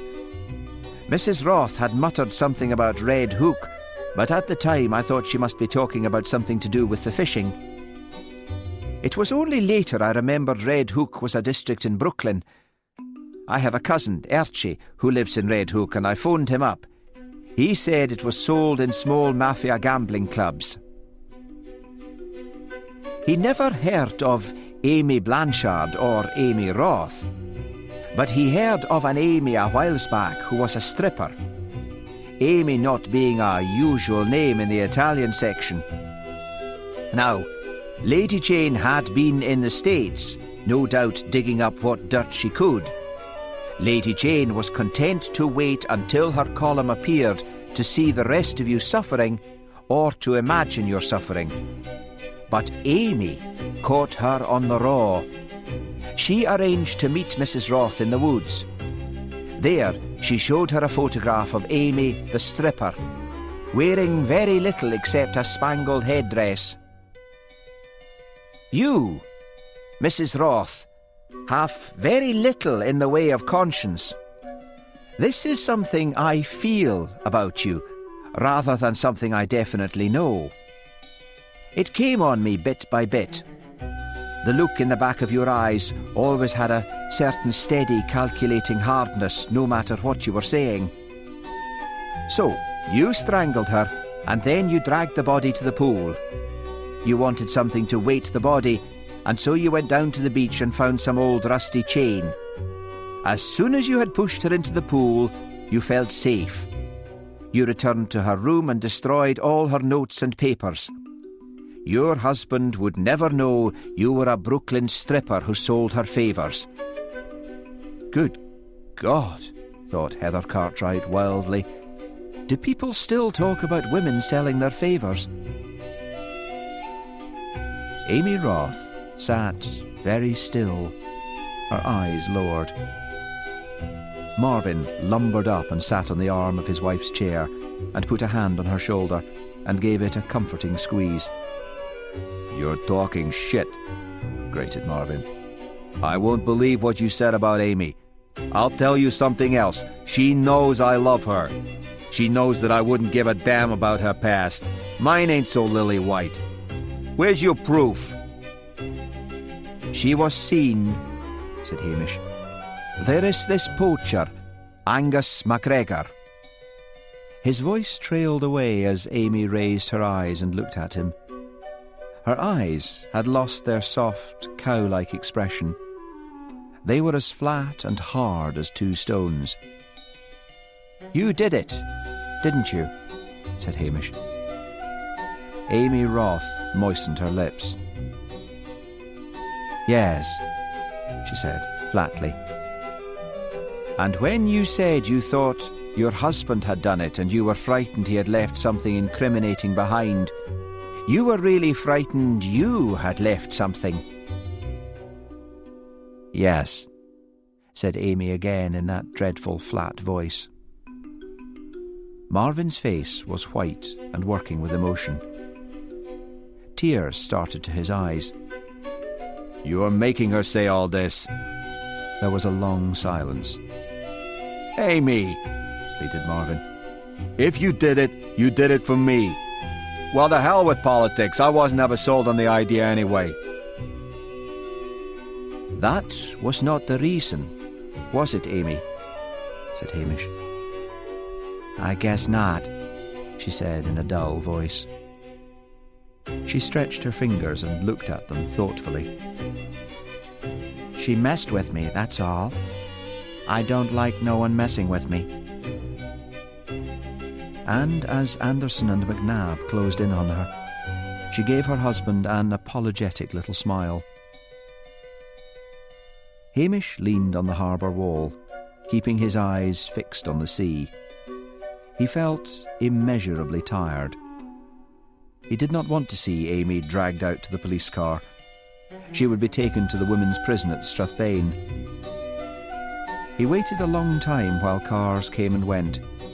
Then he heard Blair's voice behind him. That was a neat bit of work, Constable. I suppose you're laughing your head off. McNabb and Anderson have taken her to Strathbane with the rest of my men. I'm just about to follow. Fine reading it'll make for my superiors. Case solved by the village bobby.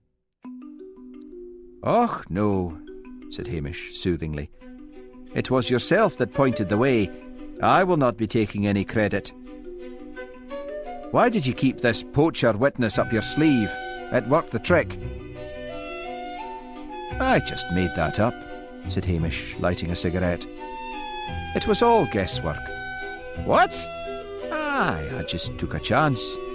You see, Archie told me that the only Amy he had ever heard of around the mafia clubs a way back was a young stripper. He was not sure it was the same person at all. I just thought I would chance it."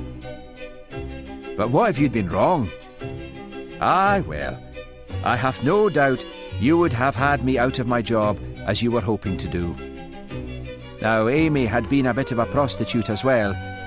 I noticed that she was always restless. That's the thing about prostitutes. They can cover up the past with a layer of ladylike veneer, but they never lose that hunted, fidgety air." "You having great experience of the breed," said Blair sarcastically. Hamish blushed. No, but there was Jessie over in Aberdeen who married that man on the council. Then there was how Amy behaved at dinner. I couldn't help noticing that she would pour round the wine without waiting for the waiter or the men to do it." Must have been a shock for old Marvin. "Aye, it was that. I first started to think it might be her when I looked at her wrists. They're very strong for a woman. But it was her eyelids that clinched the matter." Her eyelids? "They are strained a bit at the corners. I have always noticed that criminal-type women have this feature." Mr. Roth has gone with her. He's going to get some big-shot lawyer. "Aye, love is a terrible thing," said Hamish mournfully. "I think you were damn lucky," said Blair sourly. "I can't believe you're not going to take any credit for this." Hamish turned and leaned his back against the harbour wall. "Oh, you can believe it. I have no mind to leave Loch Dhu. But if you were to put a little something in your report about my hard-working, if unintelligent help, that would be just fine." Blair smiled slowly and clapped Hamish on the shoulder. "I think we've time for a drink, Hamish," he said. "Let's go into the bar." Epilogue. Sunday morning. All the survivors chattering and laughing over the breakfast table. Oh, the relief to have it all cleared up and be able to go home. Reporters and photographers waited outside the courtyard of the hotel, but it would be possible to drive straight past them. Only John Cartwright knew that the Major had already been out to talk to them. The Major was back on form, so much so that he could not bear to admit that the case had been solved by the village constable, but merely paused in his bragging to say that he was jolly glad the police had cleared the matter up. John sighed. The other guests, the new fishing school, would be arriving later in the day. Not one had cancelled. They would survive. Alice smiled radiantly at Jeremy. He had not visited her last night, excusing himself by saying he was all washed up with all the drama of the arrest. She was wearing the ring he had given her on her engagement finger. "Hope to see you all again," said Major Peter Frame cheerfully. "Better be on my way." "I'd better get my traps too," said Jeremy. "My suitcase is at the reception, so I'll have another cup of coffee and wait for you here," said Alice sunnily. Jeremy put a hand briefly on her shoulder. Better get mine as well, said Daphne languidly, and get my fish out of the freezer. I hope it'll fit in the car. The Cartwrights said goodbye and went off to look at equipment for the new members of the fishing school. Alice sat alone. It was a beautiful day, and she sipped her coffee and looked happily out at the sun sparkling on the loch. Perhaps she and Jeremy would return on their honeymoon. All of a sudden she stiffened. Daphne had said something about hoping her fish would fit in the car. Which car? There was really only room for 2 in Jeremy's sports car. She rushed out to reception and grabbed her suitcase and ran out into the courtyard. Jeremy and Daphne were laughing as they tried to find room for Daphne's enormous salmon. Jeremy, cried Alice, I thought we were going back together. He strolled over to her. No, it's only fair I should give Daphne a lift back. After all, we did travel up together. But we're engaged, shrieked Alice. Look, I'm wearing your ring. It was only a present, mumbled Jeremy. I mean, I didn't ask you to marry me, did I? You slept with me, said Alice, beginning to sob. I might be pregnant. She threw her arms around Jeremy's neck. Good God, he said. He jerked her arms down and ran for his car. Daphne was already sitting in the passenger seat. Jeremy climbed in and slammed the door just as Alice ran up. Her hands scrabbled at the window as he let in the clutch. The smart red sports car gave a growl and swept off. Alice became aware of the press watching curiously from outside the courtyard, and some of the hotel servants watching as well. She picked up her case and, with her head held high, she walked back into the hotel. Hamish and Charlie rowed slowly back to Loch Dhu after an afternoon's fishing. They had caught 4 mackerel and 2 ling. Charlie had lost his hard, calculating stare and was looking out at the world with dreamy pleasure. There's Mr. Johnson waiting for you, he said as they approached the shore. Hamish was sharply reminded of the time when they had last returned and Blair was waiting for them. Where have you been? asked Mr. Johnson, as soon as Hamish landed on the beach. I've been going out of my wits. That girl Alice Wilson had a scene with Mr. Blythe and she's disappeared. Her case is still at the reception and she hasn't booked in for another night. The staff have been out searching for her. You run along home, said Hamish to the boy. Don't worry, Mr. Johnson, I'll find her. Where would she go? thought Hamish, as he drove up the twisting road out of Loch Dhu. I suppose she might just keep on walking and walking. He drove on through the pale Highland twilight, his eyes searching from left to right of the road. He was 10 miles out of Loch Dhu when his sharp eyes suddenly spied what looked like a black lump on a black rock. He drove on and parked the car around a bend in the road. Then he began to walk back to the rock, his shoes making no noise on the springy heather. Alice sat on the rock, a picture of abject misery. She was not crying, having cried all day until she could cry no more, but she was hiccuping with dry sobs. Hamish sat down beside her. Only a fool would cry for someone who didn't really want them. Go away, said Alice, turning red-rimmed eyes to his. No, I will not go away. You are coming with me. You have caused enough worry and trouble this day, and all over some pipsqueak you didn't even love. I love him, wailed Alice. No, you don't. Went to bed with him, didn't you? Aye, I thought as much. So now you've got to pretend you love him. Och, lassie, it's your pride that's hurt, not your heart. There's one silly woman charged with murder and all because of damned snobbery, and here you are planning to jump in the nearest loch as soon as you get up the courage so as to make a rat like Blythe sorry. I I didn't. I wouldn't. Look, I tried to tell you he was a snob. As soon as he decided Daphne was rich enough, he decided to settle for her. She'll marry him. That kind always get what they want, and they'll have a dead alive sort of marriage. You only wanted the dream, Alice. Be honest and admit it's over. What if I'm pregnant? Face that when it comes. When's your next period? Asked Hamish. Next week, I think. Well, you'll maybe just be all right. Come along with me and I'll get us a drink. You're a pretty girl and you're young. Do you think I'm pretty? Very, lied Hamish gallantly. Smashing little thing.